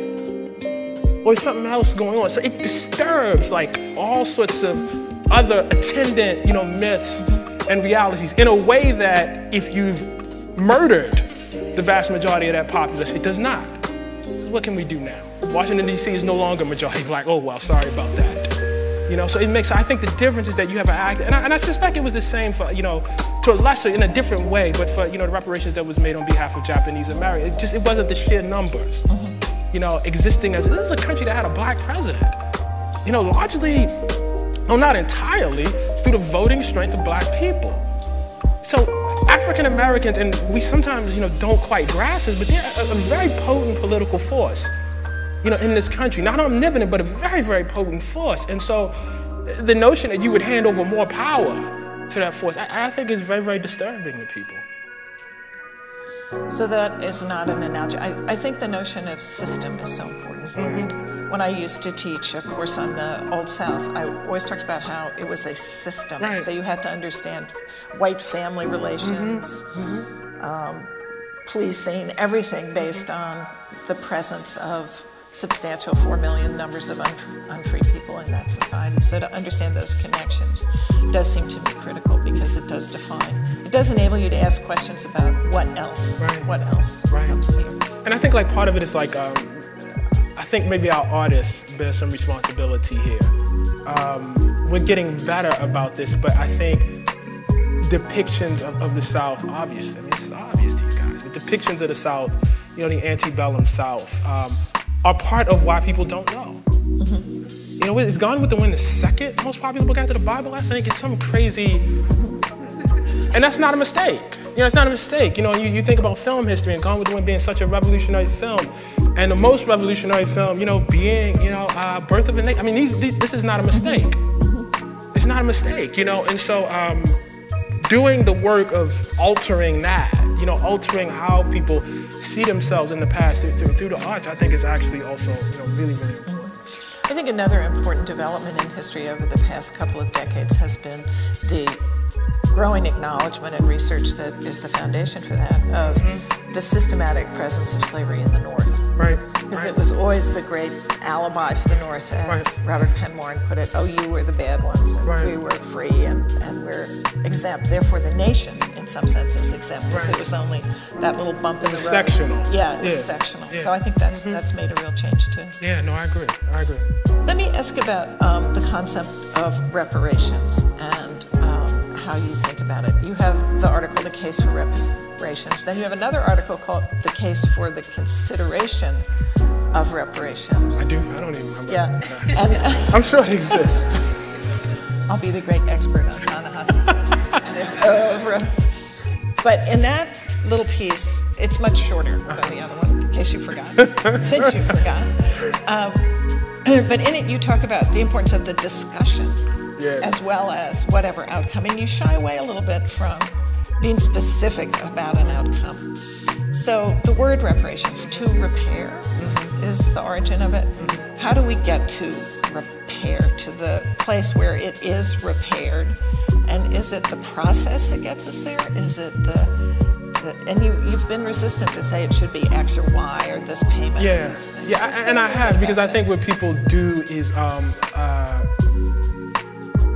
in order to scuttle the conversation, they say, all right, well, how would it work? And they want you, and then they want to have an argument about how it works. And if you can't, demonstrate, a full plan, then they say, well, we shouldn't even have the conversation. But I think, and I'm not speaking for, actual, academic audiences or classrooms here, but I think actually that is a way to cover for the fact that people don't actually want to talk about it. And the talk, I think like the barrier to reparations in this country is not that there is not a workable way to do this, and I really, really believe it. The barrier is that people don't want to pay and they don't think they should have to. So, when I wrote The Case for Reparations, and in much of my work since then, for me, the most important thing is to make people, first of all, aware of the debt. People don't accept the debt. So it's like, let's move to this conversation about financing, but you don't even accept that you owe anybody anything. Which just, for me, seems a little backwards, And at the same time, again, I know that there are many, many, economists, who've actually done that, sort of work and saying, here's a scheme for how it could work. Here, certain things. Let me be very clear about something. I do think it involves the payment of money. I just want to be really clear about that. I don't think, you can separate it, and, you can have, all sorts of debates about, does that mean, for instance, in neighborhoods that were redlined on the west side of Chicago, there should be some sort of targeted funding for those specific blocks? Maybe it means that. Does it mean that somebody like, the lead person I write about in my article, Clyde Ross, who was repeatedly robbed, should get an actual check? Maybe it means that. Does it mean that people who can prove, and I'm confining this because this is where I did, my primary amount of research. Does it mean that people who can, necessarily prove that they went to try to use the GI Bill to do X, Y, and Z and were denied should get a check? Maybe it does. Maybe it does. But the first thing you got to do is acknowledge that there was an actual crime before you move to sentencing. You have to, get people to be able to do that. And my sense is that the vast majority of the times people say, oh, it's unworkable. My question is, wait, but do you think it's actually owed, though? Like, are you actually convinced of that? Because oftentimes, you can say to somebody, I have done something to you. I can never completely make it right, but here's what I can do. And if you could even get there, obviously you can't completely make this right, but if you could even get there, it would even be something, and this is why maybe I got a little over the top, but I was very, very excited to see Georgetown actually do something, anything. I was excited to see something. Does that make it right? Does that make up for everything that happened, for Georgetown's involvement in slavery? No, it doesn't. But it's at least the admission and the attempt, the start, to do something. It also doesn't mean that people shouldn't continue to oppress Georgetown. That's not, it doesn't mean that people should just walk away, from that. But at least it's an attempt, and I find it on what people are trying to do is scuttle the entire conversation. You use the word plunder a lot, which is a very powerful word. And as I was listening to you just now, I was thinking we need to have historians of plunder and really define what the nature of those extortions has been and trace them in a way that makes the power of obligation seem tangible in a sense. I totally agree. I mean, what is the price? Because it surely has to be one if you know, are, again, living in, I think Mississippi was majority black until maybe 1930 or so. If you're living in that state and you effectively don't have the ability to vote, which is to say you have no, you know, say over how the government uses tax dollars. I mean, that has to, you know, exert a kind of economic cost, right? I know for Clyde Ross, what it meant was that folks could come onto his family's property and just basically steal the property and everything that they owned, and they had no ability to appeal to anyone. There must be a way of putting that in economic terms. I think that's really important. For activist reasons, and I understand this, I think segregation is often spoken about in a way that's meant to appeal to people's morality. It's not fair that you and I can't sit next to each other and have a conversation. That just doesn't, there's something inherently unjust about that. But I think at this point, you know, in history, there probably needs to be a more hard-headed conversation about what segregation, and there might already be one, you know, taking place about what segregation actually is. You know, about, you know, what it meant. Like what James Meredith was actually doing. You know, when I was, and I regret this as a young person, you know, thinking about, I could never understand the fight for integration. I could never, like, if you sit next to white people, you're gonna get smart? Like, what is going on here? And that's because they didn't teach the economic element of it, right? Like, they didn't talk about, you know, what sort of shape these schools were in. They didn't talk about specifically why. You know, the folks, what they wanted was access, you know, equal, I mean, there was no separate but equal. It didn't actually work that way. You know, and so if you are laboring, you know, across generations, with unequal enforcement of the social contract, what did that cost you? You know, and I think that's a really, really important question that has to, you gotta get beyond these sort of, you know, moral and sentimentalist, you know, appeals, I think. So Ta-Nehisi, something strikes me here as a bit contradictory, which is, we've been talking about system, and what you said just now is that the feeling good about being able to sit next to someone is not meaningful if there's a whole system that surrounds it that's exploiting people. But as you talk about reparations, it seemed to me more directed at individuals or particulars rather than systematic overhaul. And in a sense, isn't the real reparation to break down the systems that plunder, and that otherwise it's just a stopgap and plunder will continue? I mean, I've been thinking a lot this morning about someone I admire enormously, Brian Stevenson, and what he's showing about incarceration and the kind of modern day slavery as he sees it. So if there is a way that some sort of reparation to the person who was redlined is offered, and we still have that system of incarcerating black people at such an incredible rate, then we won't have repaired things. So how do we think reparations have to be systematic in some sense, undermine the foundations of this plunder that you described? I think in this particular case, history does give us a guide. If you look across the board, after World War II, there were manifold reparations, you know, made to victims of the Holocaust. It wasn't merely, for instance, you know, just one, you know, one class. We did this X, Y, and Z. There were a series of cases across the board, you know, made. Again, you know, I'm focusing, or you know, in that last comment, I focused on housing because that was the one that I focused on. But I would not. That was the one I had researched. But I would not say that to the exclusion of all other cases for reparations to be made. And I think if you can get, and forgive me if this sounds pie in the sky, but if you can get a critical mass of Americans to understand that this was an across-the-board phenomenon. Again, you know, I thought about housing because housing is not just a place where you can, you know, make the case where people are alive today. It's a place where it is the source of most Americans' wealth. It's how you know, assemble wealth in this country. And if you can't do that, if you're prevented from doing that, while other people are allowed to do it, it's obviously a problem. But I think if you can get the notion across the board that this was robbery in every phase, in education, in criminal justice, in housing, during the period of enslavement, in voting. Like if you can get that kind of manifold idea, then you can have several cases for reparations, and probably what you need is several schemes. You almost need a spirit of it. You need the country, to acknowledge this is part of our history, and we have a responsibility across the board to repair this. Again, it might be individual people. That's probably not the end of it, And I suspect if we started doing this research, we could see it. You can see it, How possible it is, again, I really believe it's the work of generations. So we're talking today about universities in particular, and when you think about that, you defined a special role, which is our teaching role, our leadership role, our nurturing of leaders' role.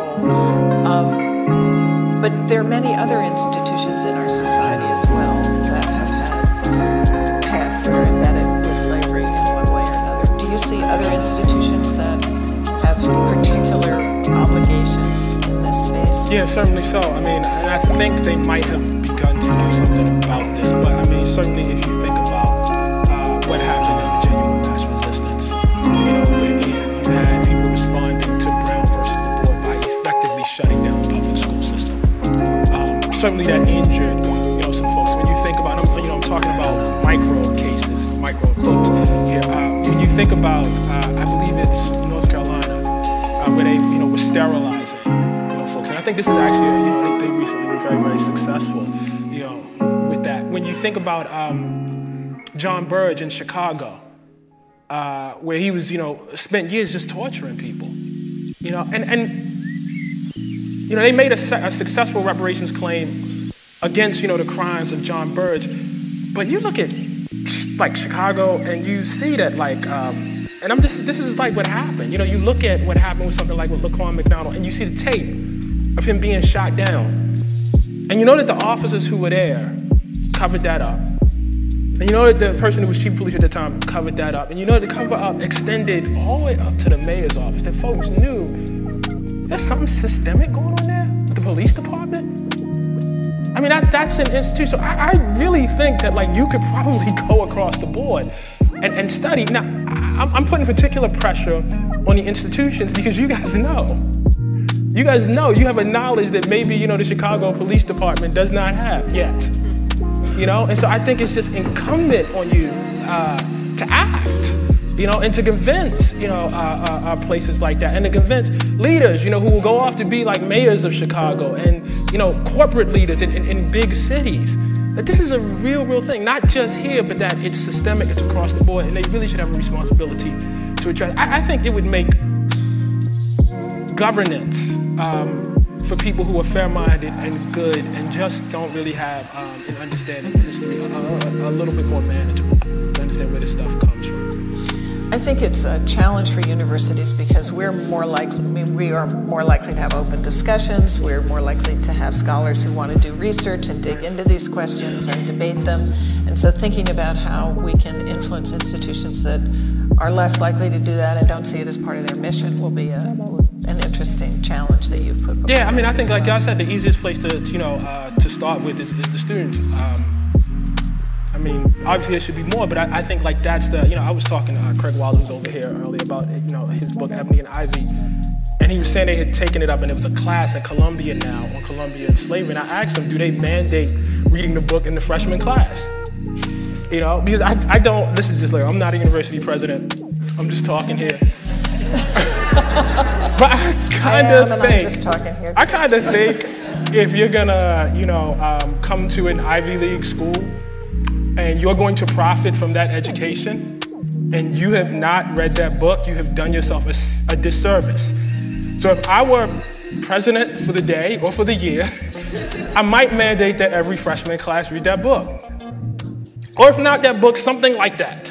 There's no way that I would want to be graduating people from an institution that was literally made possible by slavery was the road. And have them graduate like, I didn't know that.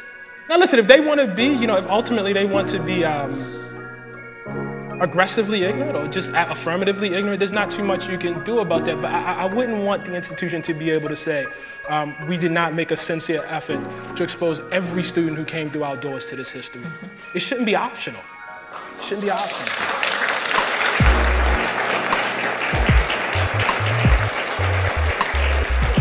So African slavery was the road, as you've said so eloquently. But there's a lot of other plunder in the history of the United States as well. What's the role of other forms of plunder, and what are the responsibilities that we have to those and to other groups that have been either systematically or intermittently? Possibly reparations. Very possibly reparations. I'm hesitant to speak there because, again, my research and my reporting and my reading was very, very focused. But I don't believe that, understanding, I don't believe this concept should be limited to Black people. And so, I would often, after I publish the case, I would give what people, they would say, well, what about the Native Americans? And I would say, I would love to read that piece. I'd love, there should be a piece like that. I would love to see it,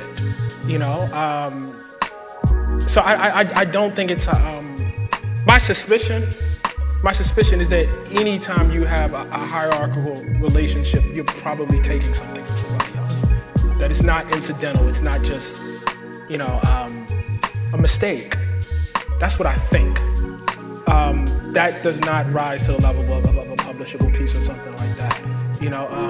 But I certainly don't think the concept should be limited to Black people at all.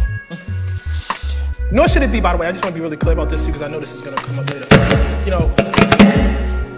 Nor should it be, I hope you're okay. Nor should it be limited to African Americans.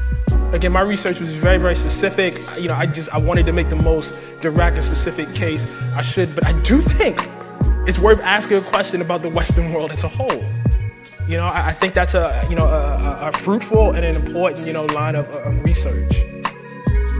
So Ta-Nehisi, what's next? Here we are in this unexpected world after the election, where, as you said a few moments ago, this case may be even more difficult to make in the context in which we now find ourselves.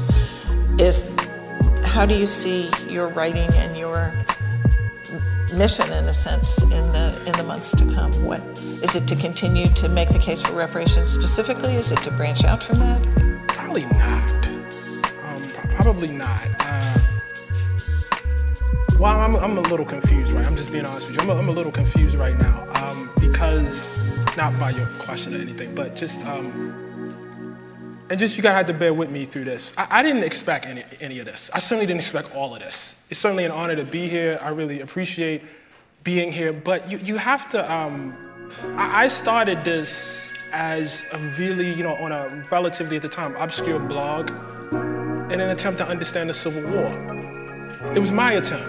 It was just for me. There was no, bigger thing that was coming out of that. And as I read and the thing spooled out, I came to understand more and more things. And even up to the point when, I wrote the case for reparations, it wasn't clear to me that it would have an effect. You understand? Because reparations was and does, this very moment, exist on a particular place, way beyond the Overton window.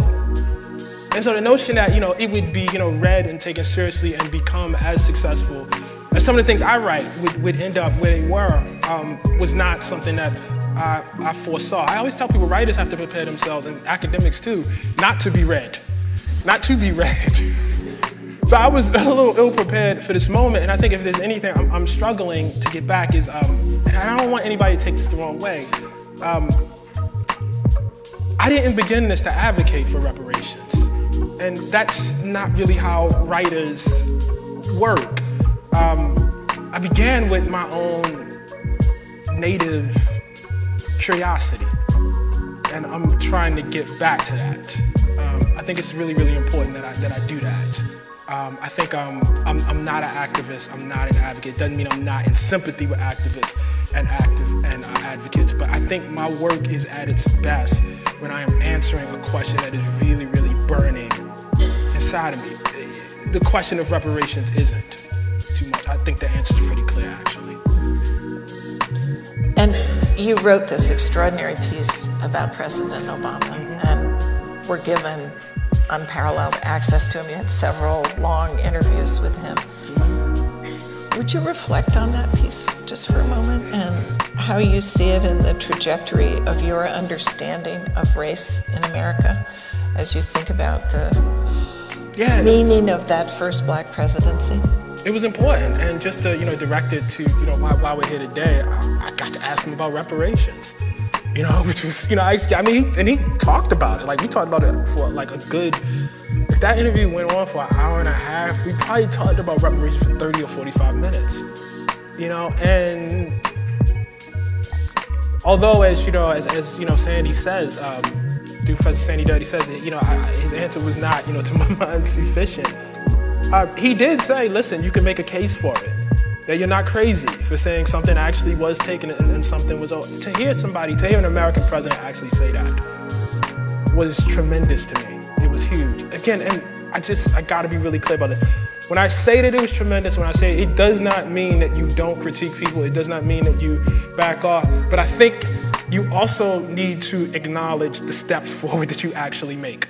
Doesn't mean you don't need more steps, but I think you need to, make those. At the same time, in the spirit of what I just said,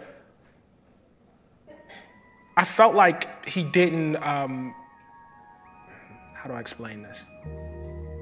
He had what I would say is the conventional, and I think this is across the board, from, the Bernie Sanders folks all the way over to Obama to Hillary, all across the, the basic liberal understanding of race is that the way you address it is by addressing poverty. And it's hard to get people to understand. Like, when I did the case for reparations, it was very important for me to focus on black middle-class families. And that wasn't to the exclusion of black poor people. It was to say, okay, the dynamic here, the conversation here says, if these people play by the rules, everything will be okay. Okay, let's go examine some people who played by the rules then. Let's see how it ended up. And what you find is they got robbed. They acted it was not that, the country wanted them to be successful. The country actually resented their success.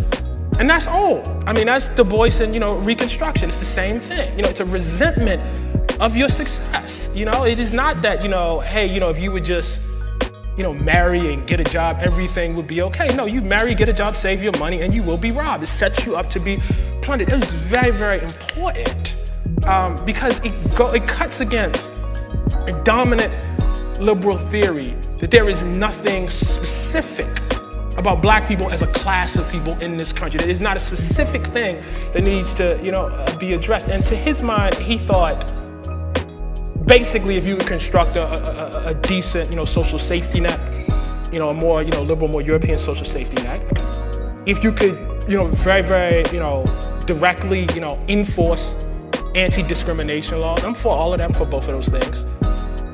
And here's where the magic happens. And through the individual work of black people, you can close the effort. And I think I said this, I was definitely thinking this. We've been working for a long time, man. The work ethic is not lacking. That's not the missing component here. That's not the missing thing.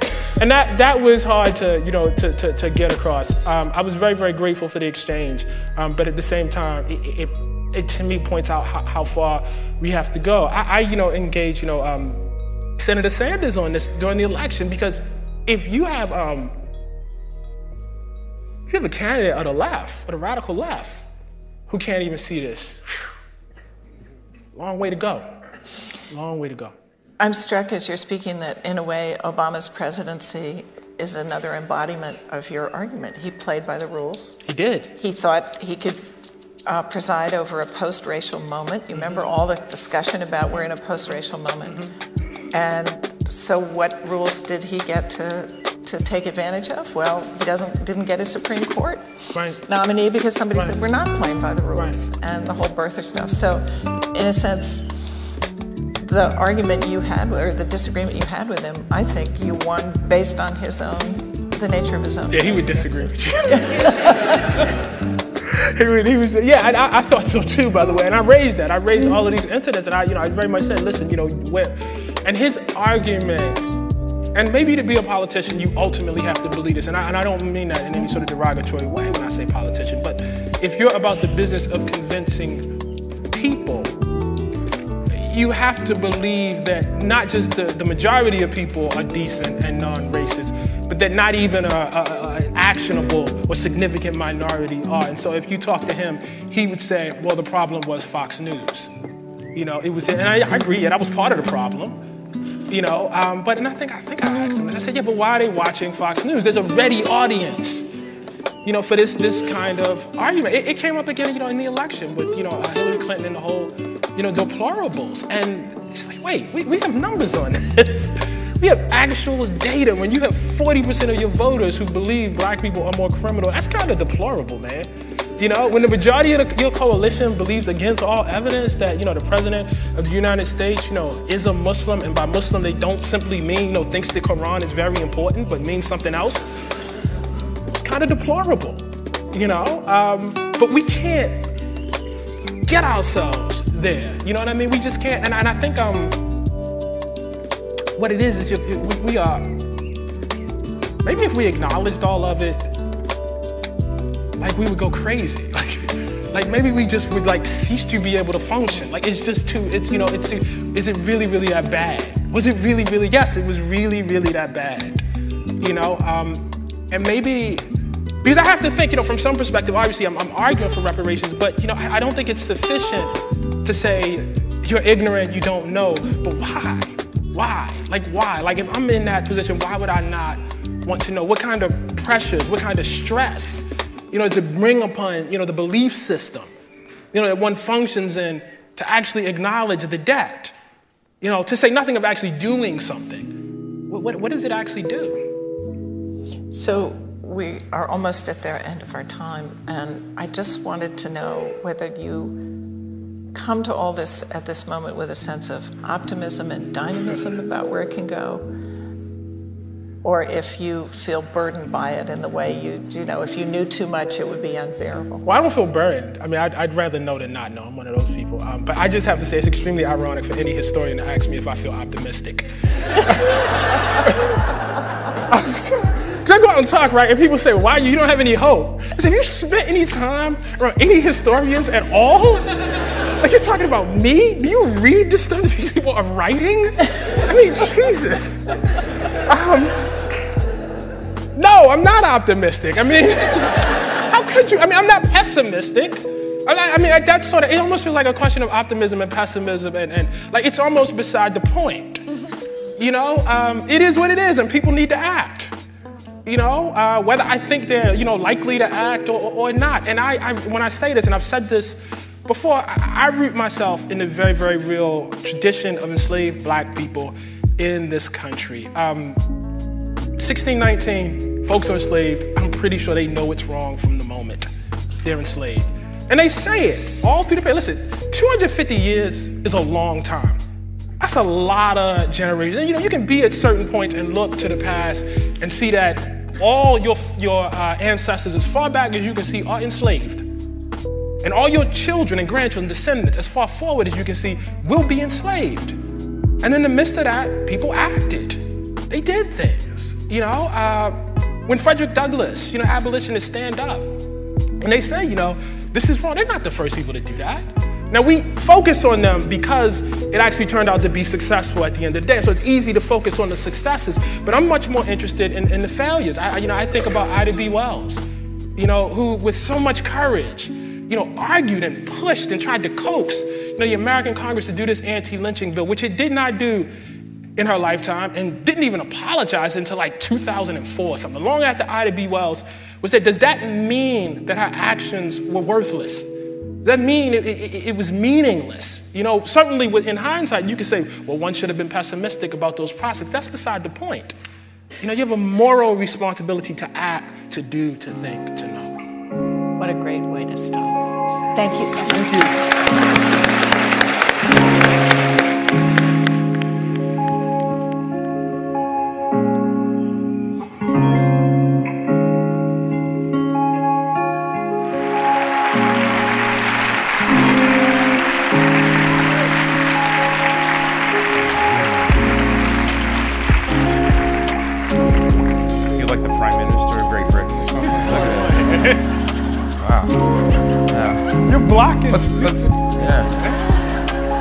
So let's talk about Brexit today.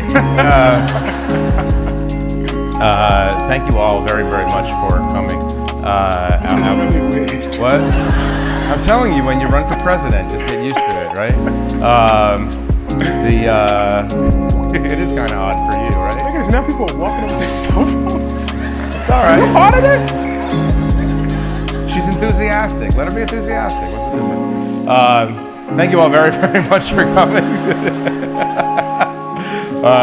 On behalf of everyone at The Atlantic, including Ta-Nehisi, we want to thank you very much for coming out. I hope that you've been reading The Atlantic forever, but especially over the last year and a half. Journalism is, I think, in my humble opinion, more urgent than ever. But before we talk about the collapsing world and democracy on the retreat and the resurgence of racism in America, I want to talk to you about something important, which is the announcement you made this week that you're going to be the writer of Captain America. I can't believe that there are that many Captain America fans out here, by the way. But the movie, not the comic. Yeah, that's the movie. That's the thing about Chris. Yeah. Talk about that for a minute, will you? I want you to update people on your comic writing career. Well, the cool thing about Captain America is inevitably it will be related to all the other things that you mentioned before that are less important than Captain America. It's interesting because I grew up in West Baltimore in the '80s in this household where I tell people all the time Malcolm X. Like, we didn't have Jesus, but Malcolm X was like Jesus in my household. As weird as that sounds, and it would not be very likely at that point in my life that I would read a comic book called Captain America. I just didn't grow up in that sort of home, and I didn't really read Captain America, even though I was a huge comic book fan. He was in all of the comic books, so he's sort of unavoidable. But I wasn't going to follow Captain America, and it was only later in my life that I actually did begin to follow the character in my mid-20s to early 30s. And one of the more interesting things is because he's called Captain America, you think he's sort of this nationalistic flag waver. But in fact, I want to say something, but I don't want to say it. It's just us. Don't worry about it. Okay, I'm gonna say this. He's like Barack Obama, okay? And I wanna clarify that. I don't necessarily mean that as praise or criticism. He is someone who believes in the ideal of America and really, really believes in it. Really, believes that it's possible, really believes that it actually could be. And so I think within that is, depending on the reader, a mix of admirable idealism or disappointing naivete. All of that is, in there. And I think one of the reasons why I'm really attracted to the characters, anybody who knows my work, I don't fall anywhere near any of that. But when you're writing comic books, you can't live in your place. You can't live in your world. It's similar to journalism in the sense that the task is to figure out how an intelligent person, indeed how you, could come to arrive at that sort of point of view and that view of the country, even as it's so different from your very. So I think what you're saying, and I phrase this a certain way, but I'm serious about the question. I think what you're saying is that you're going to have to find something good to say about America in this process. It's not hard to say something good about America. I love America. Great food, great culture, cool people. Just because I don't like the politics doesn't mean I don't like the country. That's the new American motto: great food, cool people. Sure, some cool people. Cool people. No, but you're going to have to step outside yourself and actually. No, it's more than saying something good. It's like to believe in America as an ideal and as a great ideal. Do you know what I mean? And to be loyal to that. Well, I know, but I'm asking if you know. Do I know myself? Yeah. Can you bring yourself to do that? You're embarking on this process. Yeah, I'm looking forward to doing that. Okay. Yeah. You don't write. You notice when you go to profile somebody, you don't go to profile them, to simply invent your own beliefs. You really want to know why they tick. And when you go to sit down to write, the task is to translate that, as fairly and accurately as you can, while still having maybe your share of criticism. So I look forward to trying to inhabit the character of somebody that really believes that, who holds that up. I think you can do that and still have your own set of beliefs. Let's discuss. I wrote Black Panther, and I don't. Oh, I didn't know. I don't want to be king of Wakanda. You know what I mean? Yeah. So I was able to do that. You know what I mean? How many people come up to you and go, "Wakanda forever" now? Stewardess did that. A stewardess did that. On the plane. Flight attendant. Excuse me. That's not the polite term. Flight attendant. It was great. I love that. It's so cool. So anybody can do that to me anytime. I'm really okay with that. I'm good with that. It's not awkward at all? No, I love it. All right, pretty cool. all right. Well, let's talk about Black Panther for a minute, and I want you to contextualize Black Panther in this moment. Obviously, it's a huge success. People could have predicted a certain level of success, but not this level of success. So, one, why is it so successful? And two, is that success based in part on the moment in American history we're in? Yeah, I mean, I think the first reason why it's so successful is it was created by a great filmmaker. And someone who, in Ryan Coogler, who's on his way to become, as far as I'm concerned, one of the preeminent artists of his generation. He has made 3 very different movies at this point, all of them really, really, really well done. I say that because I think, as I'm about to, we talk about the content, with the meaning of the movie, but if the movie sucks, none of this matters. If the craft is not well done, none of that actually matters, and I think that should not be forgotten. In addition to that, I think what he was able to do is to reach into a conflict that is not often tapped in terms of movies on that level, on the level of Marvel Comics or a Disney movie, and that is the very fraught, very beautiful, and very tense relationship between Black people across the diaspora. And there is so much room for mythology and storytelling, in that relationship. You see this both, not just in the central conflict. I guess I'm about to spoil this for someone. There's probably someone in here who's gonna say, "Don't spoil me."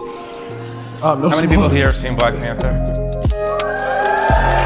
I think it wasn't everyone. You're all right. No, you're all right. You're all right. But I mean, this basic dynamic that's represented by Michael B. Jordan's character and Jadakiss Killmonger. This idea that there should be aid should be given, help should be given, in the form of actual revolution between those who have in Africa and those who do not in Black America. And so that theme, is powered, all the way, through the movie. But at the same time, if you look at the cast, man, I mean, you got Black folks from Oakland, you got Black folks, in the director, you got, Black folks from South Carolina, Black folks from Trinidad, Tobago, London, Zimbabwe, Kenya. We've never seen anything like that. It is, a beautiful, a testament to the diaspora. And I think there's a great deal of artistic energy in that, for somebody that's, going to reach their hand into it, which I think people, regardless of their culture, recognize and see. To place it in the context of American politics in the moment. Yeah, I think it's not a mistake that when you have, like, say, a president who refers to Haiti as a shithole, who talks disparagingly of, Nigerians, who became president for his commentary, across the board, his negative commentary across the board towards people of color, that when you have a film like that,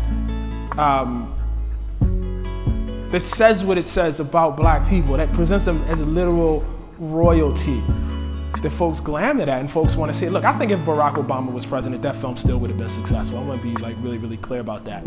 But do I feel like there was a need right now, specifically in the larger country? Yeah, I do. And I also think there was a need, again, regardless of who was president, among Black people to see their experience presented with all the glamour, to fill that gulf, mythology and legend that white people get all the time. Somebody told me a story about how somebody was walking, he heard somebody walking out of the Black Panther premiere at 125th in Harlem, Magic Johnson Theaters. And the dude comes out and he's high and he says to his buddy, "So this is what white people feel like every day."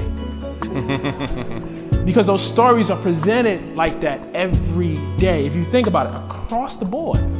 I mean, Black Panther there, I don't know how many Black Panthers are gonna be produced over the next year, you know, starring a predominantly white cast. And so I think like the novelty of that and the fact that it was done by one of the most talented directors in Hollywood right now, I think it's just huge.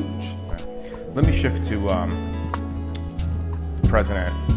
previous president, but let me back into it by talking a little bit about journalism, because I don't think we've actually talked about this very much. But I'm wondering, a year and a half into this drama, I wanted to get your assessment of how the quote-unquote mainstream media, of which we're both part, is doing. I have a very specific question about that and sort of the more general question. The very specific part is this argument about objectivity.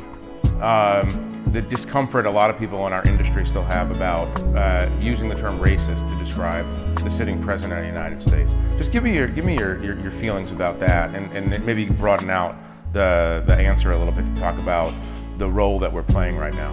I am oddly optimistic.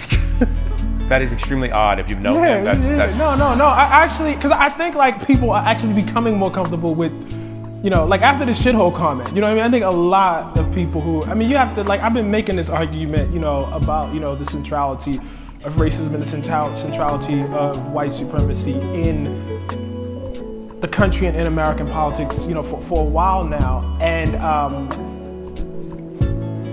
I don't know that people are more, you know, in line with that argument, but I see a lot less hesitancy about Trump than I've seen in the past.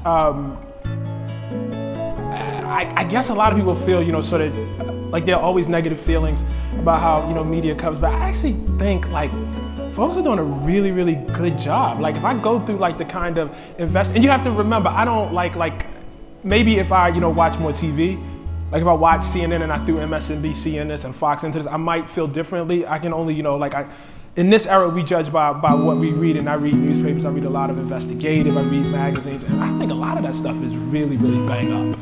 You know, I think the reporters have been doing what reporters do, you know, producing scoops, you know, out there, you know, digging stuff up. I've read some, you know, really, really incredible features, you know.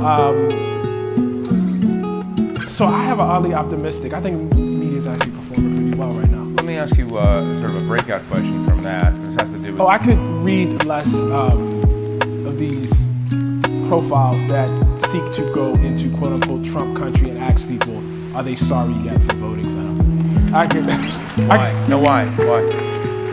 Because the premise is like, that these folks did not know what they were doing.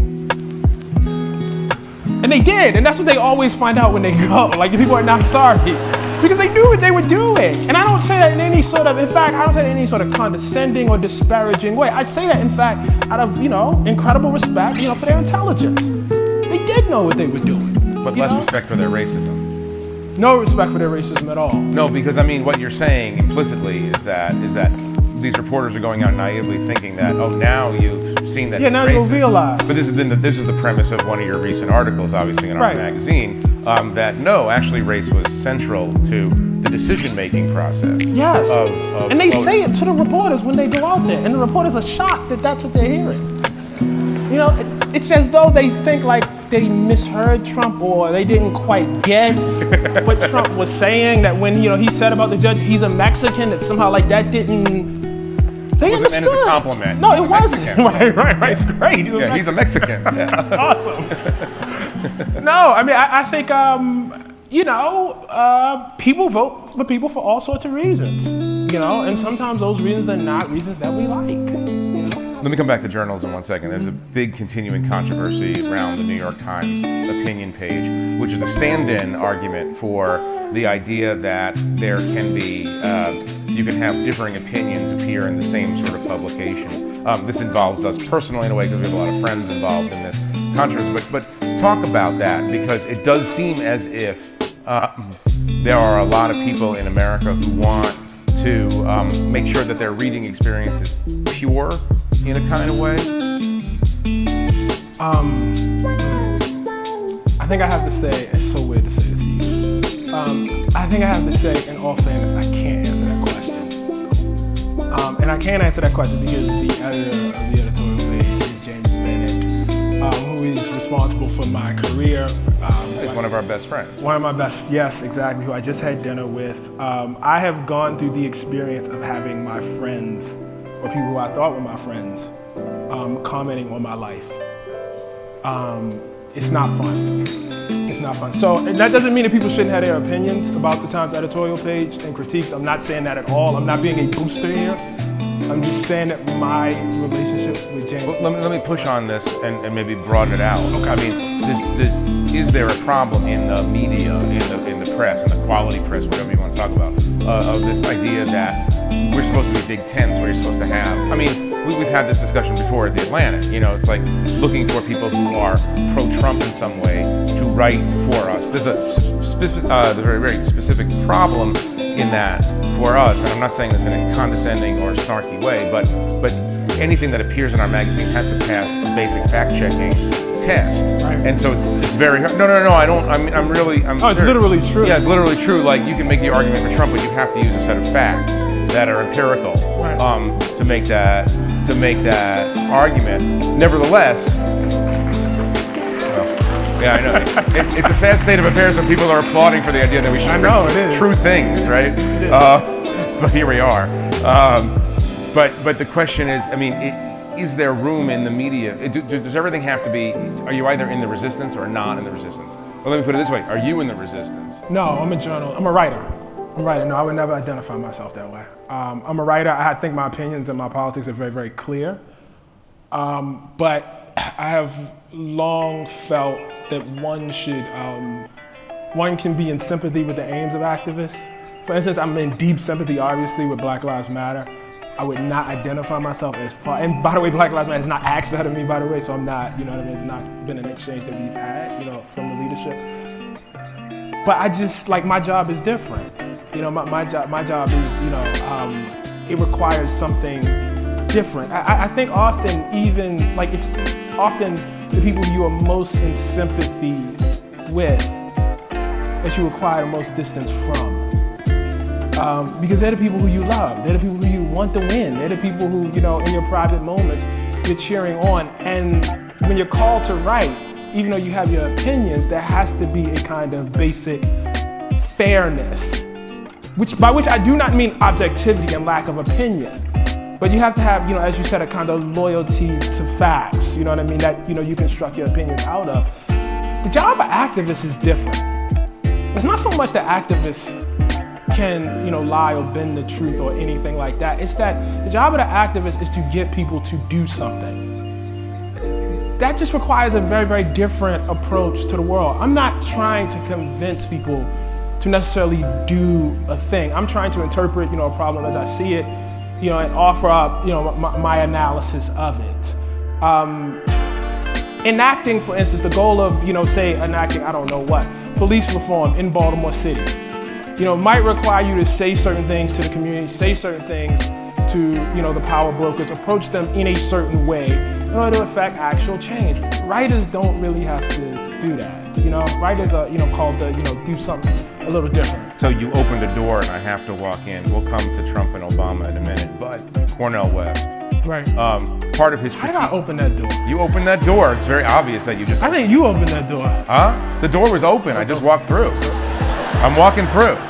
No, because Cornel, part of the critique of Cornel West, of you, is that you're not opining or you're not leading the charge on the left for in income equality or structural change in capitalism or a whole set of other things that he wants you to do. And your response has been, that's not my job. But maybe you can stay on that subject just for a minute and contextualize this one-sided argument, because we've noticed that you haven't really argued back at him. But talk about what's going on in that controversy a little bit.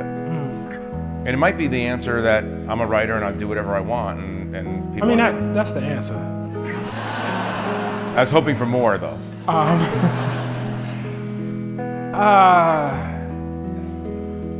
don't know, man. I haven't talked to Cornel West. I don't know, you know, where that came from. I don't know the root of that. here's what I'll say about myself. I'll say what I said before, that I think, to be, a writer, to be a journalist, I think it's very different than folks who are, called to go out into the streets and to do certain things. But I'll say on top of that, two things. I'll say, first of all, that there is a construction, I think, or there has been a construction, and I grew up with this in the 90s, of what people call public intellectuals, and what I'm sometimes called, and I hate that title for reasons that will remain, that will be apparent in a second, wherein you have somebody who is perceived as brilliant, smart, intelligent, all these sort of adjectives when you win the MacArthur Genius that they put on you, right? And that therefore means that you can be brilliant, smart, intelligent on anything. The notion is that it's here. You have a certain facility within your brain that does not necessarily require you to be particularly deep read on a subject. You can brief that person in 10 minutes and they can spit out a useful response, for folks to say, wow, that's profound. I'm not smart like that.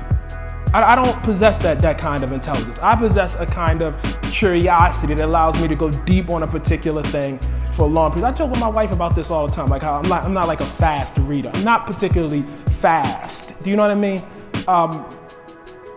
I prefer, and this is probably part of just how I process information, to go specifically deep on a particular thing, and then I can tell you what I can tell you about that particular thing. But if you ask me for something that I haven't really read on, that I haven't really reported on, that I haven't really thought deeply about, I'm not gonna say much about it.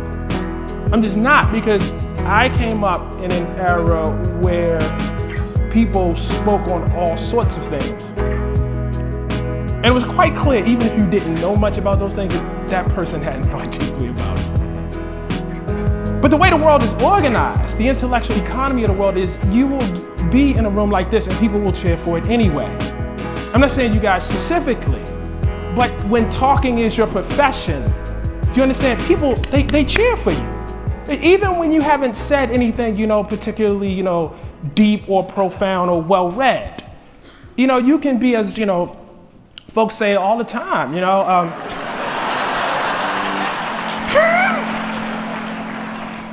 you're showing yourself to be an expert on people who think they're experts but aren't right now, right? You can be like, what do they say, a mile wide and an inch deep, right? That happens all the time, and that's just not a thing. This is why you're not a natural television commentator. I'm not, no, at all. And it's not what I want to be. It's just not what I want to be. And I get activists all the time who come and, I meet with them mostly because I usually learn something by meeting with them about, whatever, subject that they're working on, who I might be in sympathy with, politically, love what they're doing as a private person, not as a writer, but as just, a citizen of the United States, citizen of the world, black person, love what they're doing, who want me to say, well, you're so brilliant on this, you have this fiery sense of justice on this, clearly that means you can come over here and do it. And I can't. I tell them it's not that easy. I can't just turn it on. And if I did what you wanted, it would ultimately embarrass your cause. Because the minute I had to stand up next to somebody who knew something about that, who was on the opposing side, I would be embarrassed. They would humiliate me. They would destroy me in any sort of debate. And so I just, I have to, like I think about it as fighting, you know what I mean? When you throw in a punch, your feet have got to be set. And my feet are set in the thing that I have read, researched, and thought about. Just one quick thing in addition to that too. I think also, there's no intellectual fight like a sectarian fight.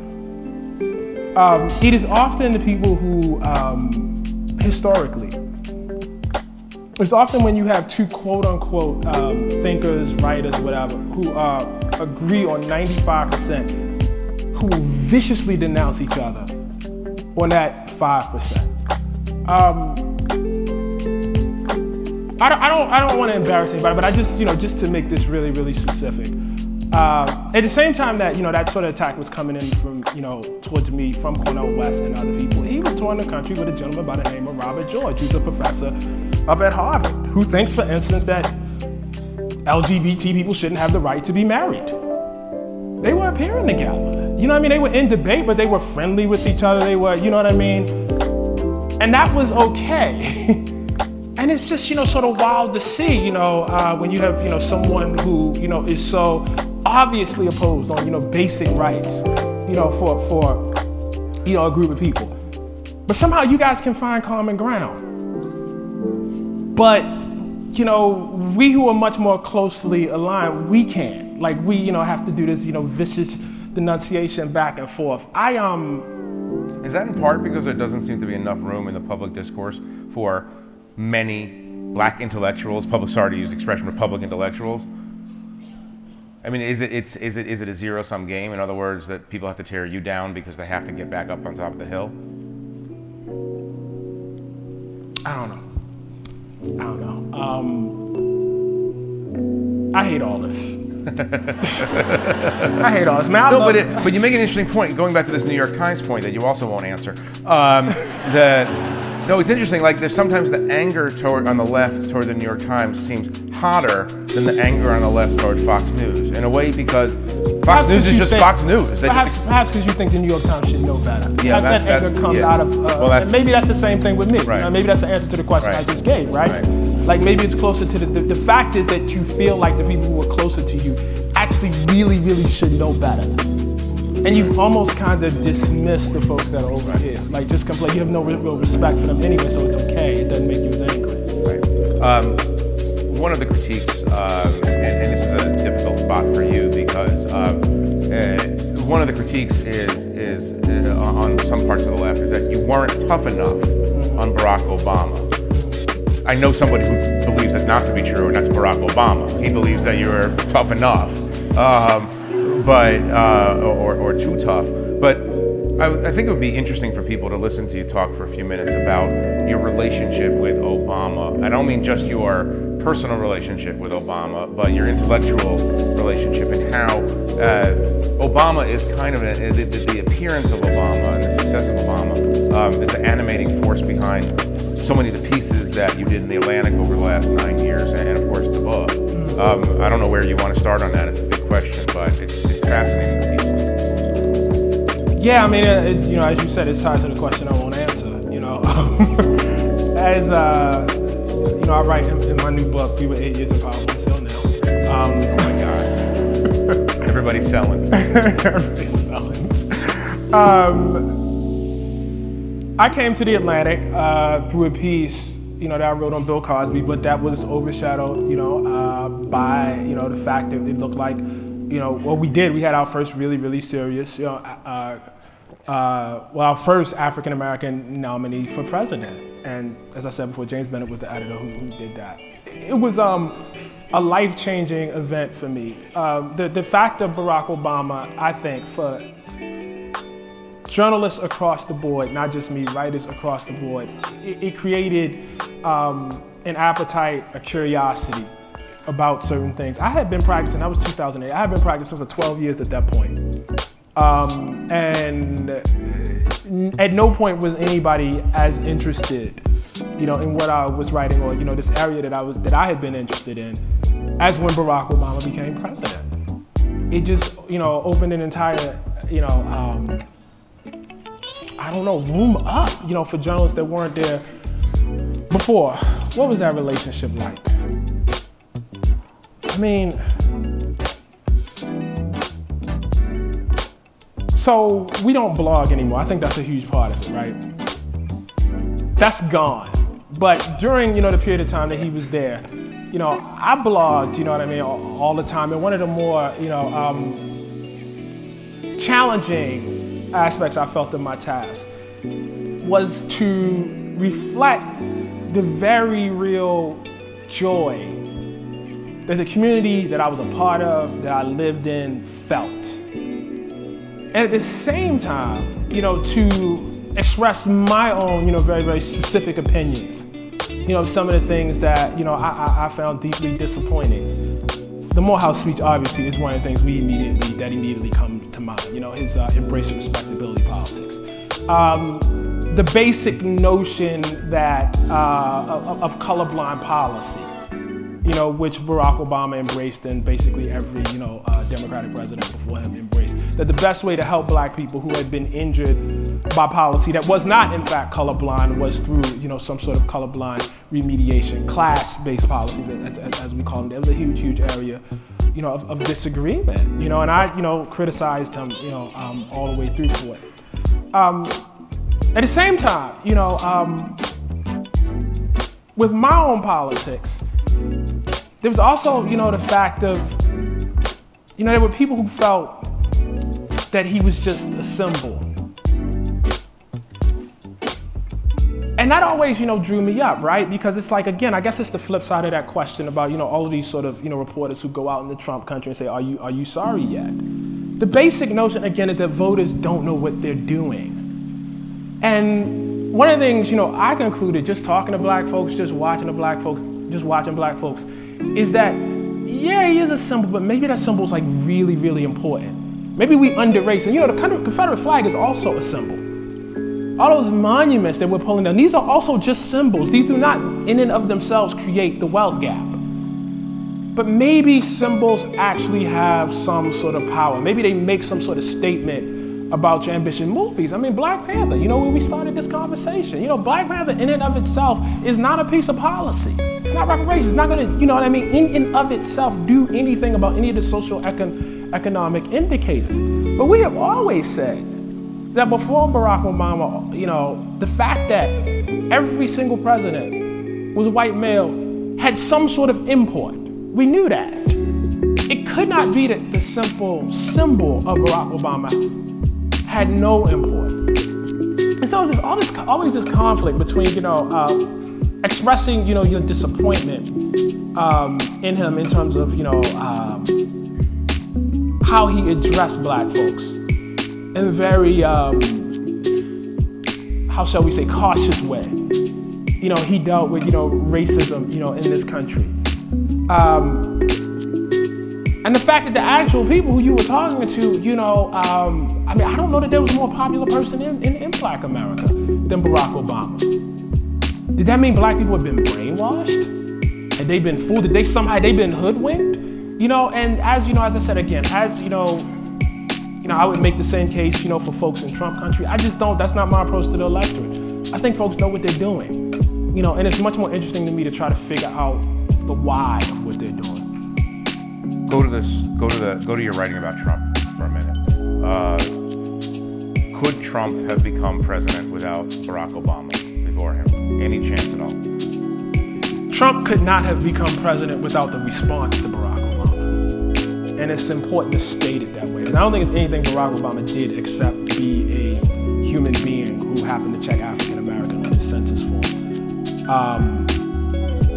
You think that was so provocative, yes. Donald Trump? That in itself? Yes, and it makes sense. It makes sense if you believe that, racism and white supremacy is a central thread in American politics. It makes sense that a black president would be a shock to the system. It makes sense. It makes sense that on one side, we like to celebrate, that response to folks like, say in Millennium Park, when Barack Obama was elected in 2008. But what we don't see is that other folks might have had a response to that too. And in fact, if you look closely through those whole 8 years, it's actually there. I mean, consistently during those 8 years, anywhere from half to a narrow majority of the Republican Party believed that the President of the United States was illegitimate because he was not born in this country. I mean, that's an incredible statement. That's an incredible statement that I think was something that was different. And Trump obviously, this was how he, began his presidential run. By embracing that idea, and it was an idea that was much more powerful than anybody, including Barack Obama, by the way, understood. Powerful enough to make you president of the United States. You are famous for, among other things, arguing that there is not necessarily a moral arc of the universe that bends toward justice. You've written that there might be an arc, but it bends toward chaos. Right. So the question is, are we in a temporary phase right now, or are we back to the mean? In other words, we have this experiment where we picked a black guy to be president, but that was nice, and now we're back to something. We're back to the norm. Do you see this as the last withdrawing roar, to borrow from Matthew Arnold's last withdrawing roar of American white supremacist thinking? Or are we just back to the way it's always been? It's probably not the last. I wouldn't say either of those. I mean, how old was Dylan Roof? 20, 21? I mean, he's a kid. It wasn't like the people marching on Charlottesville were 65 years old. There's a lot of young people marching on Charlottesville, you know, and so I think it's, you know, naive to think that the force that has been so powerful in American history and politics is just going to age out. So I wouldn't say that. I don't know where this goes, but I have to believe that given the power of the White House to have somebody in office who is as ignorant as Trump is, that has long-term effects. You know, that even if you go beyond race relations and go beyond everything. Well, I think like anything else, you know, the way, you know, white supremacy works in this country is it first, you know, screws, you know, folks over in its narrow area, and then it spills out into everything else. So, I don't think Trump exists without birtherism. But birtherism is not the end of the harm in which he'll cause. You know, and I think that'll, you know, whether Trump is, you know, reelected or not, I think we'll be grappling with that for a while.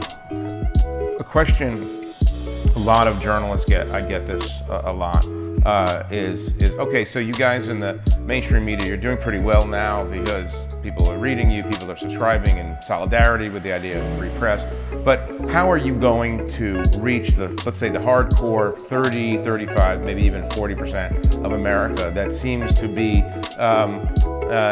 that doesn't accept the basic Enlightenment values that there's such a thing as observable truth, right?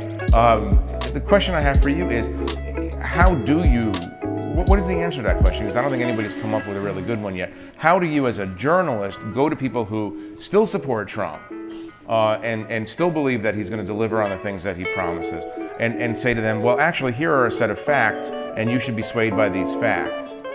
In other words, how do you, as a journalist, recommend we try to convince people to come back into the fold of observable reality? I don't feel like it's my job. It is your job, though, in a kind of way. You gotta go out and try to tell people that here's truth and here's falsehood, no? Yeah, but you can't, I think buried in your question is the notion that it's your job to, well, first of all, buried is that if you present, you know, a set of facts that have been verified, that they somehow will say, oh, those are facts, I'm convinced.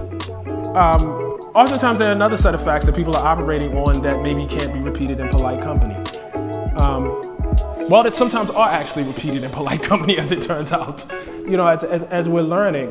But I guess I'm skeptical of that because that, to me, again, is actually more the job of activists. Activists have to figure out how to phrase X, Y, and Z so that people are convinced.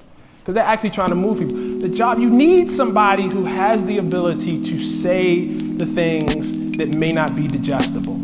Like if we all start writing like Senate aides, if we all start writing, you know, in such a way that,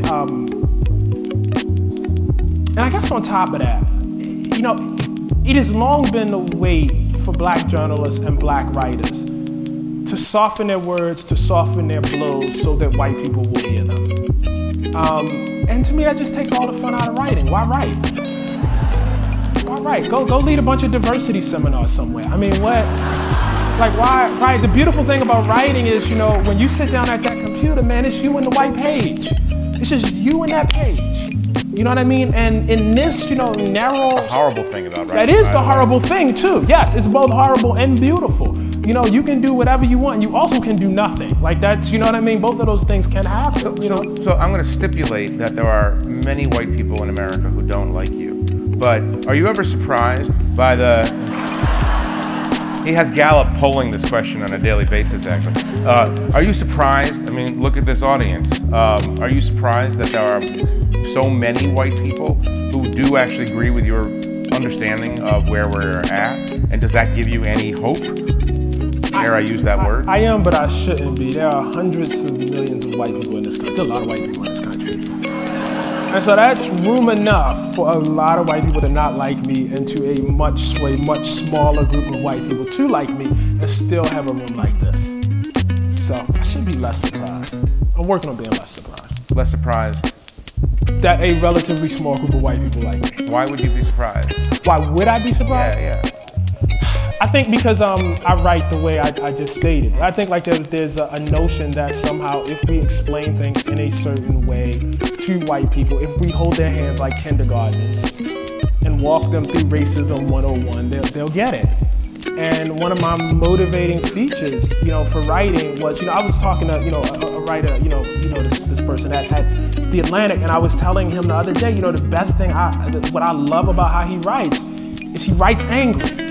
He writes the way an athlete should play angry. This guy writes angry. I told him, I said, I'm reading this piece right now, man, and you're not writing angry. And when I write, I'm not trying to hold hands. I'm trying to write angry. Anger gets a bad rap. You know what I mean? Anger is a very, very human emotion that can be good for something. And I try to write with all of that force and all of that tenacity and, all of that heart, that I have. And I just, I think what a lot of us were trained to believe was if you do that, black folks will hear you and nobody else will. And so I think what I told myself was, okay, that's fine. If only black folks hear me, I'm good. I'm okay with that. And then, you look up and lo and behold, it turns out to be more than that. I'm going to go to some of these questions that we're getting. We've got a lot of good questions here. This is a very good one. We've talked about this in the past. If you could ask the 45th president, I don't know why they didn't write the name.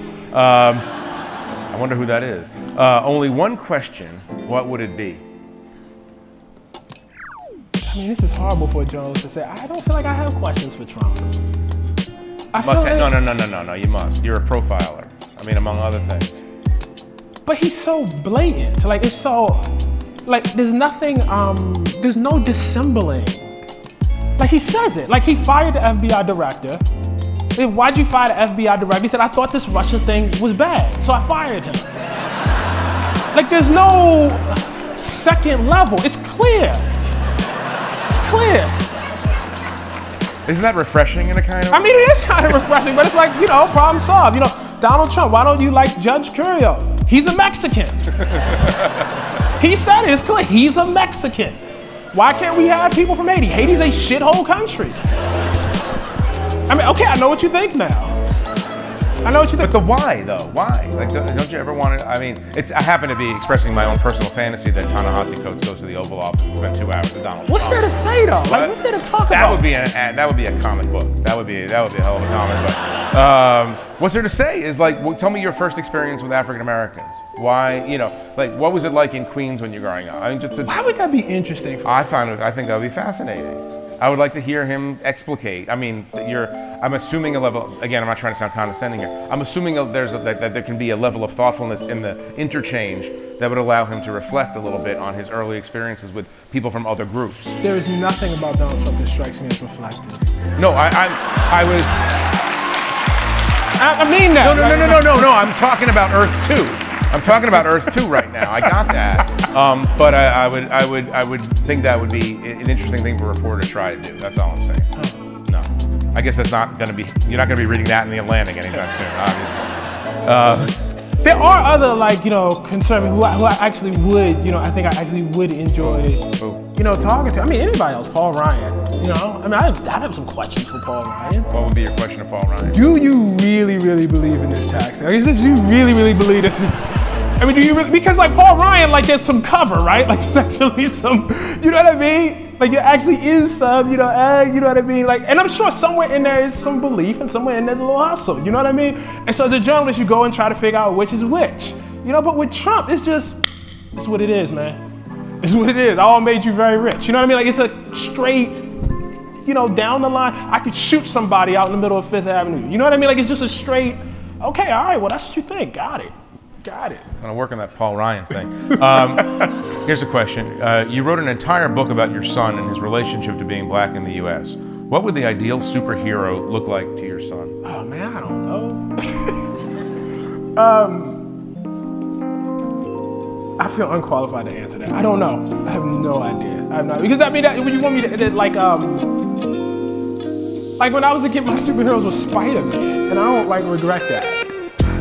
Spider-Man's awesome. You know what I mean? Great power, great responsibility. I know about that. You know what I mean? Like that's a beautiful, sort of message. So I don't know. Whoever he'd be interested in. Next year we're gonna have, we both have sons the same age. We were thinking about sending them out here instead of us. See how long that would go. We can talk about comic books, all of it. Here's a question that I ask with some hesitation because you might bag it on the grounds that it's more of an activist question. But what would incentivize the privileged to understand and actively work to reverse the injustices that not only built America but still plague America today? The belief that it was so central to their interests that it just had to get done. We have examples of this all through history. The onset of the American Civil War, no one on either side wanted black people fighting in that war. Frederick Douglass goes to Abraham Lincoln and says, listen, let me raise a regiment of black soldiers to fight. Abraham Lincoln does not want black folks fighting. Emancipation Proclamation is from 1862. And that's the first, sort of, presidential document says, that you can raise black troops. Well, by then, the Union's getting this butt kicked. And it's like we actually, if we're going to win, we actually need black people to fight. I'd rather they didn't. I wish they couldn't, because the whole notion of soldier is deeply caught up in this idea of citizenship. And it's quite clear that once folks start dying for their country, you have to, start talking about rights for them. They held it off for as long as they could, and it got so bad that by towards the end of the war, the Confederate Army, having seen these black folks out there fight, said, listen, we need to start thinking about having some black people fight for us, right? Your interests get so, racism is a luxury. As long as you can afford it, you're going to afford it. It's in those moments where you can't afford it. Why does Robert F. Kennedy, decide that, something needs to be done about the Freedom Riders? Well, because the Soviet Union is, using this as a kind of propaganda. Because it's this idea that the country needs to be represented, that there are larger interests at stake in the idea of seeing America as democracy, as a democracy, and as the leader of democracy. And when you see people getting bombed on a bus simply because they want to sit on a bus, that undercuts it, undercuts our interests now. So maybe we should actually do something about that. That doesn't mean that they're not. So what's the price that, I'll just put it bluntly, what is the price that white America has to pay in order to actually change these underlying structures? A complete loss of whiteness and its suite of privileges. And I mean that in the most literal, if you want to make that not just, an abstract thing. In this country, when I did Case for Reparations, and it might be more or less right now, but you had a 20-to-1 wealth gap. For every dollar, that black people had, for every nickel that black people had, white families in this country had $1. Obviously, you would have to have the loss of some amount of wealth, for the average white family in this country. Massive redistribution of wealth. But the money is just the beginning of it. I mean, you would have to come down here and live like we live, or we'd all have to be raised up, to some sort of equal level. Trayvon Martin, would no longer have to be just an abstraction to you. It would have to be, when Barack Obama said, my son, if I had a son, he looked like Trayvon, that had to be true of white people too.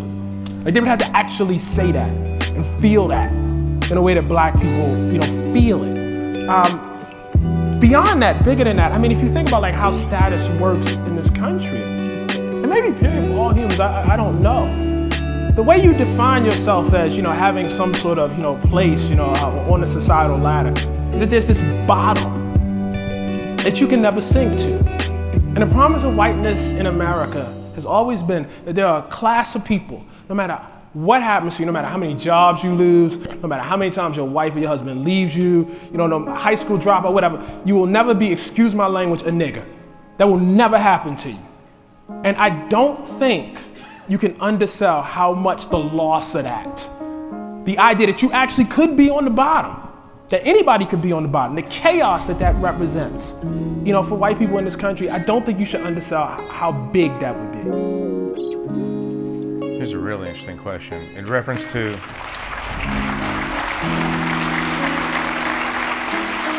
it was about Between the World and Me. How might your message have been different or not if you were writing to a daughter? I don't know. This is why I'm not a public intellectual. And I'll explain why, because I think of as a public intellectual, I could sit here and say, well, I think, black women face a different, sort of suite of challenges and dangers. Obviously, I would be concerned about sexual violence. I would be concerned about, having, maintaining rights over, her body and her reproductive rights. And I could go on at length like that, but that's bullshit. And why is that bullshit? Because I wrote Between the World and Me out of a specific experience I had with Samari Coates. And that's what I know. That's why I didn't write it to a generic black male. I wrote it out of specific experiences that I had. I mean, it really goes back, even further than that. It goes to, my friend Prince Jones being killed. Prince Jones was an actual person. There's a work of journalism within that. He was a black male. And that then tied into the fact that the year he was killed, my son was like a month old and I was holding him and I was thinking about that. In other words, it comes from, and I don't mean to demean the person that asked the question, but it is not as if you sit up and say, I'm gonna write a book, a letter to a young black male. That's not how that book started. It came out of specific, very real, personal, tangible experience. It wasn't theory. It wasn't an abstract familiarity. And so having not had that experience with a daughter, because I don't have one, having not had that sort of direct thing, actually happen, it's tough to know.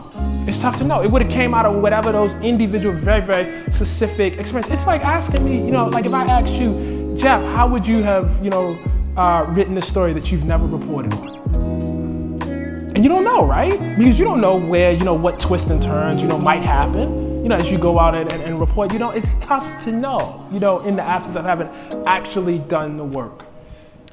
Here's a question that's probably from Jack Dorsey. Will you ever come back to Twitter and or other social channels? No. It's actually from somebody else, not Jack. Okay. No. What do you mean? No, no? No, never. Never say never. No, I'm saying never. Really? Yeah. This is on the record. Yeah, I'll never do that again. No, why? Talk about it. I think it goes back to what we were talking about before, like this idea of, first of all, I had fun on Twitter. It's very fun. It's a lot of fun. I really, really enjoyed it. And I miss it. I wish I could be there. I really do. But I think part of maturity is understanding what is good for you and what is not good for you. And I don't think it was good for me. I am not making a declaration about Twitter that I think holds true for all other Twitter users. I'm talking about me. I'm a person that's, sort of slow, as I said, that likes the nuance of things, that likes books, that likes, the space and the time to think, that, enjoys slowing things down, a little bit, that, writes things that I think, or tries to write things. You think Twitter is bad for you or bad for society or both? I'm hesitant to say it's bad for society. I think it's bad for me. And I suspect that it's bad for writers like me. In other words, writers who do what I do. I think it's probably not good for them. It's not good. It's not good to be able to have an opinion. For someone like me, who already has a voice, who already has a platform, it's not good for me to be able to just immediately vent whatever opinion I had while I was drinking coffee that morning with my wife. That's not good. What do I know? Have I thought about it? Have I batted around back and forth? Have I read about it? But you're a guy who, when you were much less famous, you were blogging, and your method of blogging was to take people inside your mind and say, this is what I'm thinking about right now. I don't know the answers. That doesn't have any appeal anymore. Yeah, but I had a really controlled check on that. That was my comment section, which was a really curated group of people who could push back and forth and go, all different ways. And sometimes I could highlight their opinions and say, I thought this yesterday, but X, Y, and Z person said this. In Twitter, you're in a situation where, not only can you not see the person, you don't have any established relationship with the person. Communication, I think, again, I'm hesitant to make grand pronouncements, but I think it's really, really based on, there has to be some shared something. I think anonymity is probably bad in terms of the things people will say to each other.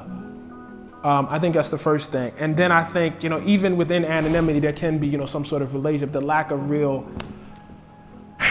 relationship. I think the things, you know, sometimes people say that they would not say if they were sitting next to each other. That's tough. I mean, whatever I write in my articles, you know what I mean? I have no problem saying, you know, to people, you know what I mean? If I wrote something about, you know, President Obama when he was, you know, in office, you know, and I had to go into a room and I had no problem talking to him. I had no problem repeating it at all. You know, a little nervous about it, but I could do it. You know, I could do it. You know what I mean? When you start like saying things, you know, about people, calling in a way that you know if y'all was sitting next to each other, you just wouldn't do it. You just wouldn't do it. I don't know, and I think maybe the platform lends itself to people doing that. Now, maybe there are people with better control, you know, X, Y, and Z. You know, somebody like me shouldn't be. I shouldn't be there. I shouldn't be in that room. I'm going to come back to comics just for a final question. What are the political pressures of the Marvel universe? Presumably it's partly old school comic bookish, partly current. How do you synthesize all that? And then a very happy thanks. I like that. It's very polite. Welcome. You're welcome. That's a great question. I think in this way, the comics connect to the nonfiction work, because when you're doing comics at a place like Marvel, you start with a story that's already in motion, that's already ongoing. And so in order to write that story, much like writing a story for The Atlantic, you actually have to do all this historical research. You have to read all these other comic books. You know what I mean? And you have to base whatever you're writing, at least I do, other people don't, you know, they retcon or do whatever. But for myself, I try to base it on what happened before. So like any formulation I have of Captain America is usually based on, or will be based on whatever happened before, you know, in the research of that. I love that stuff.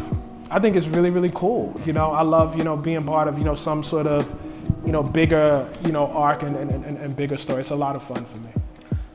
So ladies and gentlemen, next year at this time, it will be Ta-Nehisi and Paul Ryan in this chair. I hope you're all back for that. Ta-Nehisi, thank you very much. Thank you very much, everybody. Thank you so much.